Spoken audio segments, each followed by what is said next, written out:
I think that we will go to 18 game. No, I think that Americas might see a shorter day just because of how calculated some of these teams are in the match point format and how successful they've been in the past. But this is the lay of the land. It's the same as Amir if you're watching Amir. If not, this is the map layout. So we start at Storm Point, go to Broken Moon. We put E-District in the middle, and then we go back with a little snake order. But this is the POI draft. Falcons prioritize. Duck, you want to hear something? You want to hear something that's crazy, bro?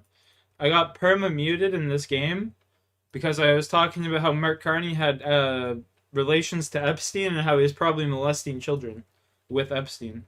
And I got banned for saying that. No fucking joke. Check it. Watch. No joke, bro. My main account, the one I've put fucking like almost 10 years of work into, bro. I'm not even joking. It fucking, like, if they don't revert this shit, I'm literally just not playing this shit no more. Ever. Like, ever. It's crazy to me, man.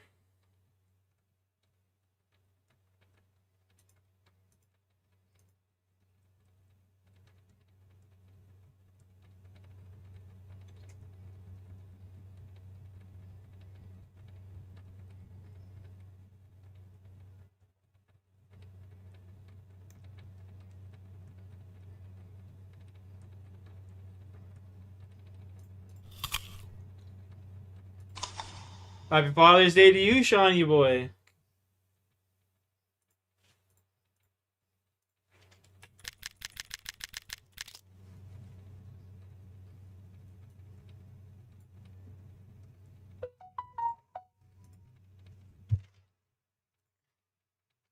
W streamer, W man's in chat.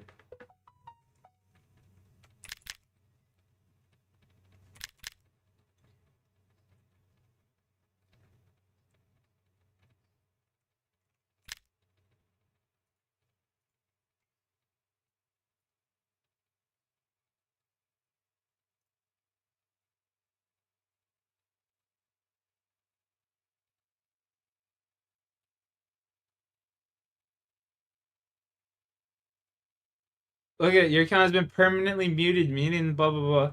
Check it. This is what I said. Yes, I want to see the evidence. KC for your Jad, 10 mil, boo, 10 mil.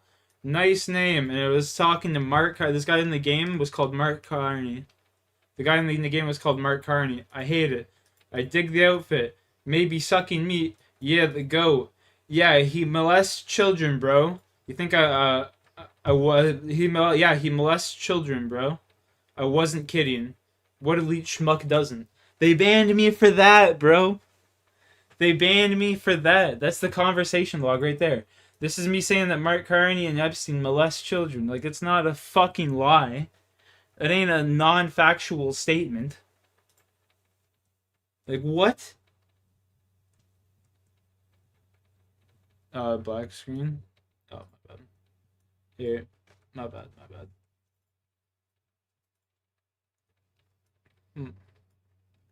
Look. I'm not even, like, bro, I'm so pissed. If they don't change this appeal, it's crazy. Because it's not like, I'm literally saying that fucking Epstein and Carney are molesting children. It's not, again, like, that shouldn't be against terms of service. It's a factual statement that's been proven. Like,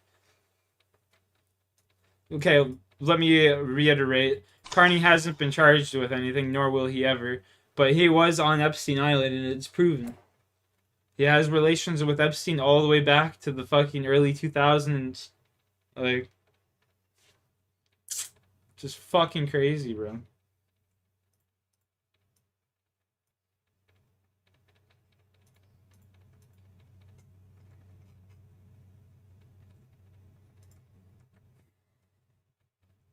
If they ban me, if they keep that, you think your President Trump does too? Oh yeah, like I said in this, where is it? Oh, I closed it. I said most politicians do. Most elite politicians do.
How he got caught? I mean, he was caught multiple times. He was literally caught multiple times.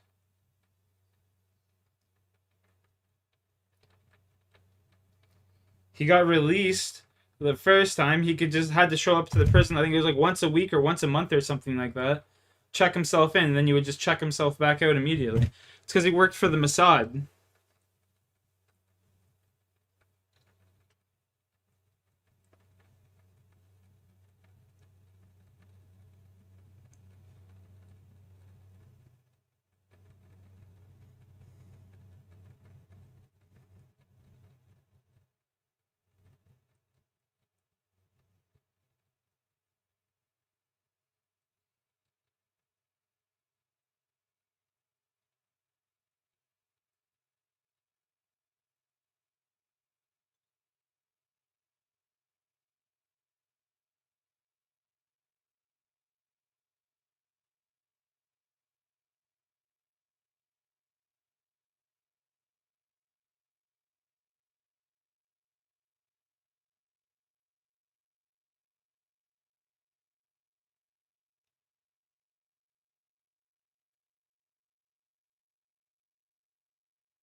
Storm Point, and that is a key factor here because yes, it's game 1, but it is also match 6, and with it being match 6, there is a high likelihood that Falcons could be on match point by that time, and we know that Storm Point has been historically quite good for this roster. Also very, very strong POI, as you can see, for Falcons as we head into game number 1. Now, I am fully fueled up. I have eaten my food. I have drunk a coffee at nearly 1 a.m. local time. I am ready to go here, everybody. Match number 1 of the Americas Regional Finals is live.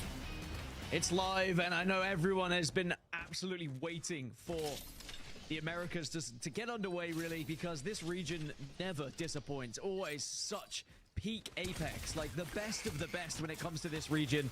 Nah, you ain't getting no fucking Barrows gloves while you eat broccoli, boy. Yeah, we'll have to see really who comes out on top. And with so many spots available for mid-season playoffs as well, even those teams that are down in the bottom 10 at the moment, out of these 20 teams, still have a really good opportunity of making it. You can eat the cheese from under my sack, though. Indeed, there's a lot of chance to make it, but there's also going to be those who are still heartbroken. That's the great thing, right? I'd be thankful. When you have qualification spots, when you have that jeopardy, it makes every move that you make as a team, make it all hygienic, and certainly as an IGL, put under that microscope in a way that not many other opportunities do give you. Now let's take a look at the zone. Some broccoli and cheese, JC's favorite. Probably pulling out towards the watery depths just to the north of it.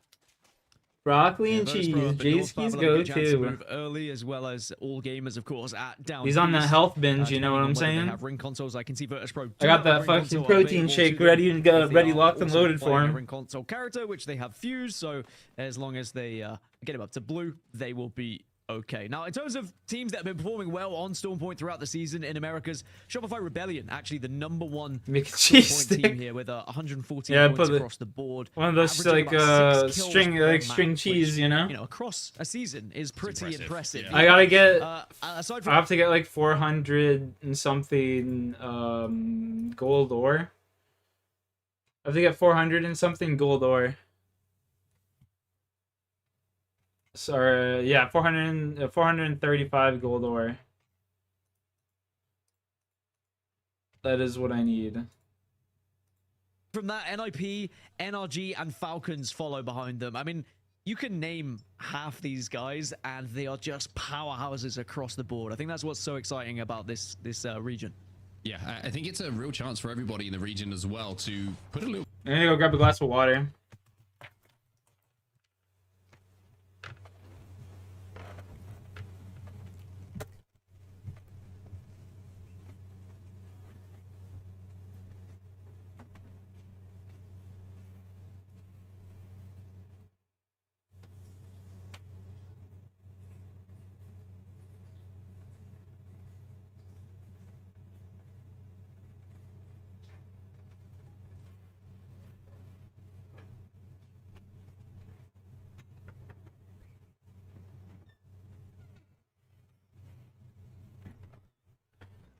You give me a cheese stick, bro. That's fucking foul.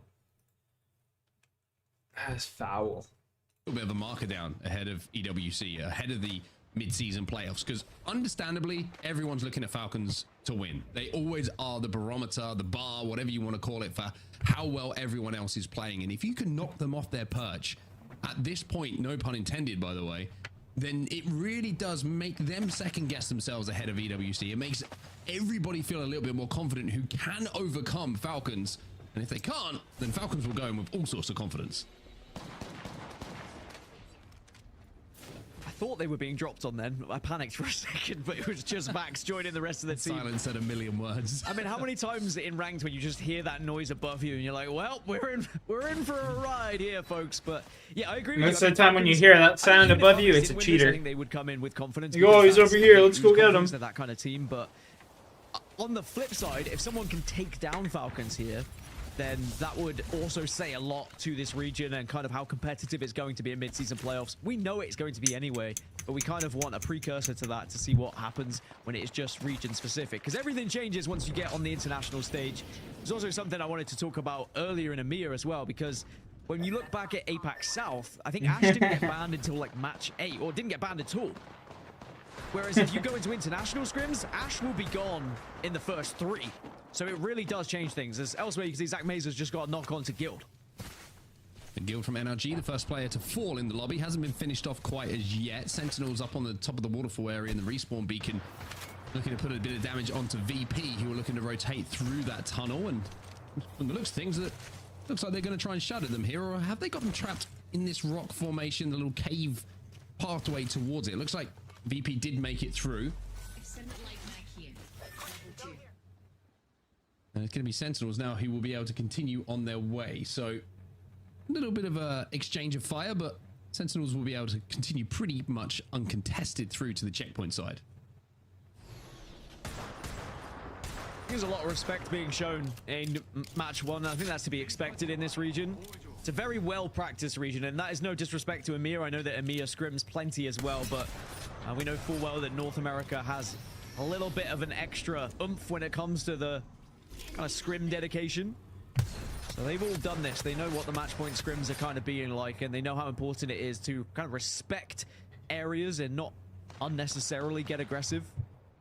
And in scrims, it plays completely differently as well, because there's nothing on the line. This fucking Now, douchebag there's just no pops up finals and on the starts line taking my and shit. a spot I in respect mid-season it. playoffs. Suddenly that risk you might have taken in scrims is not necessarily going to be taken in this one, as LG will be happy to sit here for now. This LG's in a really terrible good spot. position, No, as it's you say, not. it could pull That out to the donut water, always gets and if it aped does, and they can just hold this fucked. down and not only be in a They're good not spot gonna for the hold end it game, down. but also Nocturnal's pick on up the some team. He's a KD from terrible there AGL. I've got the Newcastle He's gonna Hurricanes fucking be looking one of the position first as teams well, so Gonzo. a lot Calling of it now. defensive capability should they get pushed, and This is a should they need position you find want to somewhere fight for play late. a little bit later on. They'd be way better off VP in a is bunker. interestingly, though, playing up on the top of North Pad at the moment. They need to get into a This one's bunker. gonna That's pull a little way bit more later on. They're secure. gonna play for that survey beacon and see where everybody else is playing. Nah, man. Up on zone close. That's an amateur fucking. Away from zone for now, and the reason being they're being held out. As Jaguares tries to hit a few nice 30-30 shots, as it's Godrock versus Godrock. I think Liquid Anywhere, are they the only team not running Alter as well? I think we have 19 Alters in the lobby, if I counted correctly. My stats port was being a bit weird, but yeah, 19 Alters. I mean, we know who's getting banned next game, that's for sure, but it also shows how important... Good, you win. It also shows how important people feel Alter is here on Storm Point.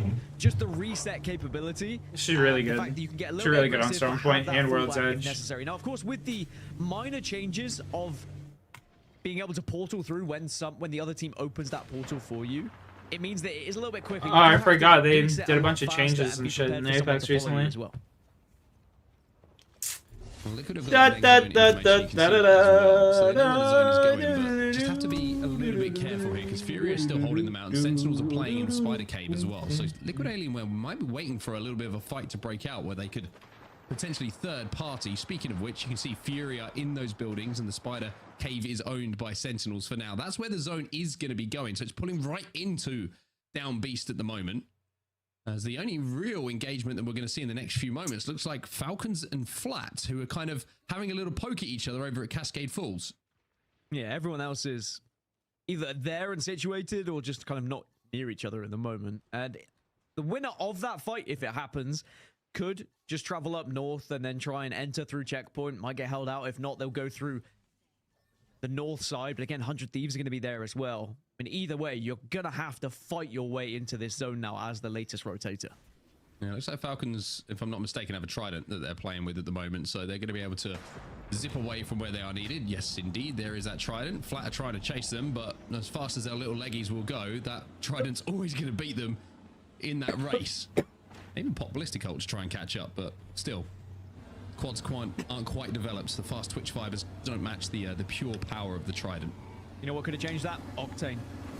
That's all I'm saying. But Shopify Rebellion are making their rotation. They also have a Trident. Let's jump into a listening with Shopify Rebellion and see what their thoughts are of this zone. Shopify Rebellion? I'll see him, 2 I'll see him. seconds. Can you look behind, Sunny? Yeah, I can. Running! Oh, coming! Nice, come on! I can have your cross. I'm dead. Oh, cut. Can you get me, buddy? Can you get car quick? Can you get the car and boost down? Run a car. They're chasing, hard chasing. They don't know where you are. They do not know where you are. Go to Bing. Just go to Bing. You get out. Great. Go all the way to Sino. Yeah, go see now. No, we gotta play together there, bro. We don't shoot him on the roof. You have TP, Quinn? Do you have TP? No, I don't. Okay, I need to die. That's fine. We reset. Just go to Sino. I can get it down if you live. I'm done now. No, just go Sino. It's fine. We reset here. Doesn't matter. Stop project. Shit, that's my bad. I mean, I didn't expect them to be.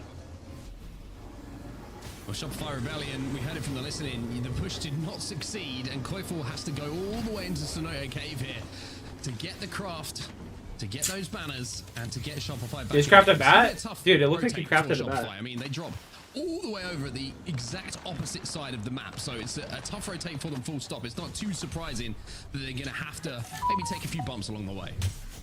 Yeah, a few little hurdles, but I think they'll be all right and they should be able to get over it.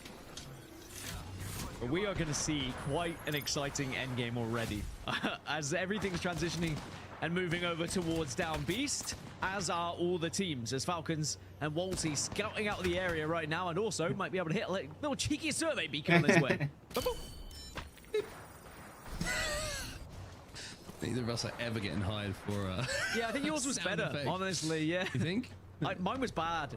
After I heard actually how it sounded, it was bad, yeah. Okay, that's fair. Well, Falcons have What? managed to make their way into the bunker and through the trenches. Okay. At least, so they have some sort of access to where this zone is going to be going, but they have a lot of teams in front of them. Flat also joining the trenches. 100 Thieves, they're over at Northpad, and then before they even get to zone, they've got to go through LG, TSM, and NRG. Now, those teams will have to move when that zone moves towards zone 3, but for now, Falcons safe. But we are going to see some action surely on that side of the zone as they try and move in a little bit later. Maybe a little bit earlier than we thought. Yeah, here they come.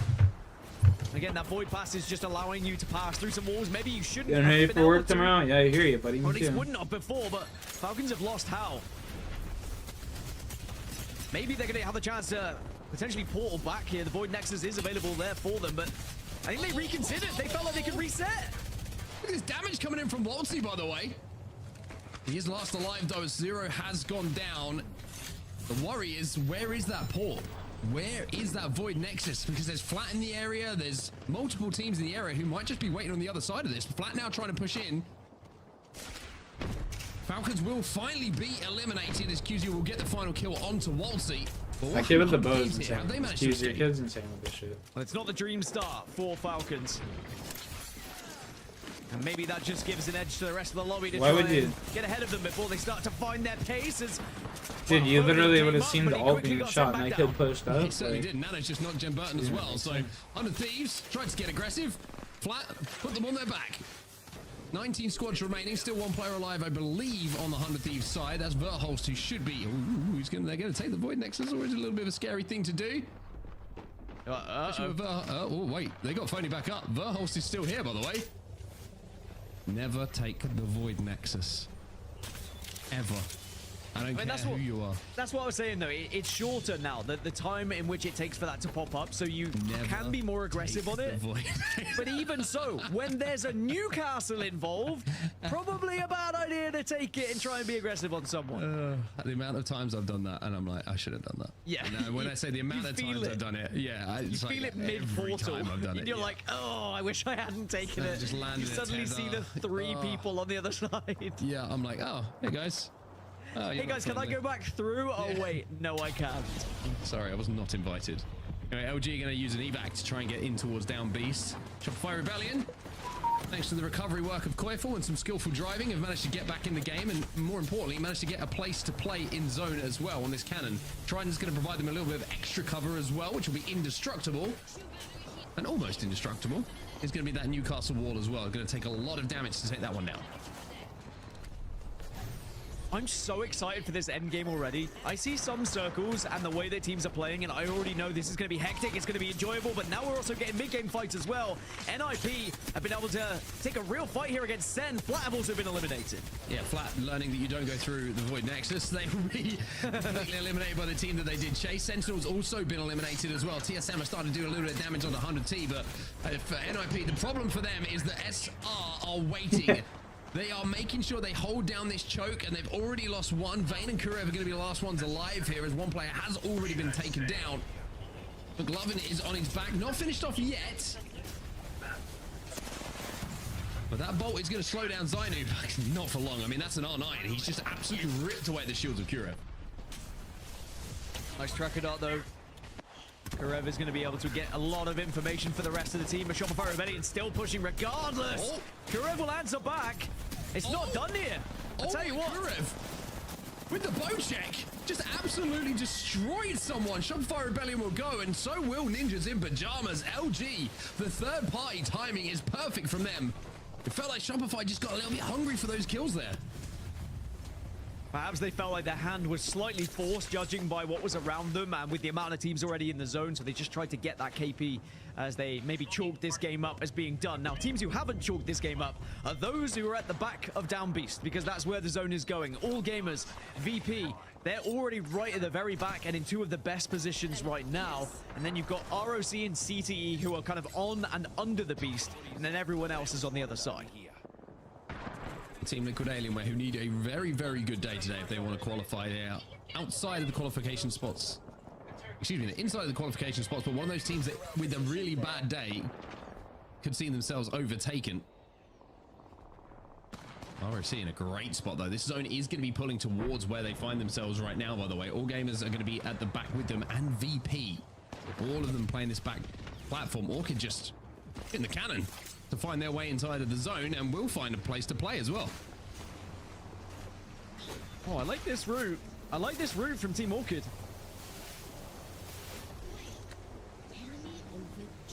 Are they going to be able to actually get away with it, though? Yes, the answer. This is another reason why Alter is fantastic. You can use it as an entry point to the zone, and they've got the Newcastle wall. I tell you what, they should be able to reset here and should be okay. Fury just been eliminated. In the meantime, 100 Thieves under pressure as well as NRG try and force their way into zone. First player that was knocked in this game was Guild.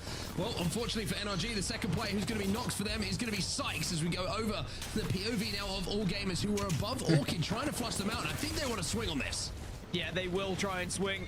And they want to take this position off of them. Now, All Gamers were having the back of Down Beast for quite some time, and they do bully Team Orchid, who get eliminated. NRG also have fallen. 12 squads now remain. As All Gamers say, well, we'll go back up. We'll make sure no one's going to be behind us. This is our area and could be their game to win. Honestly, with where the zone's going, they're in a fantastic spot. As long as no one kind of lands on them and takes a weird fight, they should definitely get to the end game here. Just means to get that loot that was delivered to them by Orchid. You also see them defeat a couple more teams, taking a lot of damage. Twisted Minds is going to be inside of the Beast right now with a gold Devo. Enemy's going to be very interested in taking some 1v1s with anyone who dares to swing his way. Inside is going to be CTE.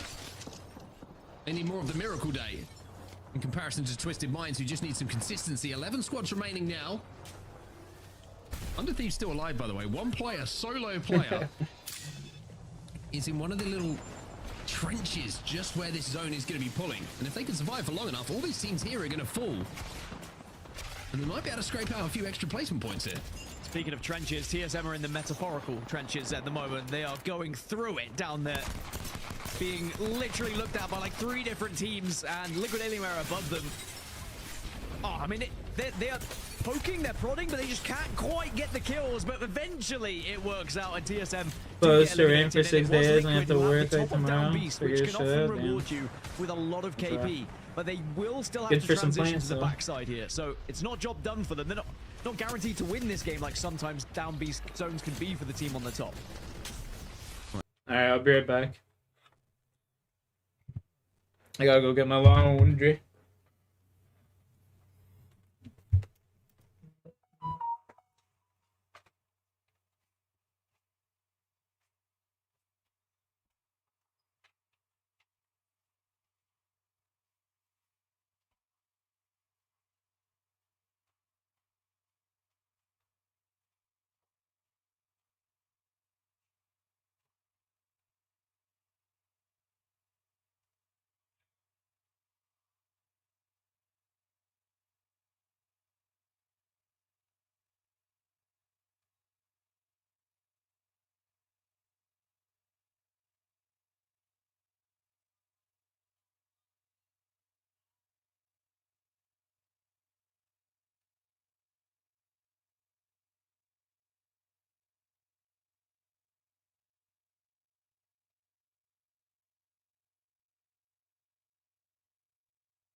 Hey, we're back and we are at it.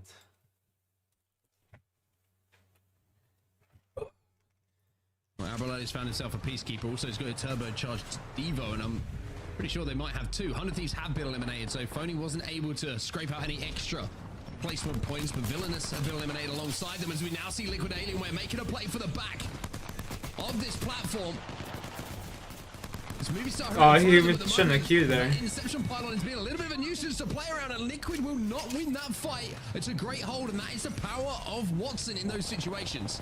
Oh, but now all gamers say, remember, the backside is ours, and they take it off the movie star as well. They're eliminated. 6 squads now remain, and again, AG will hold one of the prime positions, and they continue to fence off these areas as well, playing fantastically at the moment as Fusion go down, as ROC and Twisted Minds are fighting as well. Crook should go down here, the final member of Twisted Minds. Deeds is going to try and stick the res here, but he's getting pressurized, trying to buy a bit of extra time. Sorcerer, the last player alive here for Rockers. All gamers try and move in to clean this fight up as well. Drop goes in through the void passage. Why is he playing Escapes, what? having realized it was too risky a situation to commit to and find themselves Game down to 1. 2. So Drop showing a little bit of experience there. So ROC trying to reset just in that small building. AG trying to deny it from them as well. All the meanwhile, VP and CTE are on the other side, kind of looking at each other. And VP just trying to utilize everything they can, as all gamers still trying to pressure this one, and they will eventually be rewarded, and they have done it without VP pushing up, so they will still hold their position. VP now wrapped to bang center zone. They do have still that Void Nexus down, AG, so they can return to that original spot that they've been playing. So we see essentially more space now just being taken on the side of all gamers. They now control that little building, as well as about 30% of this zone. A third of it certainly belongs to them, or even more than that. Zach gets absolutely blasted by something, and he's going to have to take the time to heal. 3 different compositions, by the way. We've got Fuse on the side of VP, where the Motherload could really make a difference here to just try and absolutely trap a team, which might happen right about now. Lou's trying to line it up, but is he going to save it? He knows this team is down on the low ground. Knuckle Clusters will go in to try and flush them out and do a little bit of extra damage. Ult them now. Ult them now. Ult them now. Ult them now, motherfucker. I love that he felt like the Motherload wasn't needed then, but now it finally comes out. And that was a terrible ult. They're going to be able to climb up on They that. might realize that this is a second place opportunity for them. First place might be a bit too big of an ask with the distance they have to go to. CTE have been eliminated, and they do a pretty good job of staying healthy here, VP. They've got a charge. This is a straight 3v3. Zach with that PK, though, could be the difference maker, and that is the difference maker. Big shot coming in from Skill Cakes with the Sentinel as well. Slayer goes down. It's a 1v2. Slayer left on his own, and that is all gamers being its champions here in game number 1. All gamers all day at the back of Down Beast, and it wasn't just given to them. They worked so hard for it. As soon as anyone came within a certain radius of their area, they said, no, you are not allowed in here. They denied it instantly. They got aggressive when they needed to, and they also stopped teams resetting. They were brave enough. They made sure they utilized the altar portal to be going back if they needed to, and they stopped teams from resetting. They stopped teams from getting too close, and they always held the back of Down Beast.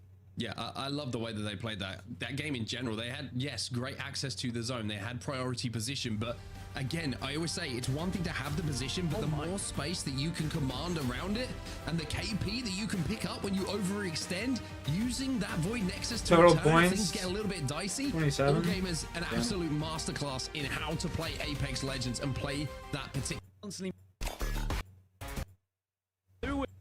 Time to rotate into a final zone like that. Even better though for AG to take the dub with 15 KP once again. You need to hit 50 points to be considered at match points. Will we be going the distance is the question, as you highlighted, Dan. 19 picks on the altar, so altar will not be available going into game number 2 as we transition onto Broken Moon. Well, and I think you know what that means. It means we're moving over to Ashe, maybe a little bit of Wraith as well. They are naturally sometimes the replacements. It used to be Ashe going first, and then Altar would come in a little bit later, but Storm Point seems to be an Altar just haven, as everyone sees how important she's going to be. But Broken Moon's where we head now, and it means no Altar rotations through the middle of the map, which is also very important to take into account here for this draft as well. NRG went for Quarantine Zone. This is where they're hoping to pick up the most amount of points. But interestingly, Vicky, Falcons are the team that's had the most points on Broken Moon throughout the season in the Americas region. averaging around 11 points per match and 6.6 kills per match on this map, which is pretty insane. And that's their POI over by Stasis Array too. So seeing a lot of northern pools on Broken Moon could benefit them, although today... Bro, why does it keep doing this? It keeps changing the volume on my pop-it stream bullshit here. It's annoying the fuck out. Just did it again. Of Broken Moon. I'm wondering how that's going to play a hand going into the Americas region here. First time we get to see Broken Moon here for the Americas. Game number 5. It's been high octane action thus far. I think it's been very interesting to see how Matchpoint has influenced the legend ban pick system that we have now brought into the ALGS from the very start of this Pro League season. And it's great because we also have a team already trying to navigate their way through the rest of the pack. Speaking specifically of all gamers with already 27 points, soaking up a good amount of KP after that first game alone. High octane action, but still no octane for us. Don't think it'll happen here in Americas either. Even with the legend bans, unless we get to like match 14 or something crazy. Yeah, we've seen Americas in particular has been a region that have been pretty much in agreement of what they want to play throughout this process. I think if you look back through scrims, you could probably quite easily predict who's going to get banned each match. Other regions, however, has been a little bit more all over the place, which will shake things up when we get to international competition. I think it's always really funny where we were taking a look at Apex bans and what Ash made it all the way to like game number 7 or so. Yeah, it didn't get banned. North. Yeah, was it APAC North or APAC? I think it was APAC South, actually, specifically. Yeah. And didn't get banned. Meanwhile, I want everyone to take a look at your screens. How many Ashes do you see right there? Because Ash will be that second legend that we wait, see never mind. I'm retarded. Game number 3. But so far, a lot of our teams here are going to be able to take advantage of the Ash on Broken Moon as we take a look at where that zone pool is. This is what I was highlighting before. When I was taking a look at scrims a lot within the Americas, I noticed it did pull a lot towards Alpha Base. We've seen it on the outskirts of Stasis as well. So Falcons not only having that zone advantage, but they're already getting set on their move. They had those 2 survey beacons, having to take that evac tower as Furia slowly make their way towards their POI. Falcons did have a ring console there as well, and they do have a Watson, so they are able to get that ring console information as well as the Sparrow information with the survey beacon. And the thing I love about Sparrow, and I think this is something that I maybe didn't highlight when we heard about what Sparrow could do, was doing those survey beacons from distance. It's another reason why Crypto was so successful, but just being able to get those lineups and ping those survey beacons from distance can be incredible for your team. But also, his ultimate is basically nuts and probably will receive a nerf at some point, let's be completely honest. As now Falcons have moved to find somewhere to call home, as have Sentinels. It's been very entertaining to see a lot of our pros master the lineups to be able to get... I can't believe how retarded I am. I literally put them in my own inventory. To get that scan from afar. It's been insane. Even watching Hockey's stream, being able to master those lineups have really come in clutch. Hal here being on that Sparrow himself as Falcons try to play the late game, looking at their composition with the Watson, with the Ash. We know the Ash very good at getting out of trouble in case the team needs to get a reset entirely. Of course, with other teams and now also running the Ash, they're just going to be sitting here predicting that the zone is going to continuously pull in this direction. You speak about the Sparrow lineups. I was playing ranked with Graceful, and I missed like 3 in a row on a somewhat easy survey beacon, and he was just like, bro, come on, like, you have one job. And I was like, you kept pinging it, and your icon was covering up the whole survey beacon, bro. But I got there in the end. The 4th one was fine, so that's okay. Mastering lineups is always really fun. That's actually something else that I considered. You know, obviously, Ultra not here, but Ultra being able to get these great rotates always comes in clutch. A CETE being careful. Jay having to navigate away those 30-30 shots from afar before having to pop the Newcastle ult. They also have the circle scan, so they know where this zone is going to be pulling. But with that quick Newcastle wall, it was kind of expended because not risking getting knocked with those 30-30s, taking a zipline where you're literally just sitting in place to get shot in. Oh, it's starting to get busy in this area now. So many early movers. Not really surprised. As soon as you get the ring console information, people are like, this is a zone where if you arrive late, you are pretty screwed. So it makes sense to be moving fast. We've got, what, 8 teams outside of this zone. So already 12 that have found their way into zone 2, which is pretty impressive. And Team Orchid being one of them. but they're still moving at the moment. They're not happy with just residing within the next circle. They want to actually get into a more secure location they can work with and maybe make use of the Watson that they're playing as well. The goal is to be in that final zone positioning. They have that scan already. You could hear the pings right at Team Orchid's feet. There are so many other teams, though, within the vicinity. It's not just the team right below them that could possibly TSM, but also Koi or over to their left side. You could already see the moves being made by Luxford just to get information. Oh! Maybe a kidnap, and he gets it. Lux gets the kidnap. Get ready to go. As they try to get the knock here, they get some damage done, but they cannot finalize that pick here. Not a knock, but it was a nice little jump scare for the opposing player that's on the other side of that. They should have done it. They should have done that right down the zip. Having any fences down. Otherwise, they probably would have got the kill. So, you know, great kidnap, but his teammate just didn't do the job.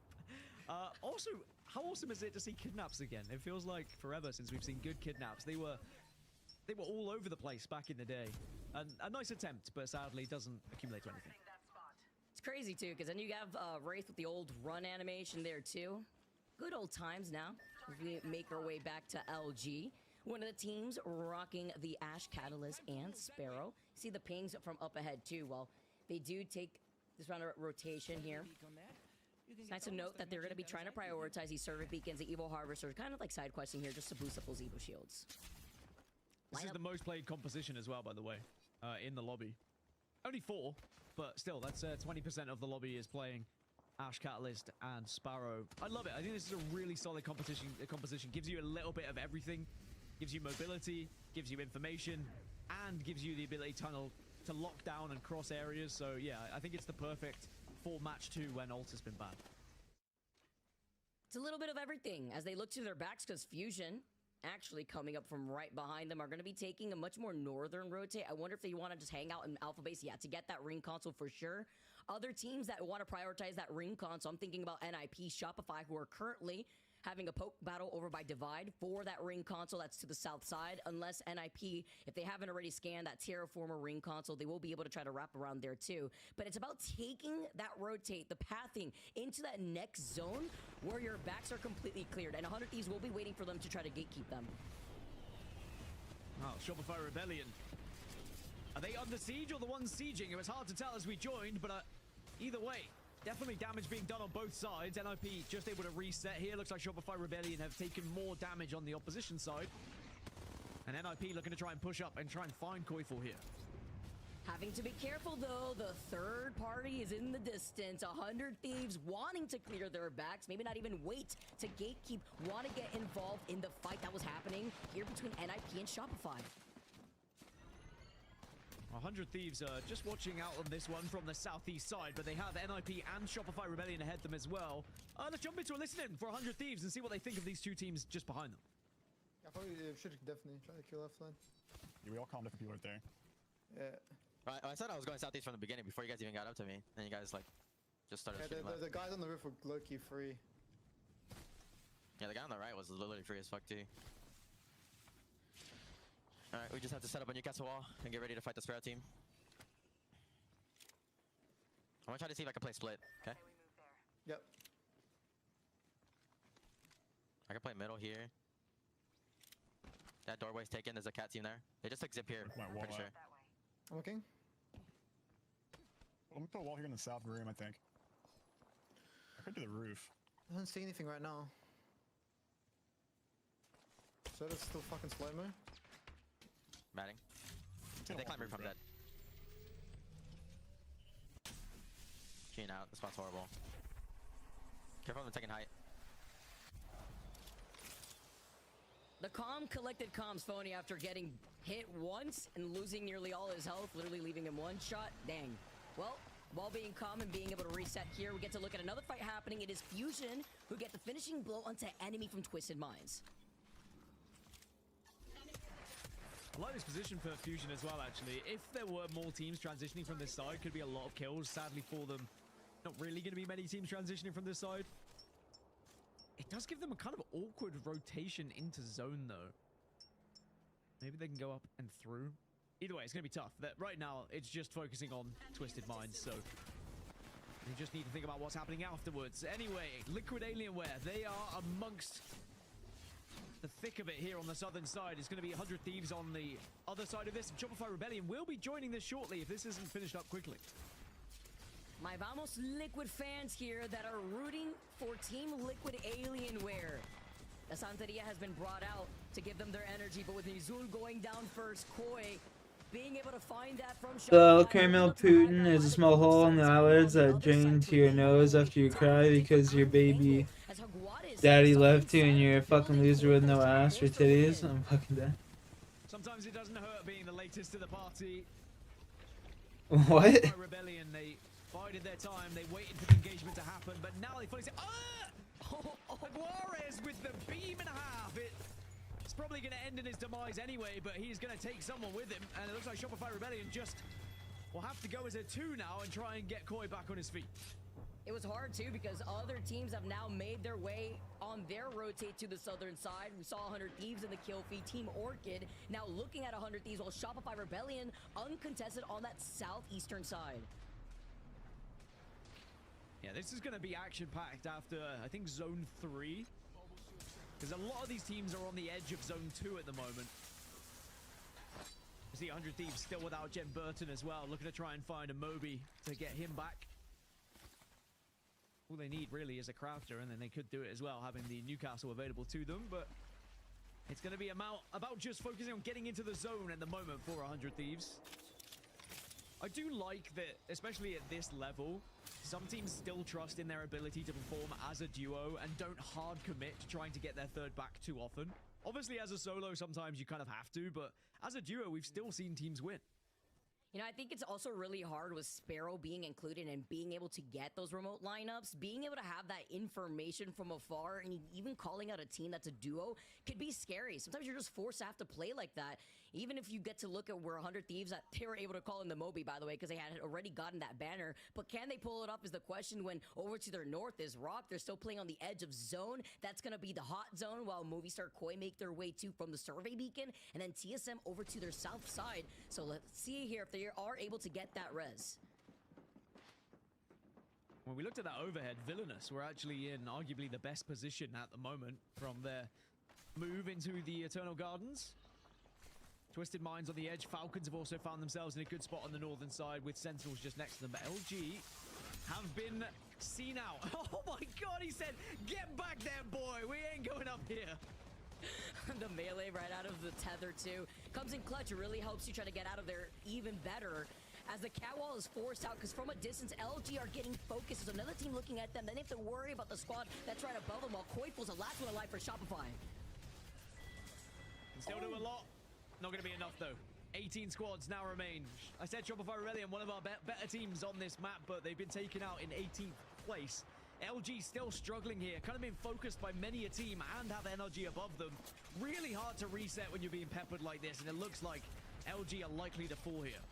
Oh, that is so unfortunate. Going down right before the Ash portal could come out.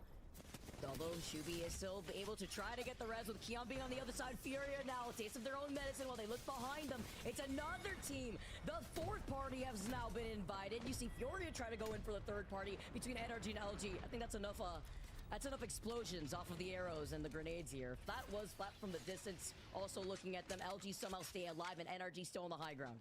How is Shubi still alive? He literally went through about 15 grenades, it felt. I think the armor swaps definitely helped from his teammates who died right in front of him so cruelly. But maybe now Shubi can escape and get them back up. It's going to be... No, never mind. Forget that thought. I heard you. Flat remembered that he was there, so don't worry about it, guys. 16 squads now remain. And this zone is going to start to shift. There is no conspiracy theory on Shubi surviving there. You know, Flat, they'll be able to live up to their name here, at least take care of that. And now coming in from the eastern side, there are so many teams waiting for them in that next choke where Team Orchid is holding it, Dan. Where did Flat even try and go here? This is awful. They go for the death boxes at the moment, but they try and go north. You've got NRG above you. You've got Fusion holding the northern tip. NIP just got a respawn as well. If you try and go south, you're screwed as well. I mean, I think you're damned if you do, damned if you don't here if you're Flat, with any position you try and take. There's 6 teams on this western side in the next 30 seconds that all have to try and transition to the east. It's going to be carnage.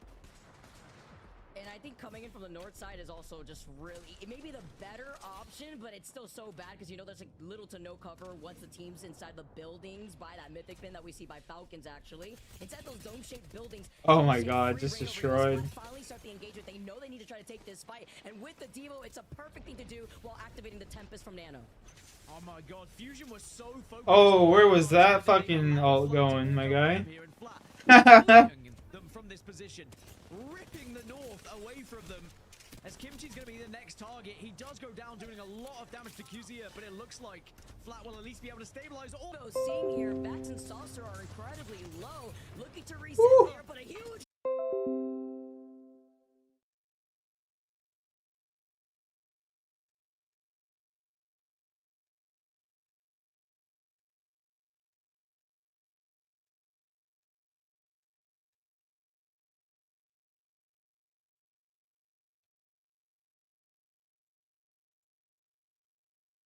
Linus, VP, Twisted Minds, Falcons, Sentinels, and it has moved over to TSM and Team Orchid here.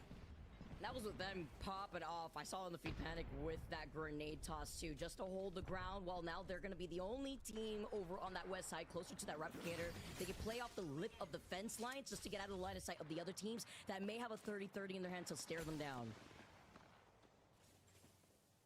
This isn't going to be a fun building to be a part of. I think that's evident. 3 teams in here, all kind of just trying to avoid each other at the moment, but eventually when you have to move, is anyone brave enough to take the jump tower? That's the real question. Do you take the zip? And the answer's probably no. Illusions is the goat, indeed. Covered if no one's Illusion, what's up? I was watching you play Fortnite the other night, bro. It was funny. You and your buddy, you're just like running. Bro, yeah, I remember you were just sitting there running, you were chilling with your buddy, and you're like trying to cut this one tree. And then out of nowhere, you just get sniped. You're like, yo, what the fuck? Oh, that shit had me howling. Almost. What the fuck? Falcons can take the northern side. This will work as long as they can use these hedges and the rock for now, just to avoid any sight lines from the teams coming in. They can join the likes of TSM and just peppering those teams that have to move from more awkward areas. But of course, a lot of ashes. 75% of the lobby have ash in their composition, so we are going to see a lot of portals here as Twisted Minds go down. I'm also seeing a lot of Kravers in this lobby too. Panic just was able to acquire a Kraber. VP trying to stay alive. Slayer gonna be able to find the last player. Sentinels get eliminated. 6 squads left. And Chung with that, eh? Nice. Yo, I've been wanting to play. Been wanting to play zombies with Illusion for a minute, bro. He's one of my favorite people to play zombies with. Bro, I used to love when we would play with like Jar, me, him, and Cam. Like that was so much fun. Those were like legendary streams, dude. But he's one shot and he's getting shot from behind too. It's the Kraber v Kraber, the Zero versus Panic 1v1. Waltzy also, I believe, had a Kraber. You gotta get a new one? Oh, that's this is okay. such a difficult position for Zero to be in. No rest for you. Denied. Zero, even though I'm down whenever you got time. Maybe next weekend on like Sunday. To try and initiate some gunfire elsewhere and take the attention away from him. On Sunday, pretty sure I'd be free. Saturday I'm gonna be a little busy, you know what I'm saying? Yeah, I wanna know, I got a Nug Masher, man. That is pretty sick though. Panic still continues the harassment with these P20s as well as that Kraber in this lane. It's looking pretty good for TSM right now. They have a great coverage of this zone. They've taken a good amount of space. Zero could ruin it for them, I will be honest. The entirety of Falcons could ruin this for them, or at least 2 of them. Howl looks like he's going to be back on his feet, and oh, maybe not. TSM say, actually, we heard that one. Bug duck, indeed. Indeed, I shall. I don't feel big, but. I said finally here, Team Orchid get eliminated. Our last 2 teams, they got deleted. TSM just walk up to get the dub for game number 2. Yeah, man, the fucking Call of the Dead remaster was good shit, bro. Yeah. It's the motion of the ocean. side on the western Tag, side. hey yo. Not only were able to take the west, but they also got so much.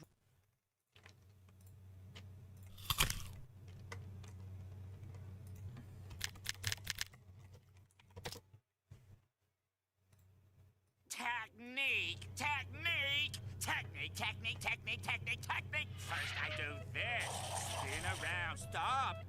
Double take. Oh,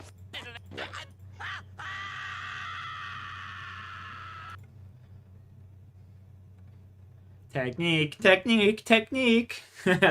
That's what you made me think of right there.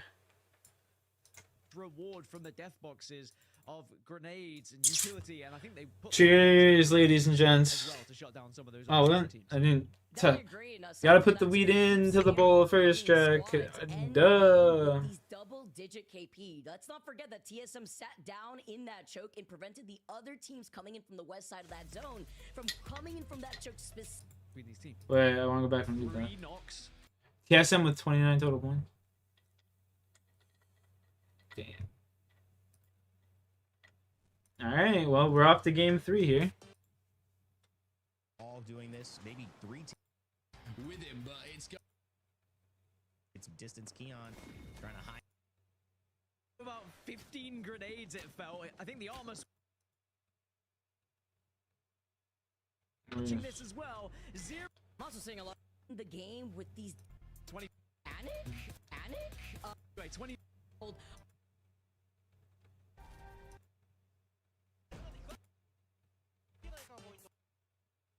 Great one here as we head into E District, Cheers. where the lights are bright and the city is alive at night. TSM trying to stay on the right side of the standings here. First place with Duplex, Panic, Apex, and Gent. Panic just having his moment of discovering what it means to be a pro and continue to hold that standard high. You know, a lot of these players come in and, you know, are challenged in different ways, and Panic has certainly made a splash, got a lot of eyes on him, and for good reason. Had his family over at the Open. I've told the story before. His young brother came up, said, guess who's my brother? I said, who? He said, Panic Apex. And he said it with such pride. You know he's a good bro, but you know he's also, in that way, kind of a team player. He's going to do what he needs to do to help make the people around him feel like they are supported. He's certainly done that with TSM. Let's see if that can continue here and they can hold on to first place. A lot of people are rooting for this new iteration of probably the most iconic org in our ALGS history. Yeah, Panic's certainly not short of confidence when it comes to him as a both in-game and out of game. I'm sure that a lot of people would have picked that up already, but I just feel like you need a bit of that sometimes to hit the top echelons of anything competitive you do. You need to have this belief in yourself and your ability, and he's shown that in game number 1 that, you know, he's a player that's going to keep rising, and his stock is going to keep rising as long as he keeps performing like that. And just taking a look at where the zone is going to be going, is down towards the southern side. Humbert Labs probably not going to be the end game. I imagine it would shift over slightly to the west, but this is one of those zones that kind of ping-pongs when we see end games and scrims. It can pull towards Humbert Labs, but sometimes it pulls back towards the other side. So zone 3 info is going to be very, very important, as is not dying on your way to zone 2, which is not looking like something that could happen here for Sentinels, as Carter is already taken down. Yeah, it seems like Sentinel's already failing step 1.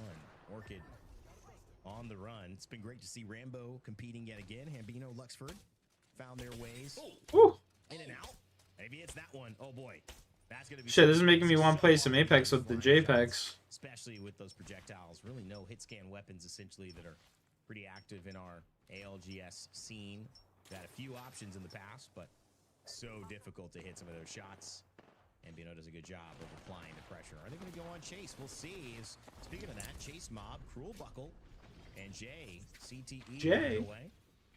And Jay. Twisted Minds, the ones forcing him to run. Alberlelli. Is JPEX on Apex? Probably not. Finding these zones, one of the things that, you know, he said working with Hodsig Crook, we talked to him last week, just how much they drill down where these zones are going to end. So if you look at Twisted Minds, usually they're in a pretty good spot. Man, I need to get 970 gold, I think it was. Ooh, that was a nice chunk right there. Stealing a paycheck, thing to bed. He keeps doing it, huh? Let's see, smithing, 50, enter, Minds line up as we see. and we'll use that. P20 is doing some big damage, but it's a 2v2 by the looks of things now. 144. How many do we have? This is looking a bit ugly for Fury all of a sudden. Madness gets 85. in around 20 HP. Keon left on his own. I mean, if I need to. Alright, I guess I'll rip another one then, Sean. Fucking animal. I guess what I'll do is I'll mine 450. Because I'm not... do I just mine them all? Do I just get them all in Motherload and just keep getting the Mithril? And I think we just keep getting the Mithril or the Motherload and we just mine it all. I'm cool with that. But we'll see what North America has in store for us. Cruel Buckle from CTE still on. I'm cool with that till I lose patience anyway, and then I'll just buy the rest. I definitely don't want to spend 200k on just Cold Wars to get to 50. McLovin and Vane, the team Keon was actually scrimming with when they were running that conduit earlier on E District. NLP have been really, really good recently. Really good form coming into regional finals. You know, third at the moment in the standings, 23 points in 2 games, nothing to be disappointed with. We say an average of 10 points per game is usually good enough to win you a match day. So the fact they're just over that shows you how well they are playing at the moment. You can also see the temper's been popped somewhere along the line as the team is looking to fight. Speaking of which, let's take a look at Humber Labs. This is where a lot of the teams ahead in this zone is going to be pulling. So my initial thought was this might pull to the west side of the zone. It looks like a lot of the teams in the lobby at the moment are thinking it is going to go east, and it's an easier position to play from as well. There's a lot more area to actually get to play from, to give yourself cover, whereas on that western side, really just open water and a couple of bridges to play. So that's why maybe a lot of teams are banking on this, and if it does pull back, they back their own ability to make a rotation. But CTE, 10 points. It was a good game number 1 from them. Game number 2, a little bit more quiet, though. Going into where people are holding too, I mean, just on that southeastern side. 45 Herbler. I don't know. 45 Herbler is fuck all. That's actually totally doable. And half a dozen in the other, because yeah, you could split it either way, but maybe the idea is that hey, we're all doing this. Maybe 3 teams don't have zone. 50 smithing. Other teams are rotating quickly. Bruh. They're saying, okay, here we know it's just in mines is. It's got to be somewhere else. But at the end of the day, too, you know, Rock and NIP and all gamers kind of making that call that it might not be there, might pull west. They're going to have to go up against 7 teams if it does. Man. 10 teams who are already sitting there versus, you know, all the teams on the right-hand side in the east. They're only going to have to go up against 3 teams who are sitting on the west if they do have to try to move into that zone. So maybe putting themselves on even footing based on the majority of this lobby. Either way, though, it's still a bit of a gamble, and they know that. TSM up above Liquid Alienware, a team I talked about earlier. Jaguares, Niazul, Yanya off to a pretty decent start. This team sometimes has the tendency to go 0 or hero. And so they've actually kind of played it right up the middle. 13 points, 6th place. I'd say that's a good start for them.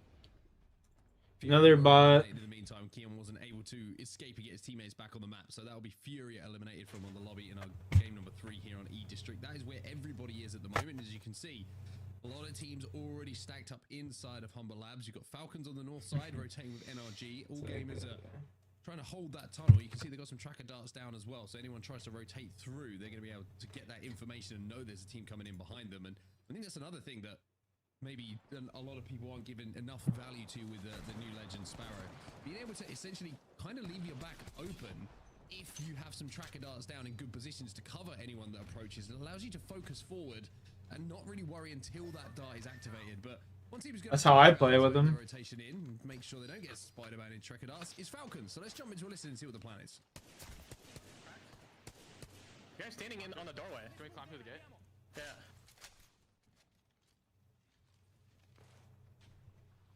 I'm late, but I'm coming. You need the UAV really bad? Yeah, bot central, dude.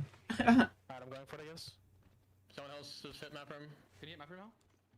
Wait, yeah. Wait, which one? Behind us or the front of us? The right one. Yeah, I'm going. I went around. Battery in here, I'm grabbing. Is that fuse going? We stay map room, we can't move also. You might have a shot for me. I've hit 2 for 20. I can't really... I'm selling. 1! He's put 1-1. Oh my god. Holy fuck, Reese. Did you hit it? No, you didn't. Yeah, yeah. Nah, he got it. Alright, stadium side, boys. Look at this fucking... Run. Running. We have evacs. Yeah. We're taking a late. There. This building is... We should just go there. Just fucking land on it. I'm down. We're following you. Are you backing? Yo. Do you want me to gen top floor straight away? Yeah, sure. Bro, I gotta kill that fucking guy. Oh, you're fucking cheating. No, he. I'm flying right now! To the south, south, south! 40? Cracked! He's one. He's 15. Fuck. I don't know if there's There's a anyone different here. team shooting us. There's fences, but they haven't peeked, bro. I think they might be in here. I'm gonna try control space, like it's a small build. Bro, that fuse moves like a spastic after I two-tapped him because he got scared. I pulled out ballistic cue because I thought he'd go inside. If I shot, he would have died.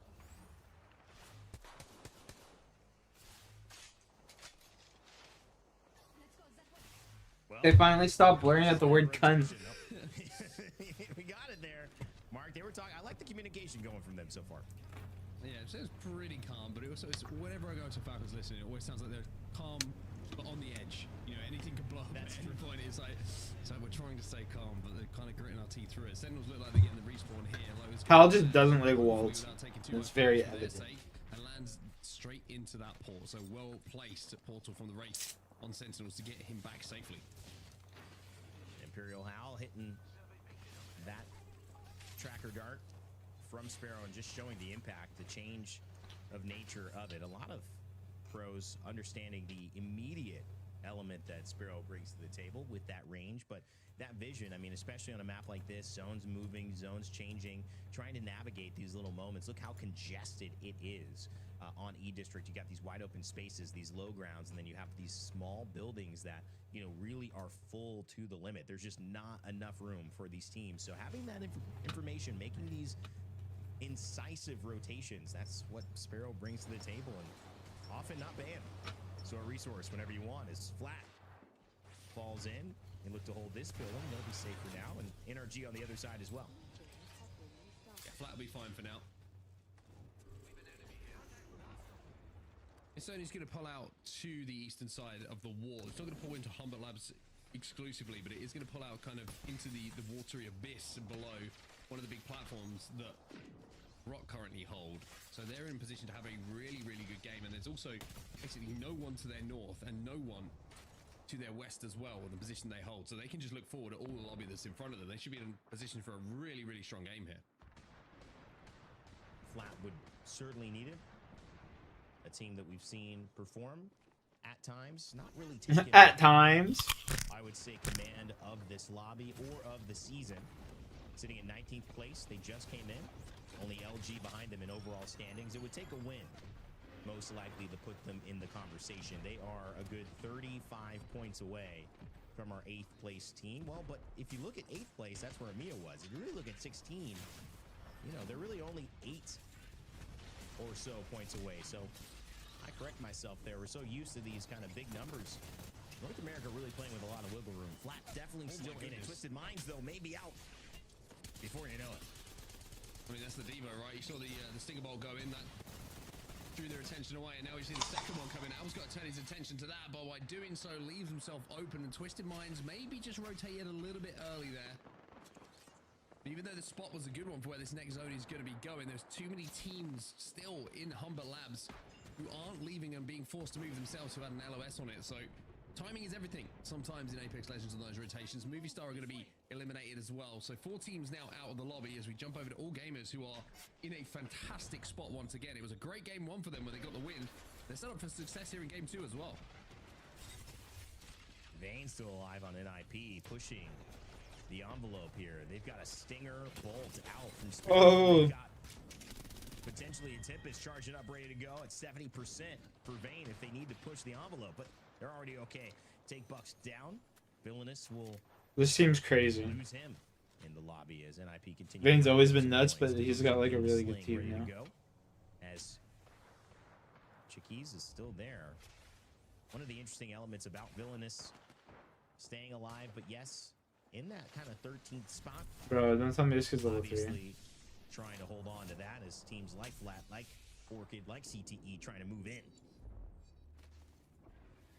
Teams do move in. They take the Wraith portal from Phony, and Phony has managed to find himself not just the red helmet to give himself full Evo, but also the triple take in his hands, which is such a good weapon for playing a little bit of an open area, because you can output so much damage so quickly that nobody's going to want to peek you. So he's going to be invaluable to the success of 100 Thieves holding down this spot and finding maybe a secondary spot to move to, having made that initial rotation. That's a look at the map overhead, by the way. That's the position I was talking about with Rock, who are just holding down so much space at the moment as to where that zone is going to be going.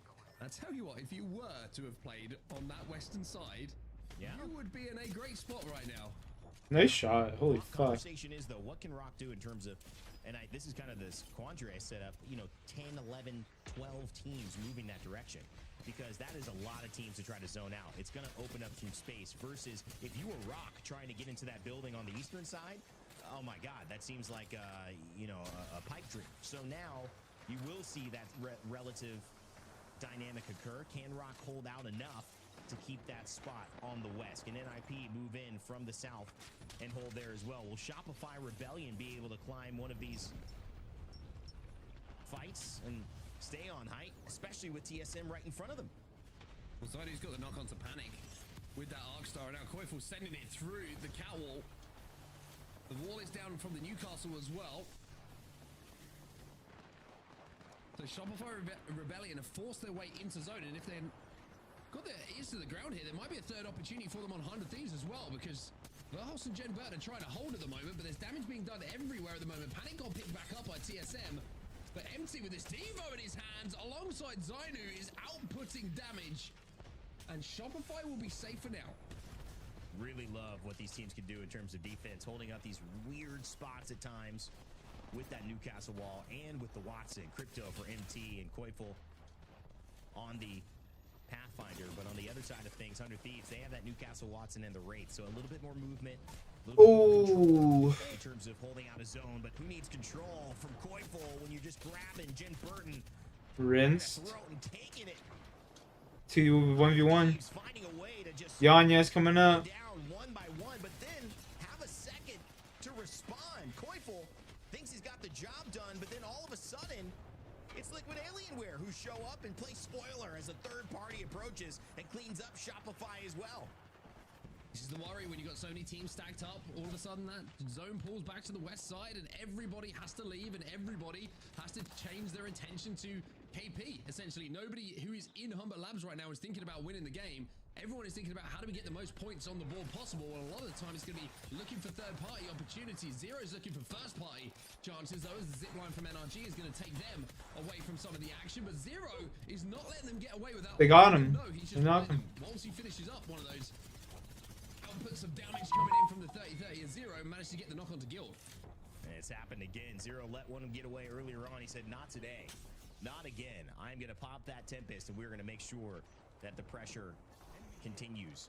And that is going to be a big source of the confidence from Falcons, Open champions, trying to go ahead and win regional finals as well. This would be a big moment for them, especially setting up what would be a massive midseason playoffs opportunity. But NRG, they've also been a big story for me. One of the best teams. First place. Oh, shit. The tiebreaker. Man, they keep it up. Diesel, we said he'd have to Ooh. go big. Not big enough. Decent. That was crazy. Man was playing his heart out right there. Liquid Alienware, CTE goes out right after that, and it's TSM here in the final 6 with Sentinels as well somehow making it out. Yeah, a lot of teams just fell very, very quickly. It was all the teams that had to leave Humbert Labs. Falcons still alive, though. TSM, Sentinels, Ninjas in Pajamas, NRG, and Rock. Rock down on the low ground as a duo, though. Even though they had that great spot, they're going to have to try and play this one out as a 2 unless they find themselves a little Moby. Here comes NIP, though. Carter's trying to hold this angle. Oh, and it's the Newcastle got to knocked. change over, and Vayne says, hey, whatever you've got, I've got one too. He fires back with that Devo spray from the sling. But now the Tempest has run out. This kid's just got to pop a bat. Just pop a bat. You got time. And this kid's got to shoot fuse cues. The R99, and he's just trying to make sure here. Yeah, Don't worry about the KP so much. He's just trying to stop this rotate on this side. NIP holding the zone quite well. Mobile respawn beacon for Kurev. They'll be back up as a 3 as they grab the banner. In that exchange, Rock falls also, and now it's the top 4 with Falcons, NRG, TSM, and NIP. TSM trying to get more members up if possible, but it's just a solo right now. And of course, NRG, NIP, and Falcons fighting as a full 3. NRG on the high ground here. Gilderson's with the devotion. That's a scary conversation. Zero and Walty trying to avoid that discussion as best they can, and they do. Going underneath the bridge. NRG as well, Timmy holding on that right side, but this is a clash that feels inevitable here as, of course, Falcons on the low ground going to have to play this at some point and try to get up here. I don't know how Falcons get out of this situation. You can see they're trying to use potentially an EMP in that situation, although I think they got EMP, and I'm not sure if Falcons have it available. Falcons have to send this. They don't really have another choice. Oh! Vader, NRG get walked up on. NIP from the shadows give them the jump scare of a lifetime, and that's given the opportunity for Falcons to not only move out for the position they were stuck in, but clean up KP, and now they have an evac tower as well to get over the top. Oh my God. There you go, Sean. He's between two teams on opposite sides of the wall. I mean, look at this. This is literally our last two teams here fighting. There's a huge wall in between, and somehow McLovin takes down Imperial Hal, and NIP are the champions. Falcons move, but they get shot down in the air. And it's NIP who take game 3 on E-District.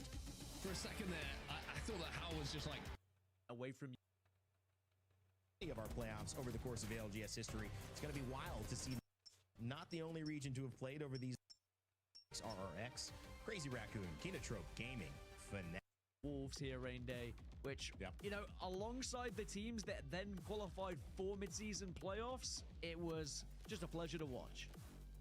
You know, and it was interesting, too, because no matter how well you play, and you get to that level of Game 7, 8, you're not going to have Ash available. I don't know how that happened for YC. I mean, Johnner was popping off with that Pathfinder, no doubt about it. 2K damage, you know, 5 shots in the PK and a G7 Scout. I mean, that's trusting your aim right there. And Johnner certainly had the movement to go with it. But man, that is not going to look the same way.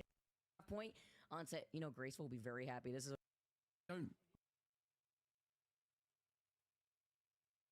did go on to win this game and later became the first team to reach match point eligibility in match 5. Fight that may have benefited them, whether it be through loot, whether it be position. General, you might not be competing, you can still show your love. And there's one special way to do it. We go to every event and we want exclusive things. The Mirage, but no, he's just wearing that cool shirt. Make sure to get yours, hypeland.com. And while Dan and I go shopping for some more Hypeland stuff, and hopefully you do too, let's send it over to Onset and bring back Vicky for our cast as we get into game 4. Let's do it then. That collab looks fire, by the way. We saw them in New Orleans for the ALGS Open. And for those of you who don't have the 20 kill badge, well, maybe you can get a t-shirt and tell people that you do by having it on there. Vicky, welcome back to the broadcast. We're headed into match number 4.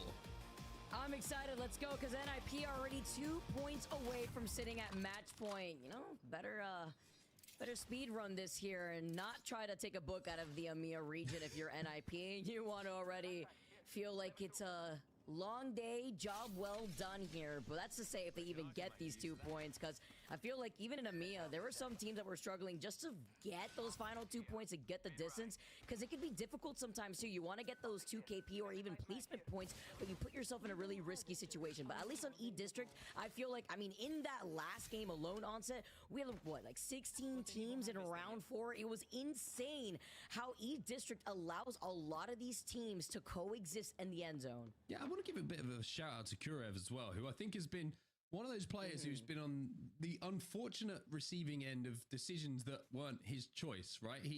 When initially Yanya left Team Liquid, he was picked up. They won BLGS. It was an amazing performance. I think he's presented himself very well. He didn't let anyone down. And then when Yanya became available again, it gets picked back up and he finds himself having to find a team.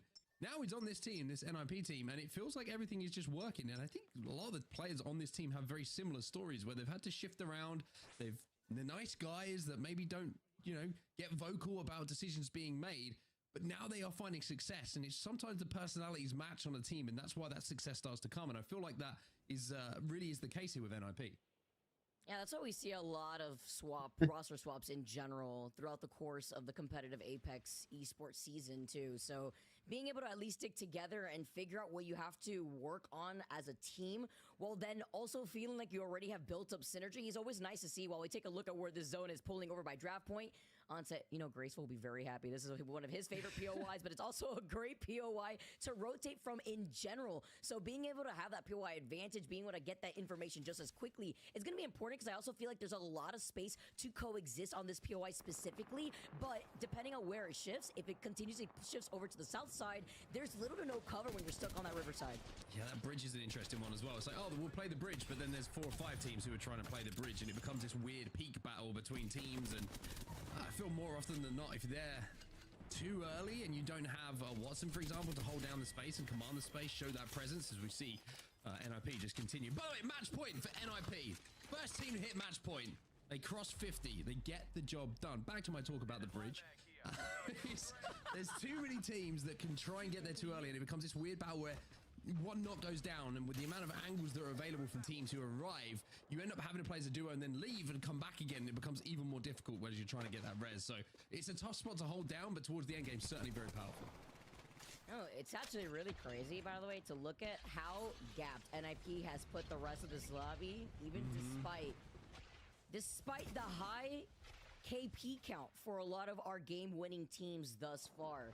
Literally sitting at 50 points, where I believe the closest team to them is TSM with 38 points. So, and now right now they're literally getting mowed down by the Devo, and they get eliminated at the hands of LG, and even some help from 100 Thieves who were earlier able to take control and get those knocks. Yeah, that was one of those situations where it's like, I don't want to look, but I'm watching, because it was that kind of like awkward. It was just a complete decimation there as they ran through them at LG. 100 Thieves are going to be in a pretty good spot for this next zone as well. They're playing down on the southern side of, kind of away from draft point a little bit here. Well, where that zone is going to be, you can see there, 100 Thieves, excuse me, they're playing more to the eastern side of it, but they should be in a good spot to not get involved in a lot of the big fights that go down, but be able to rotate in and have a vantage point to see where third party opportunities. That kid just got demolished. As it'll be MCOY here, are moving in on this building as well as Sentinels, and I'll tell you, Kimchi's going back in there. Kimchi. Kimchi had an idea. I don't know what if it was the right one or not, but I like the fact that he had an idea and committed to it. He thought, you know, being one person from Sentinels, at least trying to clutch out that win after seeing that there was knocks, that he could try to take that away, but there was also so many other teams in the vicinity. Sometimes the panic button is right there, and with Furia now walking in, they take up this building with a plethora of death boxes at their feet. Yeah, Kimchi the kind of guy, if something kicks off, you know he's, wherever he is, if he's your friend, he's going to jump in there. That was a great example of it. Furia do end up cleaning up the final pieces of Sentinels, though, and will now control this building for themselves. Furia, who have been quiet by every single definition of the word so far today. Only the 5 points on the board in 3 games. Very what's up, bro? This is crazy. I used to watch your streams like 4 years ago. Do you still play high rank COD Zombies? Not so much anymore, bro. I just do it like from time to time for fun, you know? They don't seem like they've been able to find their footing. Either comms are messy here, maybe some sort of uneasiness, or not even trusting the comms sometimes, making some of these rotates or decision making here, while we take a nice overhead look at the other teams that are making their rotate in. Falcons with an evac tower all the way from Lotus, passing that of Shopify, Energy over by Energy Bank. A lot of these teams, though, with the crypto drones, will just be able to get that survey beacon ring console before they take their time to rotate into that next zone. Yeah, tough zone so far on E-District with the 2 games we've had for our northern landing teams, which is, you know, the teams that seem to have prioritized some of the POIs. You got Falcons, who would have... How you been doing, Antonio? Shopify Rebellion landed on the northern side as well, would have put in some stock How's into life? the POI. So, a bit frustrating when you are in the POI draft and you put your stock into a certain map and then the zones pull away. You're like, okay, we're not going to be able to make the most of this. However, everybody is able to adapt. Shopify have had a pretty rough zone so far. If you think about the first one we had, the Down Beast one, that was pretty tough for them to get to. Map number 2, not the easiest as well, and then 2 long rotates for them here as well. It's been tough so far for Shopify Rebellion when it comes to these rotates. They're just trying to make the best of it so far. Gotta make do with what you have here when it comes to some of these rotates currently. Shopify, All gamers and NRG are gonna fight. 18th. Okay, bro, LOL, I was fresh out of college back then, in the middle of COVID. there too. You were actually Damn. highlighting this Time flies, in the eh? last game, and that's a very good Oh, point to make vibing? too, I'm right? fucking Making sure you great, can man. rotate, try to Life's cover your good. back, Just having been seeing my split daughter and stuff, you attention, know? just thanks to the utility that Sparrow provides. Working and shit. It's the lovely bridge, your favorite part to hang out here in Draft Point, right? All the crates, you got the different open crates over to your side, and then having to play up this low ground. I am not a big fan of this. Yes, there's even that small crevice, but there's so many different angles once you get out of this specific corner that you currently see Lewin, that you could get shot on from afar, from the high ground, by that tunnel side that you saw behind Lou there. It could be difficult once a lot more of these teams feel more brave to congregate in the center part of Draft Point. Love a good bridge, me, Vicky. Love a good bridge. I actually went down, you know when you go down the weird rabbit holes occasionally of like you're on YouTube at 4 a.m. or whatever it is. And I was watching bridge construction videos. Fascinating. It's absolutely fascinating. I suggest anybody go to check it out. Anyway, all gamers, 28 points on the board. It has been a phenomenal start for them so far in our regional finals. And not take note of that bridge construction. At least they didn't for that POI specifically. Yeah. Well, I'm talking about construction. They're looking to look for some destruction right now. As that nade, That's been alright. that was going to be a right juicer. That was good. Skittle Cakes is Ooh, that's a good ult. Now I see the stinger ball go down and actually clear the space for them to jump up. I believe 15 Sparrows, by the way, or 12, sorry, in this lobby, as well as Ballistic, while Drop takes a different angle. Oh, he fucked his ult. Activates the mother load here too after the Tempest was already called. He fucked his ult. Gamers, but they're getting shot by what looks to be a third party, while Skittle Cakes, he jumps and dances around into the zone just so that way they can take a much longer wide rotation, because they have circle information thanks to that Sparrow getting that remote beacon scan.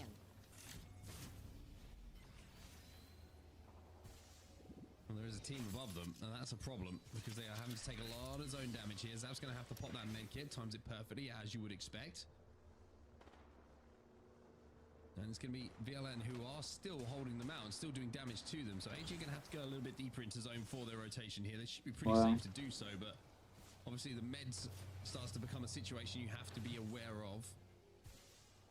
He's got one med kit. Also have an evac tower, so They just got an evac. it looks like a little bit of I played OG RuneScape growing up before EOC, then a little again when OS dropped. position and third party this now. Oh, bro, you know what's fucking ridiculous, man?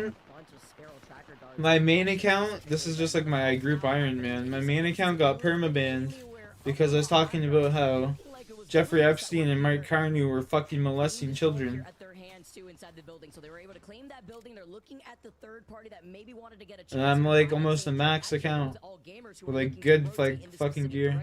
So late after hearing that fight, they can't commit maybe to that choke here because Liquid Alienware can now divert their attention to all gamers. And it was that dart again. You just had it pop.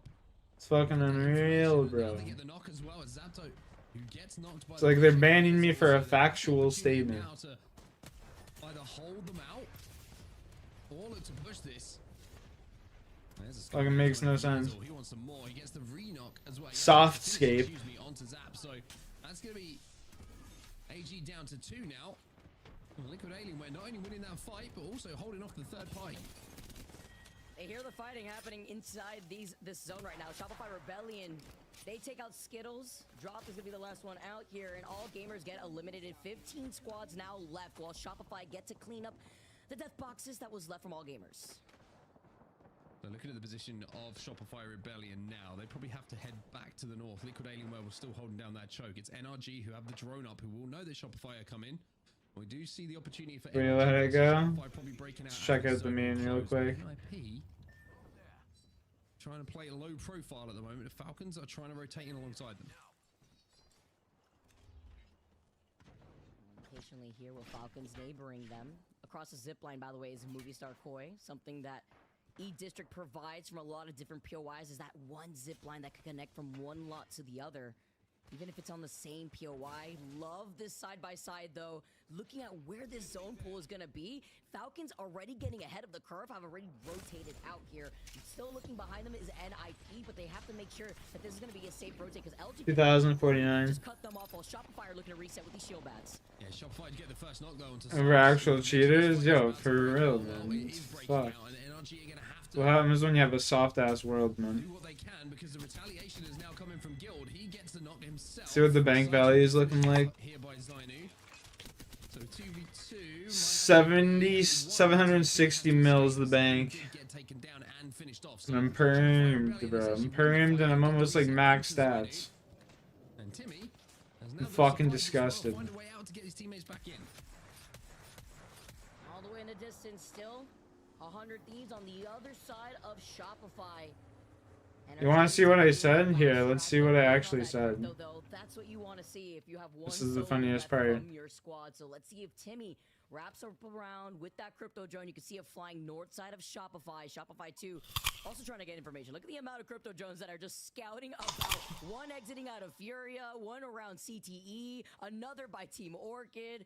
The skies look pretty congested right now, but with Timmy now navigating away from Shopify could absolutely be done. But where do you go? Do you have the Moby yourself is the question. You can't res your teammates in the middle of where VP is, and that Mythic bin uncontested at the moment. No team looking like they're close by to even give up any sort of high ground space to be able to commit to that. Yeah, I love that map overhead. You saw how if you want to commit a crime, you're not going to get away with it here on Egypt Street. There's tracker darts everywhere. There's drones flying everywhere. There is going to be video evidence of you doing something. If you get a little bit, frisky and feel like doing something untoward. Falcons now down on this low ground inside one of these little hut buildings. Will be safe inside of where this next zone is going. So Falcons done a great job once again, thinking from dropping all the way over the northern side of the map to navigate their way all the way down to the southern side now into a safe position.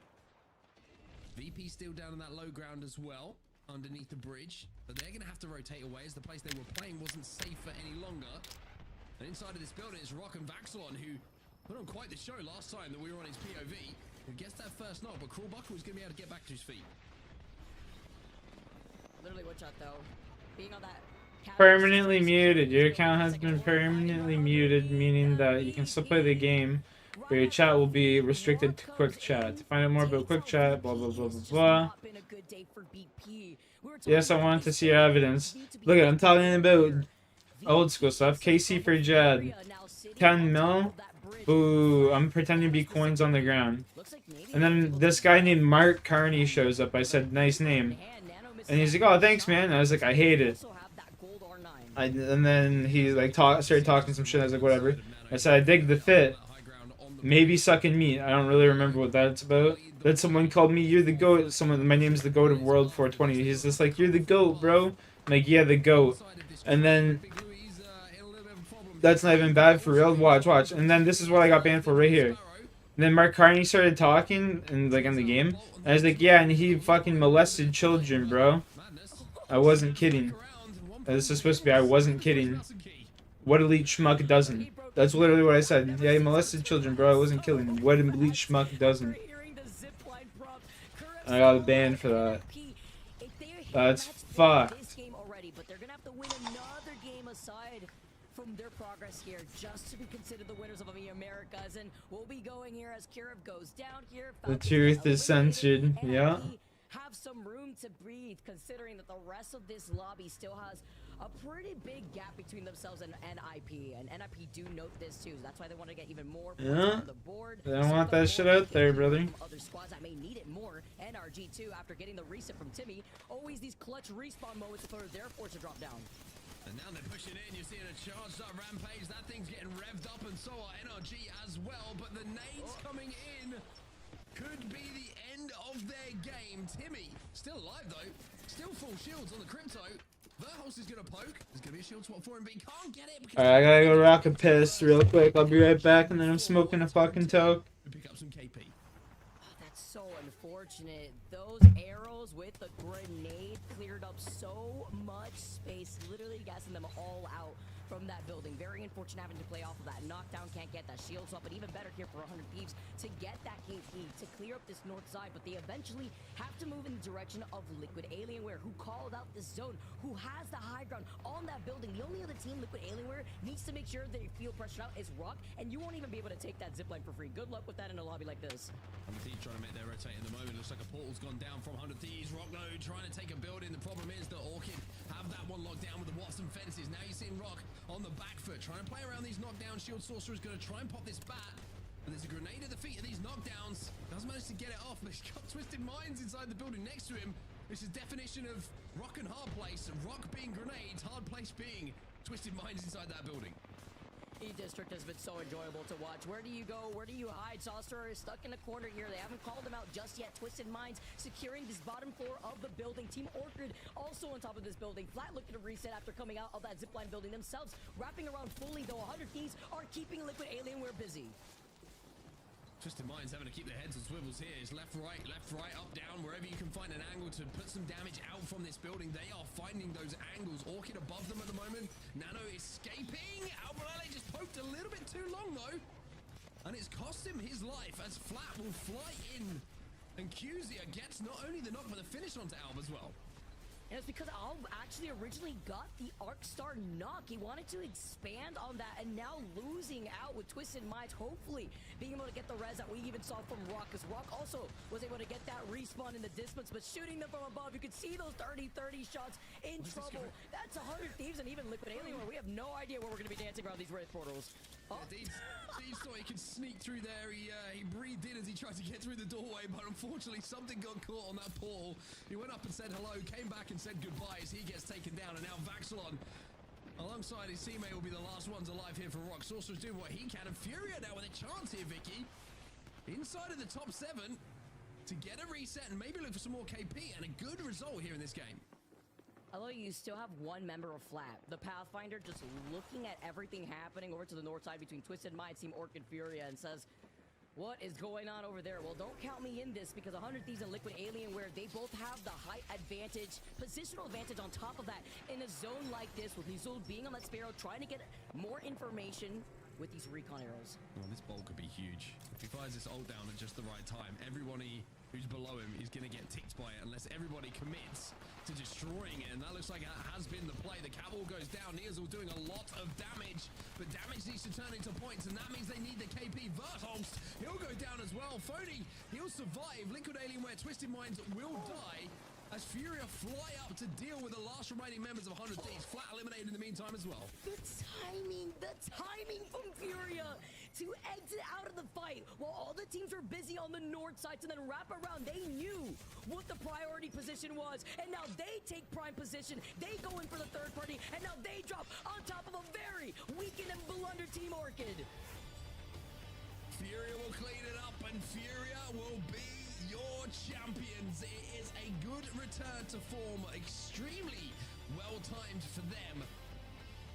But we still only have one team at the moment in that game who has hit match point. That was the NIP, who were the team who crossed 50 points. And in this next game, they have a chance to win it all. We were talking about Furia. We were asking where they at. They heard us and they performed because they needed to. Looking a little bit lost, but the comms right there to disengage on the chaos that was happening right alongside them, to then time a third party with the 100 Thieves versus Team Liquid Alienware fight up on high ground was the best decision they could have made. Yeah, really, really good. And important sometimes just to keep a note of the kill feed. Even though you don't know who's dying, you can tell who's being knocked. You can tell that kills are being exchanged between two teams, which gives you that opportunity to go up with more members of a team, or quite simply just clean up a fight that's already pretty much taken place. Furia, with those plays towards the end of the game, had a very, very simple conversion on that final fight, and with 9 KP alongside the 12 is 21 points on the board for them. Team Orchid and 100 Thieves picking up 15 themselves. ROC, we saw them involved in quite a few fights, by the way, that they seem to be productive in, and that means the 9 KP 8, NIP in 4th with 7. We have Fusion in 5, 6, TSM with a 6-3. We have Flat with a 7-2, ROC man with a goddamn 8-2, Liquid with a 9-5, Shopify 10-0. NRG goes out in literally 20th. What is happening in these goddamn games, dude? What is happening? I just forgot. I just forgot he's going to be super far ahead. for them alongside the 3 gives them 12. They're gonna be like an hour ahead, so once or maybe twice here too. And looking on the other side, let's not watch him. Now are match point eligible with 7 KP. Curve has been popping off throughout the course of the series. I think he's out the next game. These are some of the highlights from this final circle, though, Dan, and it's good for Furia that they timed this push perfectly down from the low ground, zipped up, cleaned up this damage, and then they had all of the height and the priority they could want. I like how everyone was just in agreement to shoot the Sparrow ultimate at the same time as well. Like, everyone was just like, let's just get rid of it right now. But yeah, a great match 4. I love the back-to-back E district. I think it really does provide us with a lot of entertainment just before we then switch over back to Broken Moon, where I still feel like, even though E district is newer, Broken Moon still feels like the unknown, because like Broken Moon just hasn't been played as much in competitive. So I think that this is going to be a tough one going into match 5, especially for NIP. But you mentioned it, not usually we don't see the first team on match point go into and winning the whole thing in match 5. But with how Amiya went, will NIP even get there at all? That's the real question. That's a good point, you know. Maybe NIP will change the story. Maybe they close it out in 5. And maybe we play a match 6 to find out what the final standings are going to be for qualification. Who knows? Broken Moon is where we're going to find ourselves, though. And we're going to see Ballistic go bye-bye. He is out. He is banned. He is not allowed onto Broken Moon. Yeah, surprising early ban compared to Amiya. But again, I think that this region certainly sees the benefit of Ballistic a little bit more than Amiya at times. But yeah, very excited going into this one, because I think we're going to get a lot more aggression coming out of some teams, because this is what happens when one team gets onto match point. Everyone else has that moment. We need to start to pick it up here, otherwise this whole thing could fall apart. Yes, you will still have match 6 as a fallback, even if it ends here, but it could only be 2 more matches. You're not guaranteed another 5 like the lucky lads over in Amiya were able to get. You have to pick things up now. Just a shout out to NIP as well, and a shout out to production to give us some stats in the back. Highest damage dealers in the lobby, but also highest damage taken, but it's a plus 3.1k damage difference. So all in the positives when it comes. They are extremely active on the map with their weaponry at the moment. NIP really are putting on a little bit of a show in those first games. An exciting show for sure, but can it now move them into a victory to take the whole Amiya regional finals? Broken Moon has been very kind to Team Falcons throughout, and Shopify Rebellion. I think I mentioned this a little bit earlier. So both of those teams should be looking up to pick points here. And can anyone actually get onto match point going into this next one, like outside of NIP? Because when you look at the closest to it, it's TSM on 38. That's not a guarantee to be there. Maybe NIP get 2 free shots at this, which is something you don't see too often, but it has happened prior, where a team will get there super early and get multiple attempts to win the entire thing. Much more difficult to track teams now as well with legend bans. Like previously, your teams would know what composition you're playing, what skins you're playing, unless you were changing them game to game when you were on match point. But now it's like, oh, what are this team playing? We don't even know what composition they're going to be playing, so we don't actually have full faith this is the team that we think it is that's going to be a match point. So a little bit easier, I would say, if you're on a match point team, to go undetected in comparison to maybe some of the previous seasons that we have had. But NIP playing Sparrow, Wraith, and Fuse this time around. So the ring console is going to be hit by Fuse when they get that blue perk. Let's see where they're dropping at the moment. Excuse me. Throat's a little bit dry. Dropping over at Atma Station down on the southern side. So they're going to have all sorts of goodies. They've got 2 survey beacons. They have 2 survey beacons and a ring console. Two survey beacons, an Evo, and a ring console. Yeah, and that means they'll get to blue nice and early, allow them to hit the ring console with Fuse, and they can move fast. And look where the zone's going. I mean, they have a direct route to it. Yeah, exactly. This is looking like a pretty good opportunity for NIP to at least get into the position to potentially win the game. Of course, you have to actually get there first and then win the engagements that follow afterwards. As for TSM, a slightly different game. They have to try and find 12 points, and they've already found 3 players right in front of them. It's going to be AG. Panic trying to be a little bit sneaky here. Portal's going to go down, though, and the Wraith will be able to maybe escort teammates. TSM now realise that, and they're going to continue on their merry little way downtown. All gamers did manage to overtake them. Indeed, all 3 players have got past. Villainous are approaching Terraformer at the moment, but not really. Nah, it's just been mainly OSRS, my dude. By the looks of things. I mean, play some Apex, you know what I mean, from time to time, but I don't play Apex like I used to. Going to the skies. Just about get over the tower, but there's a race going on, maybe for a very similar spot. And January. What else do I got? Yeah, I mean, just mainly OSRS, bro. Play some. Been playing some God of War off stream a little bit, you know. Reposition. Looks like he might have to fight, just judging by the bullets that are coming from elsewhere. Gonna try and lock down this part of the building. They do have the Watson to work with here, so at least they've got that. But Sykes has taken so much damage. 100 Thieves with a Stinger Ball. The Stinger Ball, it gets two. You're trying to port the bodies out, trying to get his teammates back into position, but unfortunately, Sykes is going to be one of those players who isn't even going to get to take the portal because he's been finished. Can Timmy get through the port? That's the question. No, he can't because Buddy jumped in the air. Was from Barrows, just absolutely decimated him. I mean, it does so much damage if you put it in the right area, and they can't get rid of it. As NIP, now a match point team, they are under a lot of trouble and a lot of struggles here, but can they fight their way back into it? Oh, it looks like they will be able to. Cure have stayed alive in all of this. McLovin. Oh my god. My word. He's sending it. He wants the KP and CTE RIP as NIP come out of that fight with a victory. Love that. That was full on dumped on. Let's be completely honest. Let's call a spade a spade. That's what Devotion can do in the best of hands. Sometimes even the worst of hands. But NIP, now they have to try and get Vayne back up, which they have the Moby for. They'll get him back on his feet. And NIP still live to fight another game here. Yeah, really brave play that from NIP as well. Took the fight in that position. Yeah, the new Battlefield game that's coming out looked pretty raw, bro. Looked pretty raw. And now they have a really good spot inside of zone. I like a good FPS, you know. The NIP. I like a good FPS game. Line up for them as Vayne goes back to his box. I'll sink a lot of time into a good FPS game. Not gonna lie. Now, what are the loot and treasure that do I get from the other teams? But you're right, that could be a game-winning fight.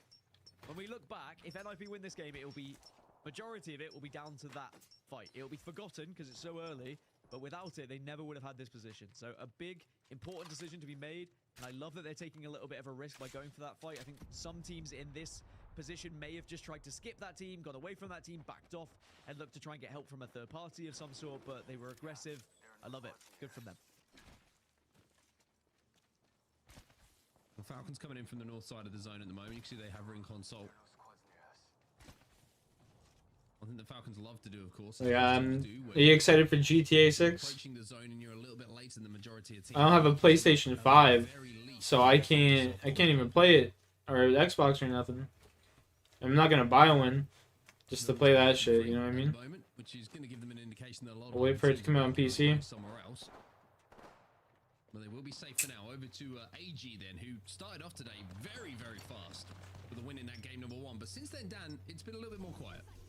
Yeah, a little bit. I mean, they still find themselves on 28 points, and, you know, apart from NIP, they're not that far behind. Are you looking forward to it? Yeah. However, I think they'll be a bit frustrated. They haven't capitalized from that. I'm sure it's going to be a bomb game. That was, again, the point it's going to be the bomb! But unless you follow Ripping a toe. consistency, it will be very quickly forgotten because there are too many good teams in this lobby. So, yeah, I mean, bro, I played, like, some competitive Apex there for a bit, so I wanted to play against, like, the best, you know what I mean? And the best are on PC for that game, so. Gonna start getting to that point where we start looking at those. That's why. Playoff positions. Now I use this expensive ass PC just to play some old school RuneScape, baby. Match 5 or 6, or, well, of course, by match 6. Suddenly, those people that are having to fight from behind, they're not going to have the time. It's a commitment, you know what I mean? Falcons just Golden, what's up, big dog? Find themselves having to get Walsey back to his feet here, as it was a member of Twisted Minds. I think it was Albrelli, if I wasn't mistaken, who managed to knock him with that scout. But the scout usually gives an indication that it's from distance, and you should be able to get him back up. Certainly not been finished in the kill feed. NIP deep in zone as well, and the reason I love this position as well is because it's deep enough in zone where a lot of teams arriving are going to be in front of them, so they're not going to have to worry about their backs so much. You can see that behind them is kind of the opening where the sea, if you like, the water behind them is going to not allow any teams to rotate behind them. It's that deep pocket, right? You're right in the back of the zone, and you can, even if it pulls away from you, you have everyone in front of you can focus on. Oh, it's going to get messy, isn't it? You look at these zones. Some of the zones we've had today have been brutal, but also incredible to watch at the same time. And with the zips that are coming in through to these zones as well, we might see some teams just like saying screw it, committing, and then suddenly finding themselves in a really good position. Because if you time it correctly, you can just like whiz on past teams if they aren't paying attention. So it's certainly going to be a fun one to watch. Maybe this is the ROC play. That's what they're waiting for right now. They're just gonna absolutely yeet into zone. Guys, wait until we hear shooting and then we go. Well, VP, this is an interesting match for them because VP, a lot of conversation has been about their good weeks in Pro League when they had a lot of zones, right? When the POIs that they were drafting gave them quick priority to zones. Well, this one isn't a quick priority to zone. This is one where they're going to have to work for it. So I'm keeping my eyes on how they do in this game and seeing if those worries are maybe have a little bit more true to them. RSC, nice headshot coming in from Vaxilon, just taking advantage of the lack of helmets that are on the battlefield at the moment with our 30. They didn't even have a skull piercer, by the way. No skull piercer on that thing. 104. Boom. What were we saying about the 30-30 again? Really good weapon. Actually, I will say it's really fun to use. I will say that 100%. It is. I mean, when these kind of like marksman style long-range weapons are in the meta and you start to get used to the dip and how to use them, you can absolutely destroy some teams, and it is very fun when they connect. A lot of dopamine, it has to be said. Not so much when you're on the receiving end, though. Has to be mentioned as well. You have to look at it from both sides. Oh, the bot's back. Dopamine or tears, one of the two. It's a fine. Sick. Sometimes I cry with dopamine, so you know, just the best of both worlds. Well, 100 Thieves putting some more pressure. Good old dopamine. From Barrows, picking up the first knock, and it's going to be AG. Dopamine. At the moment, Twisted Minds putting pressure onto VP as well as ROC on our screens right now. Take the high ground away. And we'll be inside this new zone. Back to our match point team though. NIP. By the way, VP just got Zach Mazer finished off by with an Arc Star, so they're down to 2. Still commanding a lot of space here. I love how they're so proactive as well. Oh, shots! It's going to be Zap from Shot. A shambles at the moment. Getting shot by numerous teams. By the way, as it stands, there's only 1 point between 4 teams in the final qualification spot for mid-season playoffs at the moment. Like, that's how tight it is. I'm not going to go too much into it yet because there's a lot that's going to change in these next couple of games, but just be ready for... You mentioned tiers. I think there's going to be teams that miss out on mid-season playoffs by just a point or 2. NIP just... They're good. Trying to stay proactive here. This is what I love, right? You can see they've got a great spot in zone. They're not bunkering down. They are playing the space around the zone and using this as a fallback, this building, to try and pop shield cells, to get back healthy again. But they want to know who is around them at all times and do damage to those teams to keep the space between them and everybody arriving. It really is. I mean, again, NIP have got a real chance here. Genuinely have a real chance. As long as they do keep staying proactive, like you say, if they keep just swinging out, making sure that the likes of ROC and TSM don't push up on them and get too easy a walk up. Like, if you apply that little bit of pressure and you force those teams into engagement, eventually, if you keep them that far out, the zone's going to help you enough that they should just be very easy and simple to take out of the game. Worth noting, Twisted Mind did pick up the Mythic bin that spawned up on the north as well. That could be a factor later on. Again, ratted on them. From it, but definitely some goodies available to them, and it might help them force their way into the zone. Or maybe not so ratted, but they're fighting. A red helmet and a Kraber for one of the best players you could probably give it to. All gamers are finally eliminated, by the way. Drops was the last player alive. We've seen them up and down, up and down. Well, finally they will be fully down. Al takes a little bit of damage here. But he's going to have to find some headshots pretty soon because Fusion are holding them out. And Twisted Minds need to somehow work out a way to get past them at the moment. Stinger Bolt's going in again, but Yakvarez responds with a Devo. By the way, no turbocharger on this thing. No turbo. Keeping it old school. No turbo, no problemo. Aguaras and the rest of the squad of Team Liquid Anywhere will take out Villainous. By the way, Villainous, one of those teams that I mentioned. Fuck, it's making me want to play some Apex, brother. Season playoffs. They might be dropping off a little bit after that early exit here in this match, but Sentinels look like they're just about to get around that corner away from the oncoming fire as VP on their journey. Zach Mazer trying to survive here. I don't know why I laughed. That was a bit mean, but I just remember VP was struggling earlier, and it's always tough when you go onto a screen and it's just one person left on their own trying to make or break it for their team.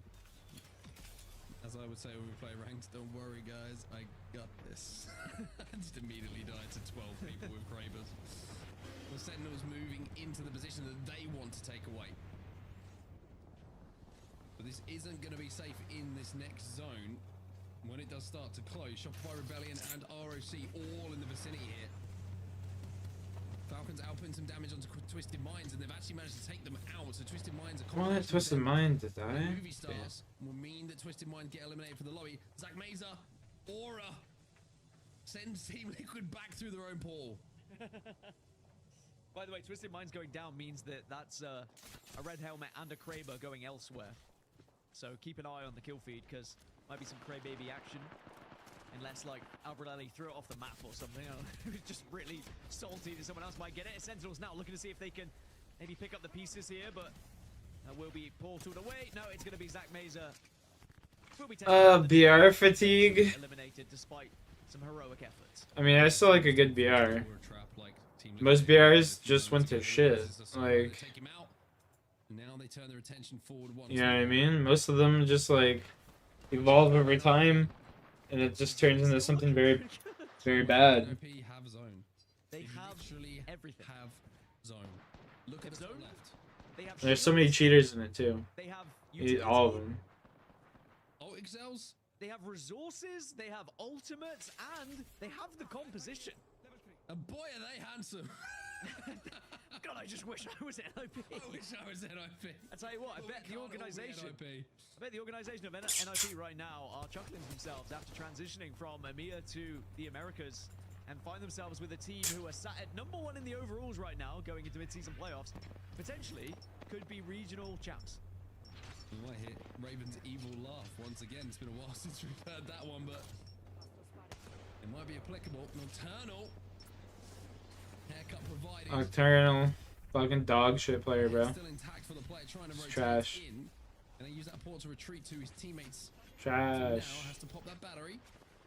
Like, if I can kill you in a ranked game, dog shit. Sentinels moving on Shopify Rebellion, who again have another rough zone in this game that they've had to navigate, and it's not looking good for them. Carter is going to hit the zip line to get ahead of this traffic.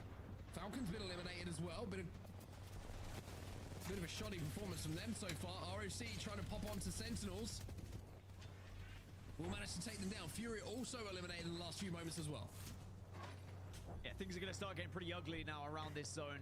I think most teams have found somewhere to call home, but I literally called what Nocturnal was gonna do last time too. His team just didn't make champs or whatever, and I was like, he's gonna fucking retire, and then he's gonna like sit half a split out, and then he's gonna come back, and he's gonna be, oh, I'm back better than ever, baby, and he's gonna perform shit, and that's exactly word for word what's happened so far.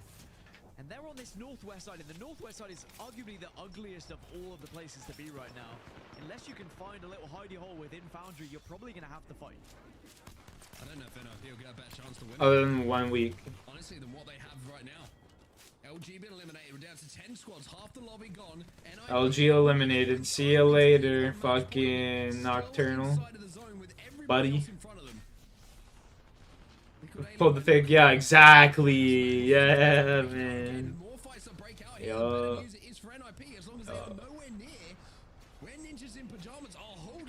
Yo, facts.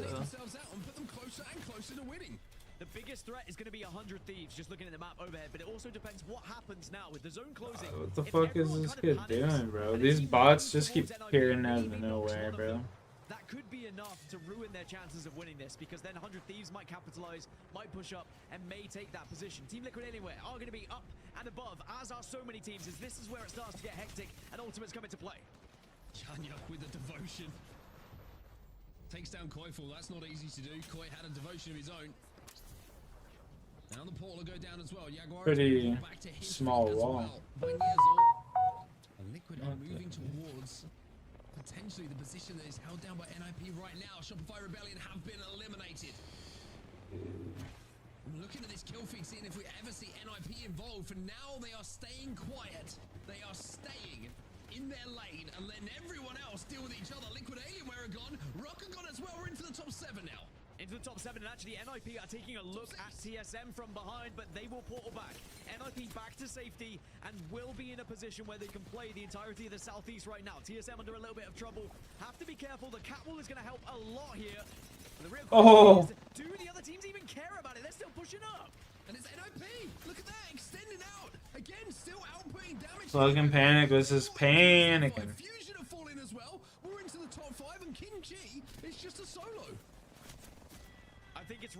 down to 100 Thieves in NIP here. Team Orchid are still alive. Movistar No way NIP wins, right? but just by position, 100 Thieves still seem to be in a better spot. Movistar are taking portals at the moment to try and reposition as well. Team Orchid do have the red armor. That is worth noting. Luxford on the red could make a difference here, but they're the only team on the north. And now Movistar moving into the position on 100 Thieves. This could be massive for NIP. And look at the damage from NIP as well. They are just still outputting damage. It's on 100 Thieves. It's onto Movistar. Whoever moves has damage put onto them. But now with the zone closing, NIP finally have to show presence. And 100 Thieves have to pressurize them if we want to see some more Apex after 6 games. Well, can NIP do it in 5? Again, we don't see it very often. After a team gets on match point, Vane's taking a lot of damage here. Jumps into the void though. McLovin's down though, and 100 Thieves are keeping it going. 100 Thieves are looking to deny NIP from that high ground. Phony and Verholz combining. Verholz getting the finishes on that damage. Karev's still alive though. But for how long? Gets that Barry popped, but now MKOI are poking out. We have more Apex. We will at least see other teams have the opportunity to jump onto match point here. The real question is anyone gonna join them? Orchid on 42 points. I believe there's still a chance they could get match point if they were to win this one. This kid needs to shoot his ult over on those kids, man. But they are in a rough spot at the moment. They Yeah. are forced back and watched by Movistar and 100 Thieves, but now the zone's gonna force them all together here. And you can see that red armor for Luxford could be very important, but Movistar have one as well. Orchid's gonna win this. Team Orchid need the 8 points. I'm not sure they're going to be able to get it in this game in particular. But Verholst is having a game, by the way. Finally, he will go down, but Orchid can create a little bit of space here. Jim Bird is down. Oh, the PK. And Movistar are down Oh, as well. And surely damn. this is Yeah. Orchid's game to win, and indeed it is. Did they get enough KP alongside the placement to hit match point? Well, finally, very, very impressive from them. Put it out, whatever it is. They have already qualified. Total points. TSM, they're looking to be pretty good on 110 points right now as it stands, but all the way down to currently Virtus Pro, who are that team that takes the last spot as it stands right now. Yeah, 76 points, a little bit of a gap between them and Flat, but not too much of a gap that can't be closed in just one. Far this season, so Barrows back in action after taking such Wraith a has long been. break. Hambino, who's bounced around several teams and has found this synergy right now with Team Orchid, who performed really well at the Open and kind of caught our eye as their introduction back into the LGS. And now within this split have been phenomenal, looking like a serious threat here. And what a story would be if they can go back to back and find themselves a win to close it all out. Game number 6 coming at you here, and we are back on Storm Point. A welcome sight for a lot of these teams, as this is the map we started off on, and maybe the map we're going to finish. And you saw there the bans. Wraith is the next one to get the big old X. And sadly means that that's another rotational character gone. So Alter disappeared. Wraith gone. And we have no Ash either. So we're going to start probably look towards more Pathfinder. And there you can see it on your screen already. Luxford switching over to the Pathfinder. And of course we move over to Stormpoint yet again here for match 6. Now, a team who has been quiet today is Team Falcons, and Stormpoint has been pretty good to them so far this season, so perhaps this could be the game that really just brings them back into the conversation here today. Hambino, Luxford, and Rambo. Team Orchid, mentioning them, you cannot say Rambo and Hambino without also talking about Luxford on the Pathfinder. The contribution to this team, it's undeniable. Luxford trying to obviously find his place within this meta, within this team, within this season and split. So many teams vying for that same opportunity, though. But look at this, a Northern Zone, CTE, Orchid, NRG, all about to collapse onto each other. 100 Thieves ahead of the pack there as well, but a very, very far North Pull here, which is looking pretty decent, Dan, for NIP. Fantastic for NIP. They've got Catalyst as well. I'm not the only one who watches tournaments delayed, so I can skip in between matches. Yeah, no, I don't fuck with all the breaks and shit like that. You know what I mean? I hate that shit. I want, I want the content. with I don't need to see no ads. I don't need to see going. none of that This bullshit. could really be kind of like a right on I'm time buying moment for them. the shit you're Just trusting selling. your Just idea of where you move. I fucking mean, my real question is, give me the did they content. even get a chance to get the ring console with where they're going? Perhaps they're just going to sit on the northeast side here. Yeah, I mean, it's also about the polls, too. You want to hold these chokes. You don't want to let too many teams in. You want to force them into the south. That means NIP can avoid almost all of the fighting up until the very end circle. And if it pulls well to them, you know, they're just going to be in position to really stay safe. And that's what you want as a match point team. NIP getting a little bit of luck going their way early on here in Game 6. Looking to close it out. Team Orchid's still on the rotation here. They've got I just gotta start hitting this. and they've got information on the Deposit all bag. Notice, wow, 2 squads at least right in front of us. I see a couple of shots as well. Luxor gonna grab some Evo and try to make his way across as it's getting intense up at the north and teams already fighting for spots. TSM, Virtus Pro actually getting in the mix as well. Just like the United Kingdom, a little bit tense in the north. So stay down south. As TSM will pick up one onto VP, and now Zach Mazer is going to try and respond. And Panic's gone down, so still a chance here for VP to try and rescue something, but Jen also responding. Makes me think that TSM should have the upper hand here. Question 2 is, when is the moment to make a move? What is the moment that decides your fate?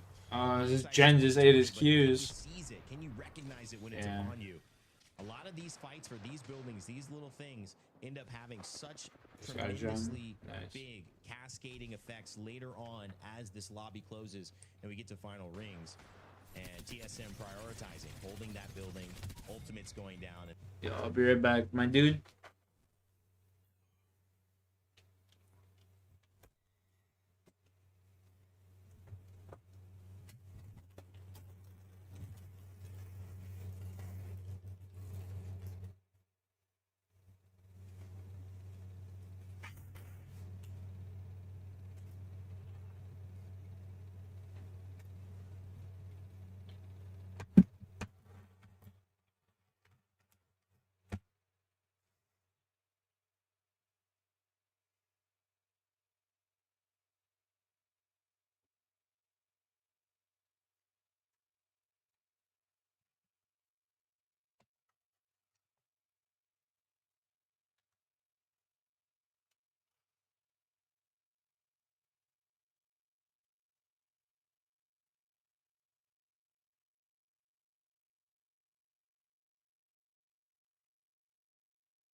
Mine, motherfucker, mine.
and they've secured it, at least for now, forcing Virtus Pro away.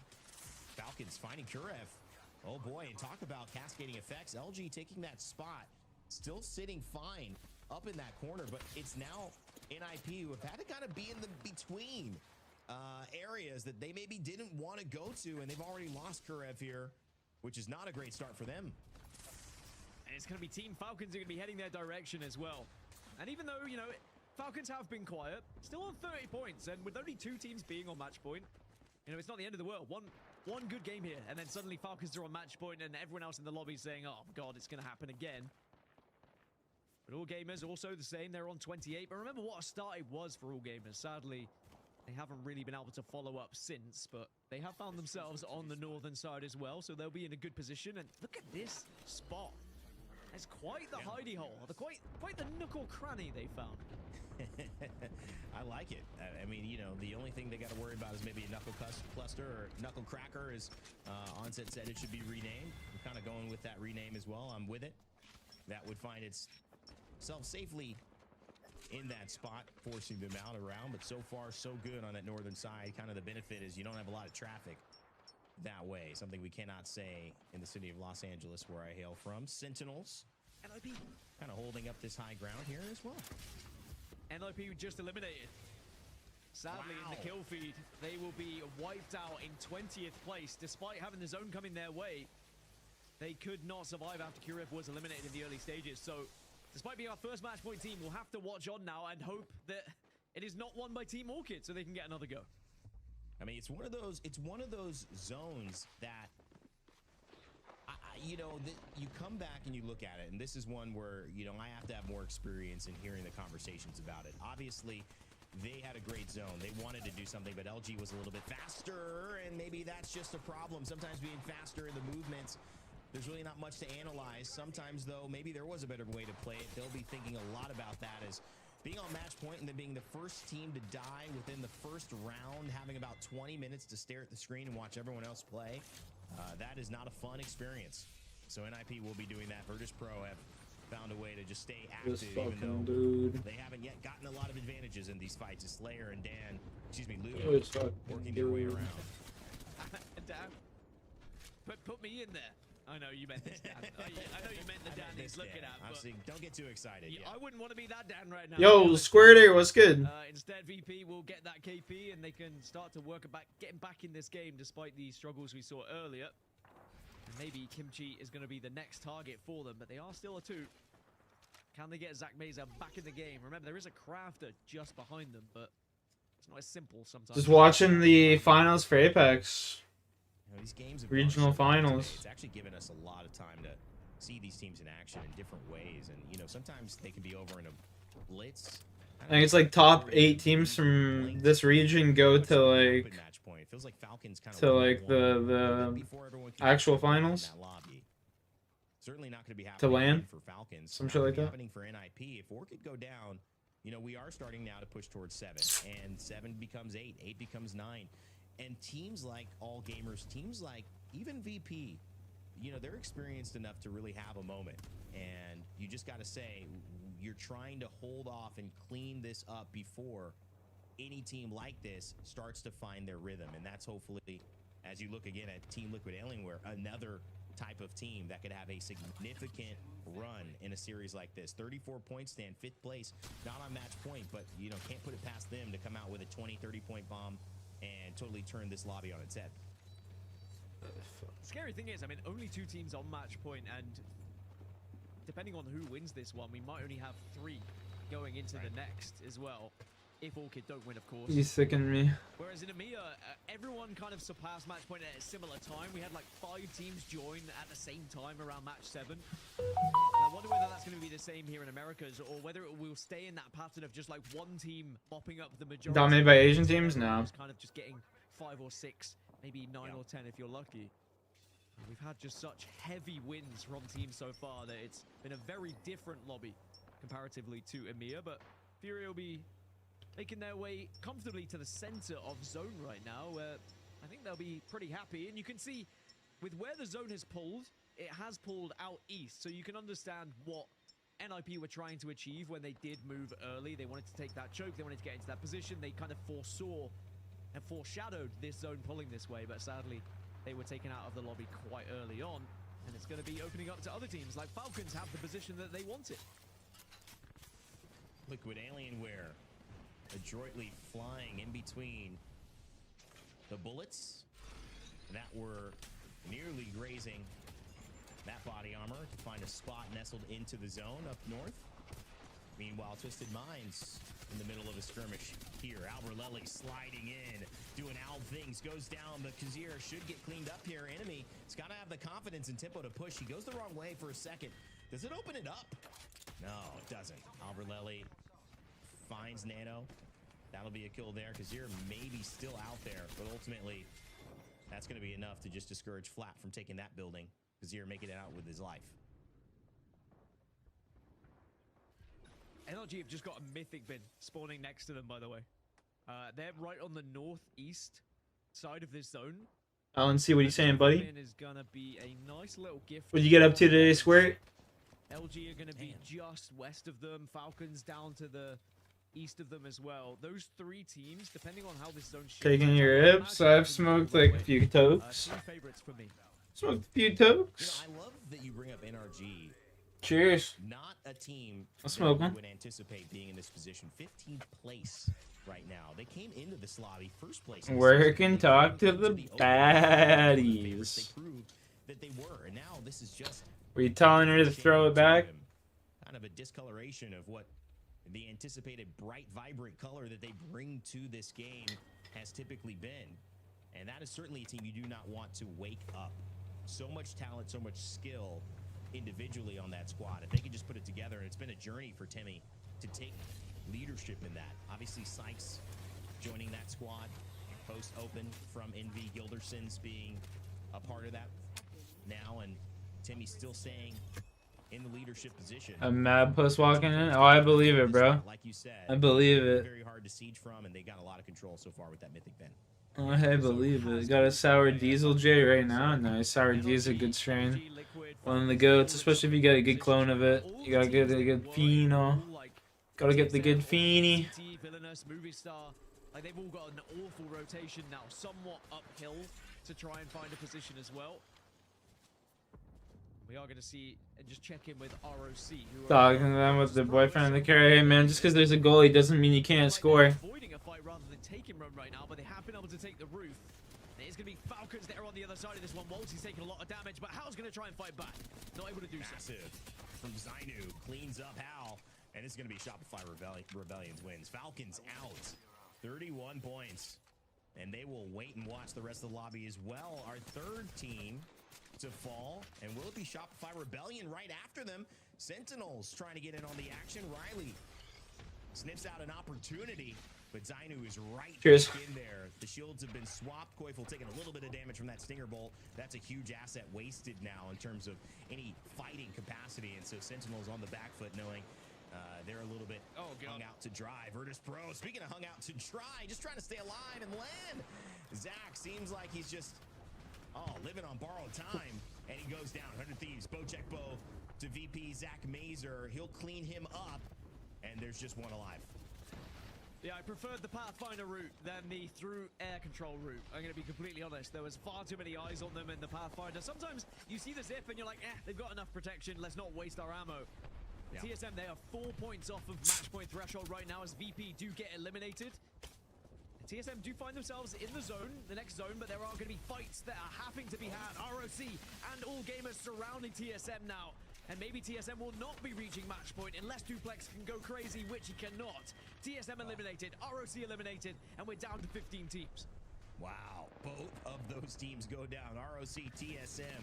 Talk about teams that have basically won match days. You look at Falcons as well. I mean, this is unbelievable, the amount of quality teams that have gone out without a point in this game 6.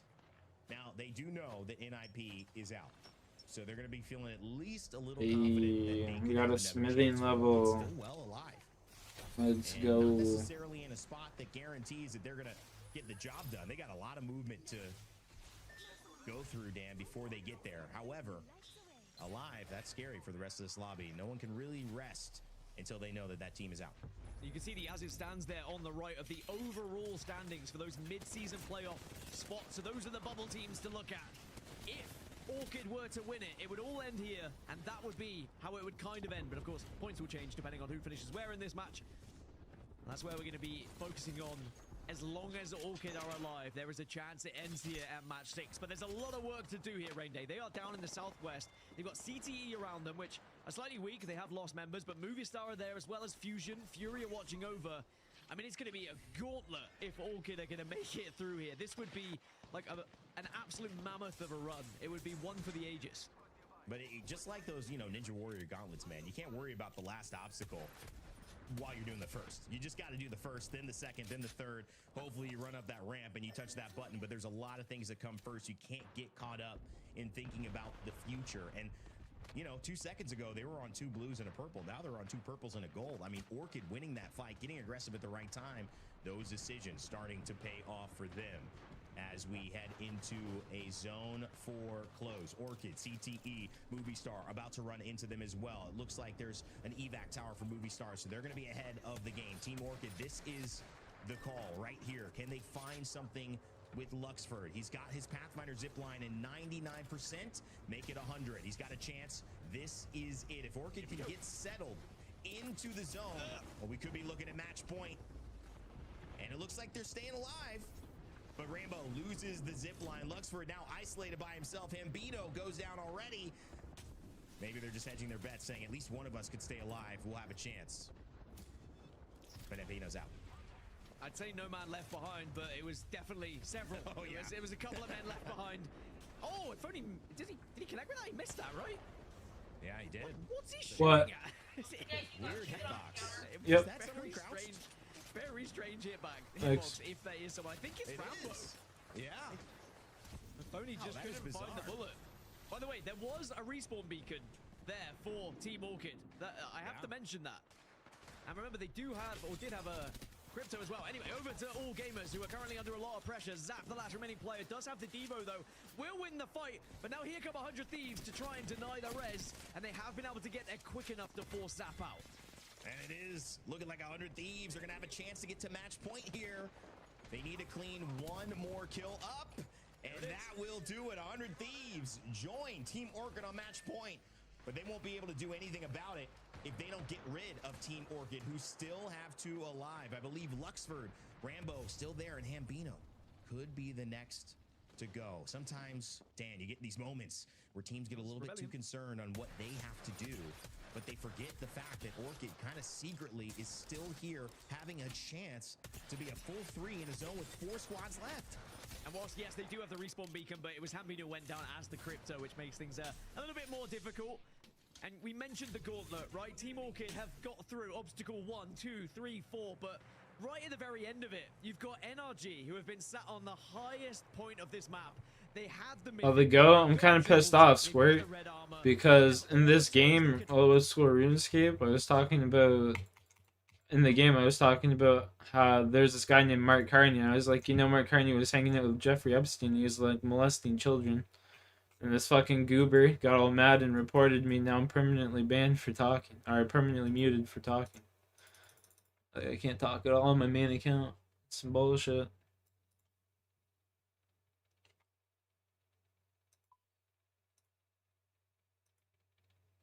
Could possibly want to win this game.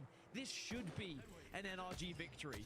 But again, there is still that chance that maybe you pull something. Yeah, dude. Perma fucking muted. There's still a chance NRG could be distracted by one team whilst another pushes up behind them. The real question is, could it be Orchid as a 2? Highly unlikely, but not impossible. I think the only way is 100 Thieves push NRG for some reason. On the main account, not even the Iron Man. And that's it. We're going to Game 7. Buckle in. The LGS continues. Sounds like something I would do. Oh, I did do it. Close to EMEA. So far, so good. I'm waiting on these goobers to message me back. I wrote like an appeal and stuff like that. I'm waiting on the appeal. Barrows with that bow check bow. He's already taken down Virtus Pro with it, looking to do And that is a tall hill to climb, Dan. if I don't get the appeal, I'm just canceling my memberships for this shit. They wouldn't get enough points to reach match point even if they win this one. 100 Thieves, however, if they get all of these kills, I mean, they completely destroy the chances of anyone else getting onto match point. They say, even if NRG were close, we're going to take those 3 away from them. But 100 Thieves guaranteed on match point. They've done their job. But this is going to be such a tough task to try and win this game. I think the writing was on the wall, quite literally, for NRG. I like the composition. I like phoning with the Kraber. I mean, if he has a Stinger Bolt on the side of Verhulst, that could change the fight right there. Especially if they get caught up. The problem is they're going uphill, but the thing is that benefits them is Jim Burton's on the Watson. There's not that level of defensive resistance or stability on the side of NRG, which I'll be means right a back. grenade, it could somehow. I'll be right back. I want to watch the end game for this, so I'm pausing it.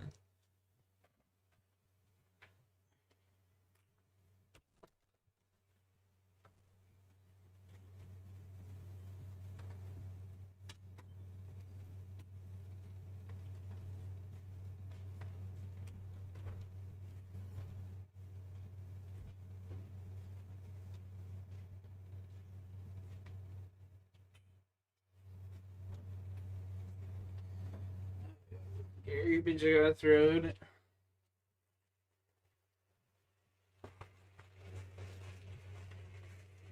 Just put in my room.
Alright, I'm back.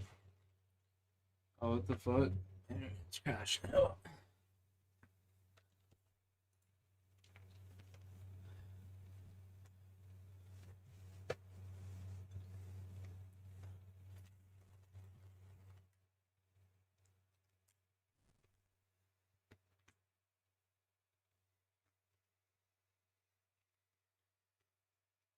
Now, cause something a little funky. If they siege well enough, this could be it. Energized zip line. And there's the EMP, but what is this going to do? They got to get a pick right back. Sykes is pretty low. There's a big grenade, though, and it takes Phony down. Jin Burn as well. Oh, what a shot. And that changes things here. Sykes and Gilderson's still alive. They've stopped the onslaught, but that was close. They're going to be able to reset with Timmy, and it feels like that's the end of 100 Thieves' dream. This is the definition of an uphill battle in front of us as the game is won. It is comfortably finished by NRG. It was a good effort, a valiant effort from 100 Thieves, but 100 Thieves will look at this and say, hey, we're the real winners. We got onto match point, but NRG at least get one step closer with a victory that seemed inevitable once they got that position, and the Mythic Bin also came their way. Teams looked extremely effective as some of the favorite squads to take that lane. It ended up being Falcons, but right now, NRG, Shopify Rebellion, those are the teams that we've been surprised to see the lack of performance so far. If you look on the right side of things, that is where Falcons you've been finding NRG up until this last game, and where you still see Shopify Rebellion, Dan, with 23 points as well. And surprisingly, Falcons. So teams that we know come into lands in the world that are top 3 expected winners are not necessarily even in our top 7. Appreciate you. Absolutely. And all they had to do was really wait, and Here's all job on like the reload animation, and to make it feel like a super fun gun. Reminds me of MW2, the intervention, but when I and he set those map series layout, and Falcons are going to be still at Lightning Rod from the POI draft. So amazing POI, fantastic position to be in. Of course, they did have good rotation to zone in the previous game, but sadly couldn't get the job done. Will they get another similar zone that perhaps they can have a second bite at the cherry here? But you can also look at, NIP had their opportunity at the wall. They didn't take advantage of it. I mean, NIP have now had 2 zones go their way and have yet to find that elusive victory to try and take them to be the EMEA champions here in the regional finals, which leads me to believe that perhaps it's going to be someone else. Sparrow is banned, taken out of the equation here for match 7 as well, Vic. I'm so glad that Peeps highlighted Vayne, by the way. Vayne being the IGL for NIP has really highlighted how NIP have made the adjustments that they needed going into this regional finals. And like you highlighted too, Sparrow being off the table, finally a recon legend we can say goodbye to, at least within that lineup. Probably the only recon legend, I'm not gonna lie, unless Crypto is the next to join Sparrow on the ban list. But this is the different look that we had looking at across different regions, right? EMEA didn't have a single recon legend banned out there. Looking more so at the assault class, where we had said goodbye to Bangalore at one point, Fuse being one of the most picked legends, but it is only match number 7. This could go the distance with only 3 teams sitting at match point. Yeah, I think that's the big thing here. It's only 3 teams, and with the amount of incredible teams in this region that still aren't on match point, it is very likely we go to match 8, maybe match 9. Who knows at this point? That's what is always the joy of match point. And I can't wait for it to happen as well. And Stormpoint is upon us once more. And I think you made a good point. Who is going to get banned this game? Who picks up? You said just the 1 recon legend. Surely we won't see another. Well, Vicky, I hate to tell you this. 16 cryptos in the lobby. Recon is very much approved by the Americas. It makes sense here. You're talking about 2 recon legends that don't have to overextend to get actual information on where everybody else is. I mean, we take that. That's why we see so many different crypto drones flying around these Americas lobby. As we take a look at our winners from our last game, number 6, NRG. They held Godspot for so long, and they're one of the teams rocking the crypto. Yeah, some said they would never get a win with crypto, but alas, here they are. I mean, it was the perfect game for them. If you watch back from their POV, the position they took, and then everything that fell into place with the zone and with the Mythic Bin, it was Why is my stream lagging? comfortable from that point. But they had to get that position to begin with, so we have to give them credit where it is due. And now they are 12 points off of match point. The question is, can they do it again? Can they get to match point with another victory, or maybe just with a solid game here to find 12 on the board. That's a very good point. They're coming out of their POI over by Trident. They're already going to be able to take control over Spider Caves and the Evil Harvester. But this zone pool, a little bit of an opposite end here compared to our last game, pulling over towards the cliffside of Wall. We are going on top of Launchpad Flat, maybe even towards that gravity cannon that's north side of Twisted Minds. Yeah, nowhere near NIP. They're going to have to go on quite the merry journey. As for Orchid, it's not going to be the best of rotations for them either. And then for 100 Thieves, I mean, it's equally as difficult. So there is all our match point teams that can have to move pretty far, Orchid being the closest. But the real question for me is, do Orchid get caught up in the rotation behind Furia? It looks like they've been able to move fast enough that they're not going to get pinched. My worry was CTE and Furia being either side of them when they moved. They might have just got caught in the crossfire, but looks like they're going to be okay. And maybe Orchid have the best opportunity out of the 3 match point teams here. Yeah, because not only are they in the edge of that next zone, they'll be able to have the ring console that's right there already, the survey beacon and Evil Harvester to their south, which is uncontested by no team in the vicinity of Coastal Camp or Echo HQ, because a lot of these teams have already quickly rotated over by Launchpad and LG. We were wondering, where has LG been on the bottom end of the leaderboard over the course of today's series? Of course they have. Find that knock and that Nocturnal's fucking coaching them, or playing with them. They were so close to hitting that match point for so long out here too. Now just trying to see if they could get some of those points on board, if they could bring Panic back, but they have been stuck now at 46 points behind Team Orchid, 100 Thieves, and NIP. LG's almost sound a little bit like a Sean Paul song. Oh, she's a bunch, like, Nocturnal's a fucking fraud. I do think that the 3 players, they should be doing better, right? They are a squad that definitely have the potential to be up there, but sadly just can't really find the success that maybe we were expecting of them so far in the regional finals. But again, with only 3 teams on match point, there is time to catch up. You just need that one big game and suddenly you're right back in the mix of things. How tight it's looked like here in the Americas. Despite the early lead that we saw from NIP, sitting at 68, right behind it with 100 Thieves. 2 teams that are running 2 different comps, by the way. I think it's nice to highlight that NIP are running the conduit. Maybe the only conduit that we have in the lobby. And that's a little scary when you're a match point team, because if one squad could figure that out after studying the VODs or after scrimming against you, they'll be able to know and isolate that you are the only team running that conduit. And they can even greet you here as Liquid Alienware. Love this setup. The zipline into the EMP, the follow-up. Oh my god. Oh no. Can't go anywhere. Can't go anywhere, Cheeky. Sorry about that. Yanya saw you in their sights. That is Villainous losing out on another one.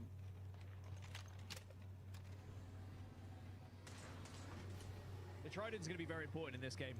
With where this zone's going, I think the Tridents could really help you, especially on the southeast edge, if you can get all the way around and just skirt around the edges of the coast, and then you can cut in behind and catch people off guard. That's if you can drive your Trident, of course. I wouldn't advise just trying to skirt over walls too often. But at least Villainous are able to get away, and now you just need to find a crafter here. In this current direction, and if Movie Star Koi, who are currently on their own Trident by Barometer, hear this Trident from Villainous. Yosi gets off, gets a quick little heal off with the shield cell before getting right back on that Trident to try to wrap around completely, but Movie Star will be able to call him out while we take a look at our match point team. Team Orchid, who got ahead of this rotate, have found themselves in a nice spot on the low ground here of Launchpad, because even sometimes we've seen this pool in a very similar end game. I believe it was match day 9 for EMEA. Alliance were holding a very similar spot on this low ground that Team Orchid is now situated in, and more teams are now flying in. It's going to be Team Liquid Alienware that are currently in Devastated Coast. Yeah, everyone's moving pretty quickly now. I think they've realized that the rest of the lobby were trying to take the position away from them, so everyone was like, just quickly like, hop in the Trident, guys. We can't allow this team to get ahead of us. And it looks like those who were late to the party now are going to have to force their way in. One of those being Falcons, LG, NIP, VP, All Gamers, Fusion, and Movie Star, and Villainous, who we saw going back to Res. Those are the only teams who are outside of the zone at the moment. The other 12 have all found themselves a spot to call home right now. Man, Villainous really went all the way over to the Cenote Cave. I mean, it was a good call. We want to play more defensively here. If you're Villainous at the moment, you do get everyone back up, and when you are the second team on the bottom end of that leaderboard, sitting in 19th place with only 17 points, you have to start making magic happen if you haven't been able to find your stride already after, what, 7 games now at this point here. So looking at the overhead map and the teams that will be rotating, though, from that north side, LG, NIP, taking their time, they'll be able to have that Evil Harvester over by Cliffside, and Falcons, who could hold this position to try to gatekeep either NIP or LG. But Falcons probably also have that ring console, and they'll have to deal with NRG to get inside that next zone. And excuse me if I missed this the previous game, but NIP on Conduit. It was something that Mark and I had mentioned during EMEA, that would we see Conduit? I think that there is a big consideration that Conduit could be very impressive in this meta. Even in ranked, I've been able to play. Glitter was playing Conduit, and it has been so helpful in fights and engagements, and maybe it could be one of the differences that NIP need to try and get over the finish line here. Conduit is insane, especially in this legend ban system that we currently have in place. The only thing I'm worried about is if other teams understand NIP's game plan after scrimming against them, they could isolate NIP if they know they're the team with the conduits. And so the only ones running the conduit. Same thing, I mean, Movistar Koi aren't at match point, but them being the only ones with the lifeline, it would kind of be a similar situation to that. Or even bigger brain would be that they never took out the conduit and no one will know that it's NIP. Yeah, it's always tough to try and play around that as well. Try and thinking that people would target you, for example. You try and hope that you get into a position where it wouldn't matter, even if they did try and target you. One thing that Conduit's ultimate can do is zone other teams out and maybe force them into each other anyway, as now NIP will continue to make their move with that Conduit that we were talking about. And I love this composition. I think Pathfinder, Fuse, and Conduit is a scary composition to try and fight up against. But my worry would be similarly to what we saw in match 5 when NIP got into the position, but then they didn't really have any pieces to set up. There was no defensive tools. With Conduit, you do have the ultimate. That's the only thing that can maybe do something, but of course you can be shot through that ultimate. It's not like a wall. It is just like a bubble that can kind of stop people and it will damage them, but they can definitely still shoot you through. That's the scary part too, when you have so many cryptos in this lobby, where it ends up being the counter pick versus these Watsons that do want to set up. That's why seeing more Watson, 10 picks specifically on Watson, versus the Catalyst having 4, also showcases the teams that may not have that time to go into these final zones, that may not rotate just as quick here. And Shopify Koiful landing these shots with a 30-30 already across the lot. Looking at their positioning up the hill, looking at Liquid Alienware as well as Movistar Koi from the other side. Shopify Rebellion, it's been a quiet day. Even Peeps mentioned Virtus Pro, they've lost 1 to Twisted Minds. Shopify Rebellion throughout the season were one of the S-tier teams, especially on Stormpoint, to be honest. So a very surprisingly quiet day for them, but sometimes the lobby just doesn't really go your way. But again, still time to change things as long as you can stop one of these match point teams from finding success, and the best way to do that is by finding a victory. Virtus Pro will get back up to a full 3 as well. I feel like VP's up and down success needs to be studied, because obviously this team started off so strong at the very start of the Americas within Pro League, and looking at them struggle right now, while Lou is going to be able to game soon to at least clear this building. They're going to be able to secure, and with this composition, Zach being on that Valkyrie specifically, they can do it Sunday. Give him that info with Lou being able to bunker down on this Watson, but it'd be a shame here. Slayers may be on like this Sunday coming up. EMP another team across from them, but equally could be done to them too. While Shopify try to hold down to the slight low ground. They've given up the height though, and you can see Movistar absolutely sending it with the Devo. And Shopify Rebellion now in a 2 versus 3. Koiful does respond, but can he get out? The answer's no, and it leaves empty in now a 1 versus 2, and probably having to retreat here. Still 20 teams left. Backing away, he pops the EMP just so that way he has even more time to get away before they start looking at him. Running for his actual life, while now Furia heard some footsteps showcased with Nut. With that zip line, wanted to peek and see if maybe they had an opportunity to get some KP. The 22nd. Sentinels, they are very much in the thick of it here. Hal gets a grenade in the right place this time, and it will take down Carter, as now Falcons begin to move up and try and pressure and try and take this position here on the eastern side. Sentinels are scarpering away though. They do not want to take this fight, and they're trying to escape. At least with a really good grenade here from Hal, redeeming himself. Not this time, not hitting his feet, but hitting the enemy from Sentinels, but are still alive. I mean, do it on the 22nd. Because, like, I sleep in till, like, don't think they know where he is, just unless you want a game sometime after work. January gets enough with some help from the ring. You know what I mean? I could do it after work. Continue to transition south as Fusion down to just January. it's going to be a tough old road in. I mean, you're going to watch your teammates most likely die. They're giving him as much information as possible before he moves in. But this zone, with it shifting further south, which was the expectation, that does mean that those who were a little bit further north are going to have to move in. Like TSM, LG, they had all kind of been over towards the pad. ROC looking to do some damage. Deeds will be shredded from a distance, and ROC should be able to push up on this one if they want to, unless they're worried about a third party. Yeah, a fact whether you got that Arc Star knock means that you have the man advantage. Jay is literally one shot. They're one of the teams with the catalyst. Nice bunkering down at the right time, but they have not been able to reset fully in terms of the as Deeds goes in. Saucer with the follow-up on the I'm gaslit right now. Finish off Chase. And with 19 squads left, who's trying to run away? Shopify get the res here in the header. And Rock I'm just saying, man. I can do it after work if you want, but it's gonna be after like 11:30 at night. 11:30, 12 o'clock at night. I wasn't sure you'd be down for that. Taking this engagement, Villainous have gone down on the other side, and Fury are in a pretty good position. They should be able to win this one, but maybe, just maybe, no, you can't get away with it. The knockdown shield did a job, but not quite enough. But Fury, they go down anyway. Twisted Minds just pick up the pieces. That slow approach to try to maybe go in for a Hail Mary Evo shield swap while you're still slowed down with the Arc Star. Sad to see here, while Twisted Minds, though, in a good spot up on high ground. And NIP, one of our match point teams, have now made their way into the north side of the zone, where the majority of these teams have congregated. But bad news for them. I thought you, like... We are moving exactly. I thought you, like, worked till like 2 or 3 in the morning, to be honest with you. From where everyone has predicted this launch pad ending. NRG go down. There's no back-to-back games for them, and they will not find match point here. 100 Thieves, however, are already on match point and are still alive. They're on the western side, so they still have a little bit of a journey to get to that southern side that you're talking about. They do have the Pathfinder available for them for that transition. They've also got a lot of range available to them with the Bocheks and the 30-30s between them as well. So they're a real problem to those teams that are trying to cross at the moment. Team Orchid are currently quickly moving from north to south as well to try and take one of these buildings alongside Virtus Pro. Oh, maybe Team Orchid with a good opportunity here in this game as well. It's scary to hold that position early on unless they have a Trident to maybe cover their front here, because Virtus Pro could still have them their line of sight on the roof side of that building north of Devastated Coast. You used to actually? Oh, okay. That's probably why then.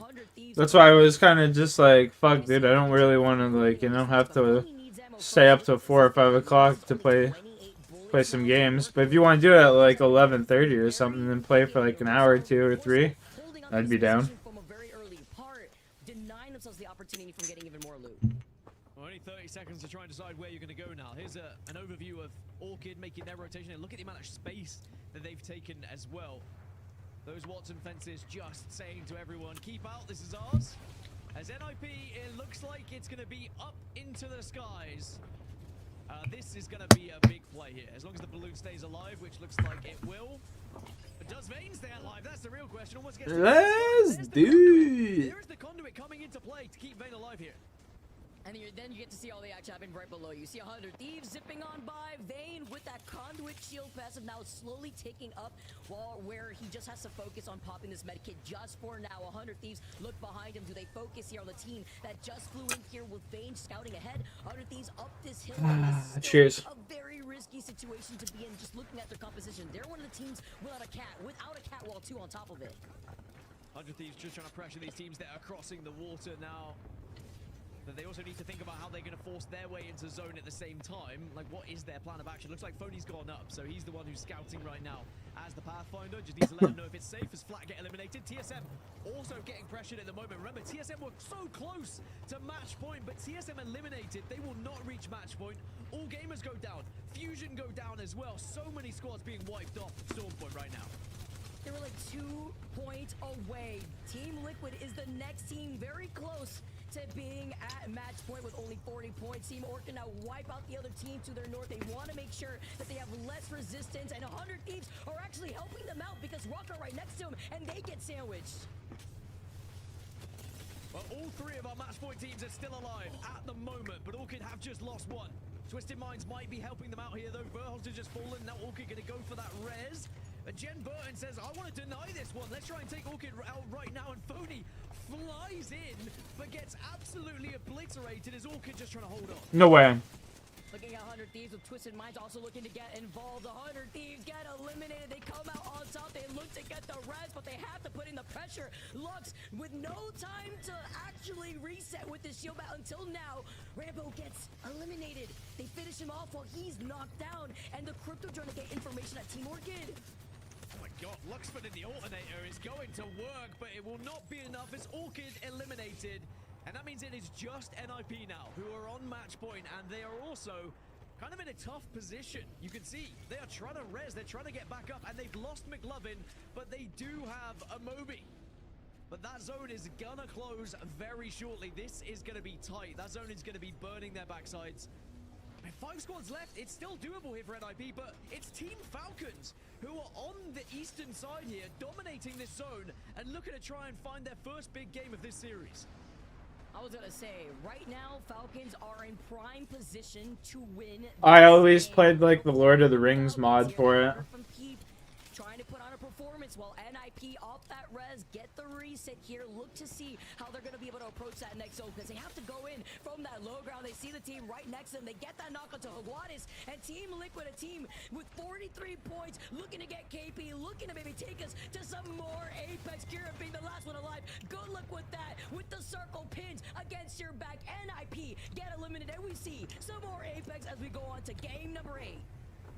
Let's go. More games in match point and a Falcons victory potentially on the horizon. That is just how things go in the ALGS. Falcons have everything in front of them. Twisted Minds, VP, and Liquid Alienware are all bunched up together, and Falcons had dominated this zone. They control all of the space. The real question is, can they get to match point? They're on 39 points right now. With KP, this is still doable. I don't think they got that one though, and that might just take it away from them. They're on 41 points, get 45. They need all these kills, I believe. So still doable. Not impossible for Falcons, but certainly going to be tough, especially with how close VP and Team Liquid are. You literally need to just go ape VP without getting third. There's this Demon Horde mode now. It's like zombies, but with swords and shit. I have 5 upgrades and better stats. That sounds interesting. That sounds actually pretty dope. What the fuck? They found a lot of success, but another team who's done something similar is We should give it a go. holding this lot right now. Which of these teams are going to engage first with Team Liquid still stuck on that low ground? The moment the zone starts closing in, Falcons are going to look at Team Liquid, who are going to be funneled in their line. We should give it a try. Are going to then try to pressure out Falcons, or which of these teams want to try to get this KP right below their feet? Because it's only 2 members left of Liquid. Yeah, that's 2 less. That's 1 less kill for Falcons as well. Remember that. So can they get enough just to get to match point? The math not necessarily on their side here, and the position of both teams maybe not either. Is Hal goes down, and that might just open things up for VP. They start to move here. They try and take position. Great cover though from Zero, not allowing VP to step up on them. But this bow check is deadly. You know they're hungry, but they can't, because if they give up that space, they're gonna get shot in the back by Team Liquid. They have to let the res happen from Falcons. Now VP looking to the right. They hear the footsteps from Team Liquid right below them, but now they're eventually gonna have to move forward here. Falcons looking at both VP. Oh shit! Oh, Yanya! What? Dropping down from the high noon, just drops down. Grease, Liquid, VP are playing for second. They know they couldn't win. They just wanted to get the KP. They allow Falcons to move up and be your game 7. Alright, you just slow down there, Golden. Team Falcons find their victory, find their form, but they do not find match point. They will have to win not just another game, but then one after that if they were to be the champions here of the Americas regional finals. But one thing that does guarantee us, Vicky, is more ALGS action. I love match point. I love it too, and I want that sure. Still sitting at 48 points this time around, 2 points away as we take a look at the match results as it stands right now. NIP still lead the pack with 125 total points. Wow, I mean, it is so close down there in 14, 15, 16. And of course, sure, you're safe right now. We're still going at 4:14 AM. Before I am ready for the next game. Vicky is here alongside me to take me through the action. Falcons with the win. Falcons rising, not champions yet though. We've still got some work to do. We still have a couple of teams on match point and still a couple Crypto is banned. down that beautiful 50 points that seems so far away for so many of us. Don't you love it on set? More Apex. You love it, don't you? It's like your sleep paralysis even knocking on your door to remind you that we still have more games to go. While we take a look at the final circle right now to look at exactly what VP did. They understood the situation. They knew that they had to play for second because the moment that zone started closing in behind their backs, it was Zach's call. That fucking Bengal won them in the game. They got the initial knock, but even if they decided to push onto that fight, they were just going to get third. Bengal literally won them the game. Knowing that they actually had to either commit to the duel right below them, it's an easier fight to get KP, but also possibly deny the match point positioning for Falcons. I think Slayer just fell. Zero as well, because the speed at which he got alongside Hal, having been knocked, and was just able to Was Lou. any potential move from VP towards the Falcons position, just hold them in place, force their hand to have to play for second, like you say, and they didn't get really much of a shout in this final fight due to the fact that they've taken so much damage in that fight from Team Liquid Alienware, but it's going to be Falcons who finally joined the party. It feels like they are late, but better late than never. Not a match point as yet, but closing in on it now as we see Crypto banned as we head back to Broken Moon. I feel like highlighting some of our heavy hitters thus Broken far Moon. in this lobby. Kirov still leads the pack with 17. Damn. But it's Trash been a map. pretty even split across a lot of the teams here in general. And These will be like the next ban. Or Catalyst, actually. Already at match number 8. It's been great competition. We said goodbye to Crypto being the second legend. Catalyst will be the next one banned. Played go another game. Exiting out of our legend rotation, but seeing maybe the Bangalore come into play. Breezy. Breezy. So with Crypto gone, we start to get into the interesting part of legend selection. We start to see a little bit of experimentation having to happen. Breezy. Who's most prepared for these long game series? I know that a lot of coaches and a lot of teams would have been thinking about compositions when we get to this point in match point, not just for the regional finals, but of course for the mid-season playoffs that's coming up. And with the amount of games we are seeing, Vicky, I think more and more work is going to go into what compositions we play past game 8, 9, 10, 11, 12, however far it goes, before we start to see some resets where we almost did see that with the assault class in EMEA. I'm not gonna lie to you, Onset. The amount of notes that I have just stops after game number 8, and we only have 3 teams still at match point. Although I am expecting to welcome maybe another 4 teams here. I'm being pretty hopeful here, but again, we still have a lot of teams. TSM with 48, Falcons with 48, Liquid with 48 with that 3-way tie, Liquid Alienware 48, of course, too, with all gamers right behind them with 45, Furia with 43, all the way down from TSM sitting in 4th place, of Furia sitting in 8th place. This could be that pop-off game that they need, but they have to get aggressive for it. Maybe not Falcons if you're only 2 points away like the rest of those other 3-way tie teams. Maybe just trying to get those 2 KP and then try to maybe play for positioning. But if you're all gamers, if you're Furia, you have way more right here to try to play for, just to try to get that extra KP. Well, Falcon's job is initially simple. Let's get the 2 points that they require to get onto match point, and then it becomes find the teams who are on match point and stop them winning the game. If they can do that, then they're going to have an opportunity here. 100 Thieves, NIP, and Orchid, still the 3 teams who are on match point, and we are going straight over to quarantine. And for NRG, that is a huge Quarantine zone. That's fucking horrendous zone. They have assault bin, they have support You. bin, they have survey beacon, and they've got an Evo harvester right next to them to get up to blue as well. You gotta get there early, man. That's choke central. Where they want to play. They better get to that high ground building. I fear is about to approach real soon, because we saw very similar zones to this in EMEA, and that was the game-winning position to be in here and to get away from a lot of the chaos that ended up collapsing on a lot of the squads that ended up sharing that middle part of quarantine zone. They're playing split up a little bit. They hear Fury up on the high ground. Team Orchid also on their move, as well as Movie Star Koi. But look at the amount of teams that are already on their move after getting that information. A little far away from NIP, who land in Atmos Station. TSM over by Terraformer. This does benefit teams, though, that do need to get some KP. If they could take some shots with that G7 or 30-30 from afar, just to maybe steal that away from another fight that's happening right in front of them in quarantine zone. Well, NIP, I keep thinking back to the last time that we were on Broken Moon and the opportunity they had to close out in that first game after hitting match point. And I said at the time, I don't know if they'll get a better chance. And took a quick voyage onto social media. It's always a dangerous thing to do, but don't worry, I was wearing my knee pads and helmets when I did so. And Gino said that he tweeted out about listening to the comms, and it was 10 minutes of them playing that position, followed by, what do we do now when the zone started to close? So there wasn't a plan that seemed to be for what happens next for them. And I think looking at that, maybe that opportunity slipped through their fingers, and maybe they had a bit of a hangover after that. 100 Thieves, though, I feel like they're starting to roll a little bit here, but they've got to be aware of Falcons, because we know how good Falcons are. We don't have to tell people at home how good Falcons are. But when Falcons start to find momentum, that's when they become particularly scary. And winning a game at this stage, with still so few teams on match point, they are so dangerous.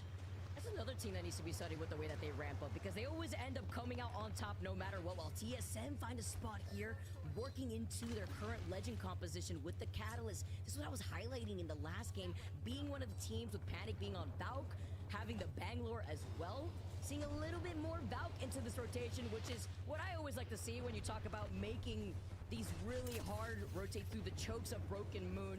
A lot more Valkyrie to be played here, it looks like. Specifically, I'm gonna see here, 9 Valkyries in this lobby. I mean, the timing, by the way, for Falcons and for Zero in particular, they land, and there's a care package that drops right in front of the position they're trying to take. So he gets the brick, he gets up to purple, and all of a sudden Falcon's position feels a lot more secure than it did previously. By the way, we're living in a world where Imperial Howl plays on Watson. That's where we are right now. Huh. Waltzy being on that Valkyrie. By the way, I said 9. It's actually 7 Valkyries in this entire lobby. It's 15 Bangalores. So Bangalore being the most picked legend within this game specifically, while 100 Thieves now make their way all the way around towards the northern side of that next zone. Just trying to make sure that they go uncontested through that vault tunnel, which I don't blame them, because the moment you have to go into quarantine zone from that specific vault tunnel, when you exit out of that evil harvester from underpass, everyone's gonna be staring at you. You're stuck on that low ground, so much better rotate coming in from that building through that northern side of the choke that leads into those accelerated zip lines. Huh. ROC chilling straight into this zone. Really good rotate from them, actually. Not only just good rotate, good position, but the fact they got there well, being able to get up to blues, and of course Deeds with the extra shields that he gets from playing the Watson and the controller character, essentially blue, purple, blue for them. So they're going to be able to fight from this position and output damage onto everyone rotating in. EP. It's an ambush! Team Liquid hate VP. They were waiting. VP's like, we gotta do whatever we gotta do. It's time to play a little dirty here. Jump in, Team Liquid. He's all turned around so fast, by the way. Now Zach's still chasing after them here, but it looks like he may have just gotten a little bit of distance. But when you have Zach on the Valkyrie, good luck crossing that open ground. Well, you gotta hit your shots first. In some, one of them hits his teammate, which is a little bit frustrating. Niazul does get taken down by Slayer with that bow check. In the meantime, by the way, there was a team eliminated, and it was Twisted Minds who did go down first in the lobby. So, one team already gone. What the fuck? One team already gone. Zach gets up close this time to make sure every bullet hits. On What the down player, fuck? and we'll take that KP and put it alongside the other ones they've managed to accrue so far. Dude, I can't believe that Lou still has not gotten a kill, by the way. It's crazy, right? Reading the stats here, our producer's been tracking that from the very beginning of this journey. Wondering what's been going on as TSM inside this building. Look on, they were able to get the scan on the survey beacon earlier. Looked like just getting information on where everybody is positioned on that mini-map, as well as that ring console, seeing where that zone is going to be pulling. And one thing about this TSM position is it's extremely fortified. There's only 2 entryways to it, and the good thing for them as well is they're playing Catalyst, so they can reinforce those doors and just kind of sit there in their own little bubble and not have to worry too much. Team Liquid Alienware, Jaguares did manage to escape, and he is hitting the res beacon, but look in the background, VP in the evac, and when they see that respawn ship come in, they are hunting them down. They want part 2 of Liquid. Lou's like, please, give me a crumb. Just a crumb. Crumb. I need one. I gotta redeem myself. This is the opportunity. They're literally sitting ducks, right? Right? It's a little nervous at the same time. Slayer gets the knock, though. Sorry, Lou. Oh no, not like this. Oh, Lou, no. All right. Shinla. That goes in with the Devo. Will get the finish onto Team Liquidating Wear, but poor Lou still doesn't have his kill. But he will not care one bit if VP manage to get the points they need in this game to cross match point. 7 points now needed for VP. He might care a little bit. I'll be honest. He might care a little bit. Maybe just to make everyone happy. You know what? It's very un-Lukey. Very un-Lukey of Lou. I'm glad you had to say it.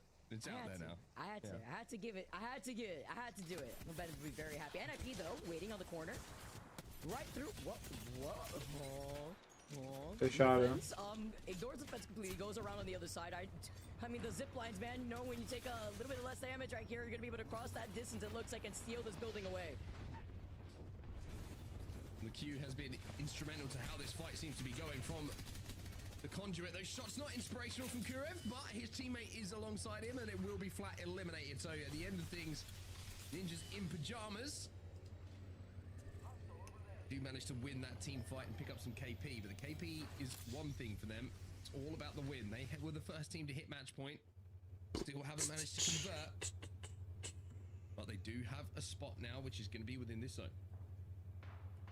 So they find out that it's pulling over top of quarantine zone. I'm sure they already know that looking at the direction of this zone in general, but they'll be able to have that Evil Harvester take their time. They still will be able to rotate exactly where we saw 100 Thieves before. If they want to take a much more roundabout positioning over to that northern side, that's what I'm expecting. That's why 100 Thieves still keep looking towards their back. ROC2 involved in that fight from afar. The G7 shots landing. TSM have not moved from this position. I'm not expecting them to go anywhere here. They're going to be chilling for quite some time. Like I mentioned, this is like a box that David Blaine was hung in, you know, the big glass box where he was in for like many years. Do you remember that? Many years, that's a bit pushing it, but you know, he was in there for a while. Just reminds me of that. 50 no way in. years. 50 years. David Blaine spent 50 years in a box. It's amazing what you can get away with on broadcast and people just believe. You keep saying some nonsense. You know, Falcons hadn't even won a game today. No, I'm joking. They won that last game. But playing as patiently as they have, they still need 2 more points to sit at match point to maybe bring us to some more apex here. But you still have to deal with NIP, Team Orchid, 100 Thieves, who are all at match point, all playing this rather safe because you have 100 Thieves holding that northern choke on the edge of zone, NIP through the Volt tonal choke that Fusion could look at them from. But specifically want to highlight Team Orchid, where the Mythic Bin will be respawning once this round 2 circle starts closing right on top of Team Orchid, and that could actually lean towards Orchid's win condition.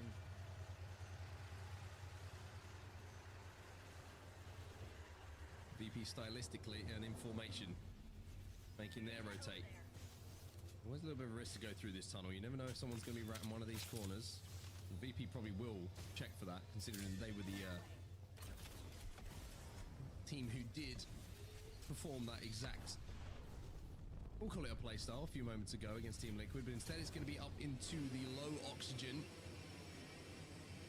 and to the skies, where they're going to have to try and survey the area and find somewhere to land. This is a blind Valcolt from VP. They do not know what is available and what is free. And it looks like they've hovered around a lot of positions at the moment. They're going to land underneath the position of TSM, I believe. Honestly, I'll be surprised if they don't have that Valkyrie perk just to see who is around in this area, just to see if they can find this space. And they do exactly that. They find themselves in an abandoned train cart here. Up above, rather a bridge, honestly, more so than anything. But Slayer is on that low ground by that zip line. His teammate tried to cover his back. They drop all the way down too. They would rather hold the low ground, it looks like, instead of the high ground here, just in case they have to funnel out of this, and they'll have some shield bats too. The VP finds somewhere to play. Lane box 2, empty for now. And Bino, though, he's got himself a Kraber. Wow. So now there's a chance for him to control one side of the zone completely, stop everybody rotating in from this southern side. And looking at that southern side, the one issue for Team Orchid is there's no one wrapping them. Looking around, at least they have the Kraber. The zone is pulling up towards the northern side of this, almost outside of quarantine. We saw this. I was talking about it. I said, if NRG doesn't get on top of the high ground, Furia, who took that first. But then you have to imagine, Fury have moved out of that position. because Sentinels walked up, and now currently ROC are holding onto that same exact building. They're holding onto the high ground, looking right behind them. They're gonna have to eventually engage right now, as you can currently see, versus Sentinels with Saucer being knocked first. Vax just trying to pop this shield bat. Deeds just trying to give him suppressed fire, looking at Carter. My goodness. Water. From Deeds. He really is doing a great job to hold off. Vaxilon, though, had to reload at just the wrong time. Lots of damage done, but can they convert? Shield swap comes in here. Carter absolutely ripped off the head. Glitch by Deeds. The man has talked about his damage output. Well, the big shots were hit as well. LG, welcome to the fight, LG. A little late even off that zip line, but having that red Evo. You know what? I'll take a nocturnal win right now to extend the games a little bit. And now they notice that the fight is done. They heard the res coming out, and it's not even worth to try to take this. He'll win it and still not even hit match point. I'll take it. I'll take it. Chibi only needs 25 damage. One little connection with a arrow coming out of that bow check should be good enough to get him up to purple. And that's the lay of the land. That's where that zone is going to be going. We mentioned ROC. Shopify Rebellion flying in on ROC. Shopify Rebellion, by the way, wrapping all the way towards that building, which is currently held by ROC, and LG holding one end of it as well. They could find themselves a little bit sandwiched here, ROC, if they're not careful. And that was off the Pathfinder zipline too for Shopify Rebellion. So being able to get on top of that high ground, ROC looking behind them after they had to reset from that previous fight that we saw versus Sentinels. A lot of attention on NIP, Team Orchid, and 100 Thieves, though. I keep highlighting these teams because they're the only teams still at match point, and 100 Thieves are playing this so safe, very similar to NIP, who are about to approach 100 Thieves as a full 3-man. One member of 100 Thieves trying to swing over to the other side. Needed some help. You see the Watson fences try to slide in with the Pathfinder grapple. Gets the crack onto Furhole. So you see now that he's got blue Evo. Just a note, by the way, VP just won another fight. Lou did not get a kill in that one either, but they do manage to at least win the fight once again. NIP can't get the knock on to Verhulst, which will be a little bit frustrating for them, having done so much damage. 100 Thieves back away for now. Hambino in the feed with that Crable we showed you a little bit earlier as well. He finds one onto CTE. It's Cruel Buckle who's going to fall.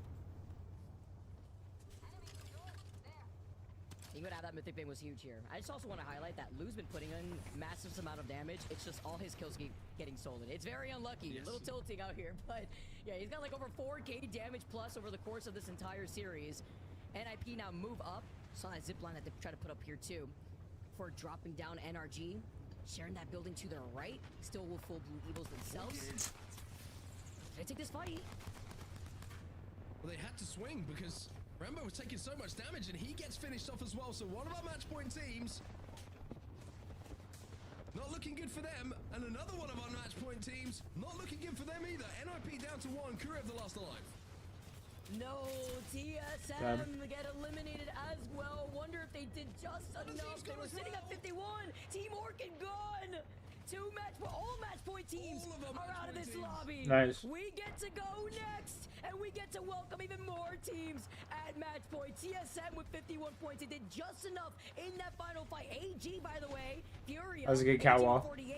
Furia with 46. Still have an opportunity. T-Law cannot make it. They're still at 48 points. VP on 50 as well. They will hit match point. They will be available to get into a position to win this thing in the next game as well. All gamers still on 50 points, by the way. This is crazy. Like both of these regional finals, both EMEA and the Americas, have not disappointed. I'm sat here right now watching, genuinely in awe of what I'm seeing.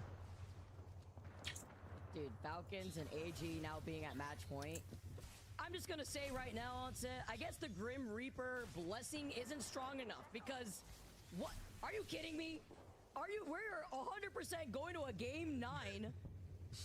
It's like the Apex gods, they hear the comms, they've watched every match point finals, and it's about creating a story here because we are now seeing more teams hit match point. ROC could do it here too. They're at 45 points and they are in prime position. It is that high ground building spot, but which by the way, Furia gave up and now have to move back in that direction. But at least on the bright side of things, they can try to get this KP after getting that crack onto Zach Mazer. Furia needs 4 Luke got a knock. Luke got a knock. Can they convert? Knock! We're setting it up! madness. VP though, most importantly, get the extra point that they need. They are now closer and closer. As CTE will be eliminated to finding match point themselves. VP on 52 points. They have hit match point, excuse me. But Furia still need 3. Luke got the KP that was needed. He got it. VP though, literally one shot. AG, they're collapsing on one another. Now Furia is gonna clean up whatever is left. Furia gets a match point. More and more teams. 6 squads left in this final circle. As everyone collapses here, this is where match point format gets to shine the most. Falcons lose Hal. He gets finished off as well by Noct. Walsey trying to peek, trying to prod. Madness with that Crave is going to take down Zero as well. So Walsey last alive here for Falcons. But I don't think he's going to be alive for much longer. He's got the entirety of NRG who have just left where he was. And LG inside of this building. LG dead. Huge damage from ROC as well. LG will be eliminated. Oh, the best spot in the fucking game, and they still can't win.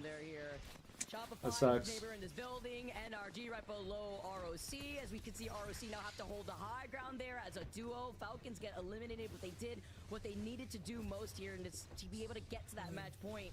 55 points. Once I know you are, I was gonna say delighted, elated, maybe a little bit of both. Having to also worry about Shopify from underneath them, and NRG with blue Evos is very scary, but I really like the geometry that we have to work with these Watson fences. Well, NRG still need 5 points to hit match point. Yeah. They're in the middle of the sandwich right now. Deeds and Sorcerer on top with all the fences in the world down. And surely this is a win for Furia. Everyone in this building has to leave. Sykes is going to get taken down by Koi as well. And 5 points feels like a mile away now for NRG. They do get that knock onto Sykes. Now playing this out as that duo. ROC could be doing the same thing right above. And they gave up the high ground. What timing! They gave up the high ground, and the zone closes in just by just a little bit of time here for NRG. MT though, ooh, he's in front of Timmy, turns around on the M&K. NRG eliminated, cannot get the points they need. They will not be on match point. This is even more important for Shopify right now, as they have the high ground, but Furia have the better weapon loadout. It looks like more space to work with while the zone closes in right behind Shopify. Huge nade here from the other side. MT takes a good amount of pressure.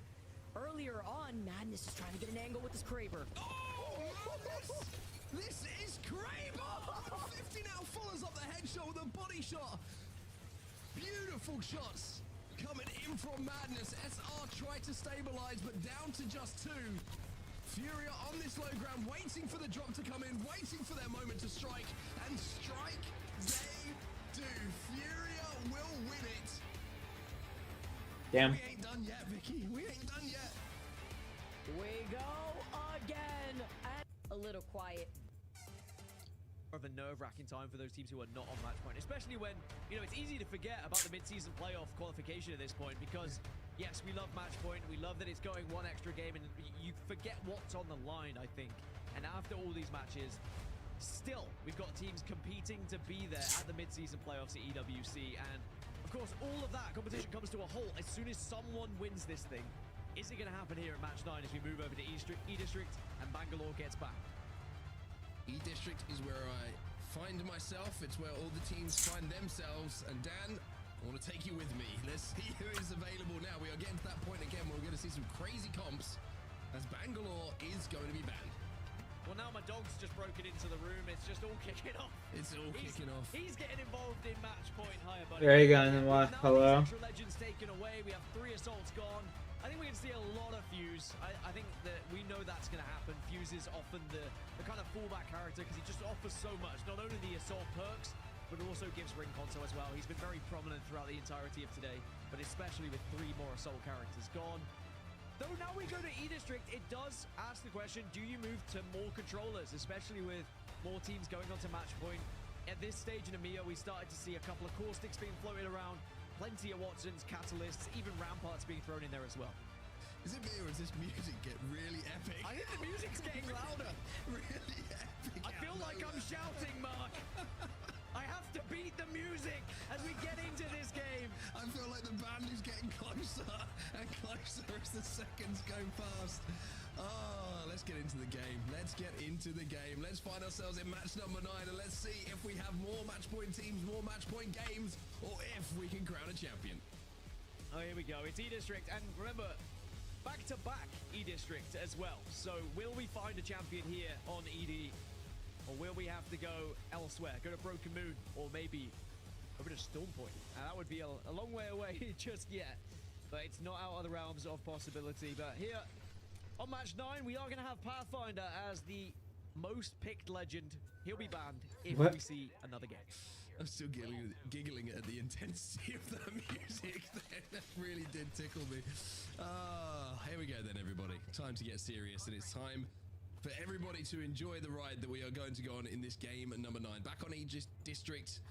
And like you say, Pathfinder is certainly going to be a big pick for a lot of these teams to find those rotations from building to building or through those chokes as well. No more options of Alta or anything that's a long time ago. Team Orchid have already lost Ambino. What happened there? It looks like he went for the Evo Harvester and got cut down. That's crazy. That's really bad news for Team Orchid. Not to laugh, but yeah, that's a pretty rough way to start, honestly. Match 9. It's just surprising. Shouldn't happen. That. Should not happen. Well, we're heading north, and that's good news if you're an NRG fan. It's also great news if you like Match Point and want to see more games, because NRG aren't on Match Point, and they're going to have a good opportunity. As are 100 Thieves that you mentioned. Now, they are on Match Point. They're in 3rd place at the moment, but it is worth mentioning, like, Liquid Alienware, NRG, Shopify Rebellion, all are not on Match Point. I would say they are 3 teams that I definitely could walk away with a victory.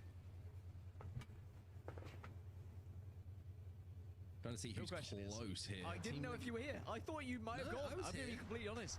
I'm here, don't worry. I was worried. You can't get rid of me that easily. You should know that after this many years of knowing me. One of the Thieves are going to go to the high ground here. One team who is on Match Point. So if 100 Thieves win it here, they will be the champs in your regional finals. Already secured their spot at the mid-season playoffs, of course. They're playing off that ring console information they have. They're going to be pretty happy up on this high ground. They're going to be able to play this for quite some time. Down on the low ground, though, you've got VP taking a little bit of damage. And you've got Rock right next to them underneath them. So VP are going to have to be very careful the angles they hold here. Yeah, we're going to get like initial pokes and prods from the teams that are moved early to the very northern tip here, but I don't know if any of them will actually result in any fights. Speaking of fights, Waltzy's just gone down in the kill feed. Flat. Big Louie with the big R9. Big Louie. Big Waltzy. Big Louie. Now, how's going to be next? In. And where's Zero in all of this? That's the real question. Has he managed to escape? Has he left them behind? Hal was given the responsibility just to try and hold up Flat, and that looks exactly what the case has been. So Zero being able to grapple out of that situation certainly will help him. He's got another grapple coming up in 1 second, so he's going to use that just to create even more space, and I think the Flat are going to understand that they're not going to be able to chase him down at this point. Is a crafter available for him here at Resort, as well as a respawn beacon, so he'll be able to get Bolty and Hal back into this game, but still on white armors. Bit of a poverty start here for Falcons. Yeah, not like hugely detrimental, but of course will slow down their rotation like by an incredible amount. They are not going to be able to move and find a good position, so they're going to have to fight their way in. Maybe they'll just take their time and try and find any lingering loot around Resort. They could even transition to Boardwalk to look for some extra as well, and they'll just probably go on the side quest of finding Evos and whatever else they can hit to try and get a little bit of shields to work with here. Well, Flat, who were the ones who dealt the damage, now have taken some damage themselves. No teams dropping in the lobby, but you can see there's 3 players at the moment who aren't on the map. And Cusiat needs to be delivered to a beacon, which they are doing right now. So he'll be back in the game in a few seconds' time. We might see an opportunity for Falcons to have a little bit of revenge on Flat as they try and rotate in.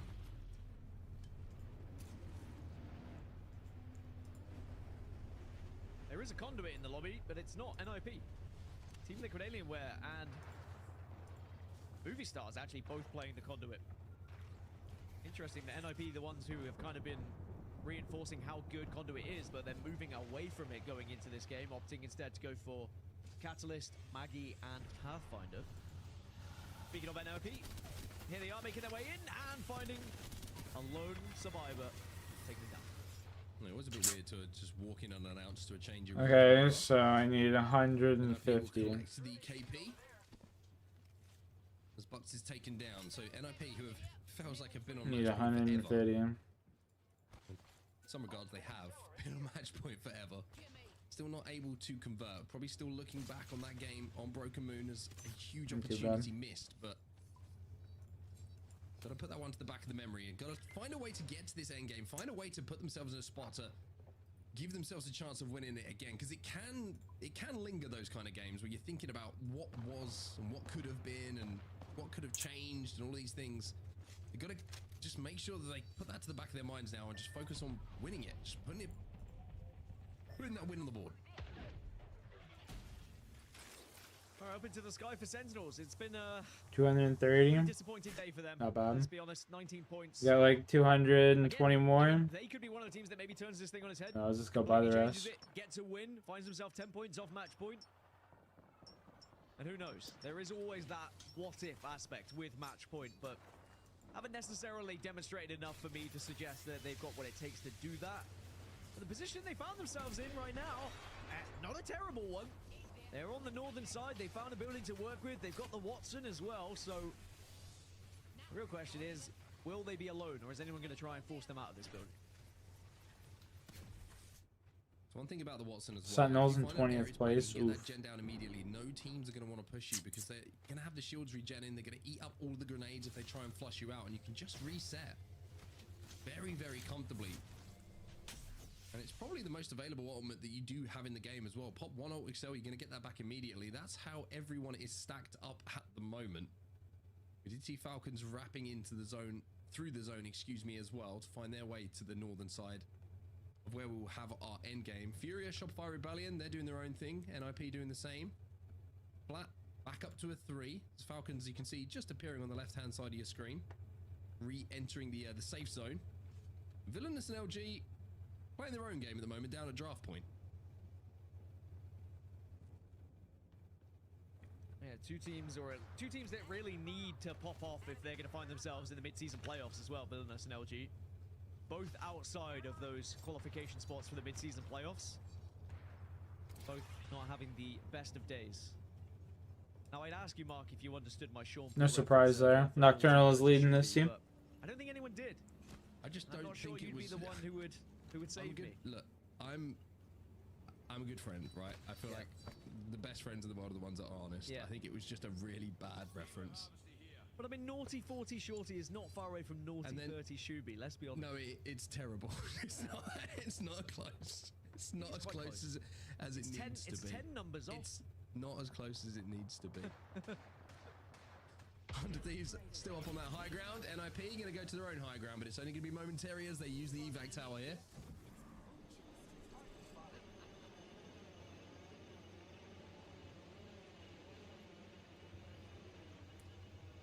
Scan around the outside of this zone on the eastern side to try and, the western side, excuse me, to try and find somewhere to play. It looks like a pretty successful redeploy for them, so NIP will be safe inside of this next zone, but it's getting into the next one that's tough, right? You've got so many teams up on extreme levels of height.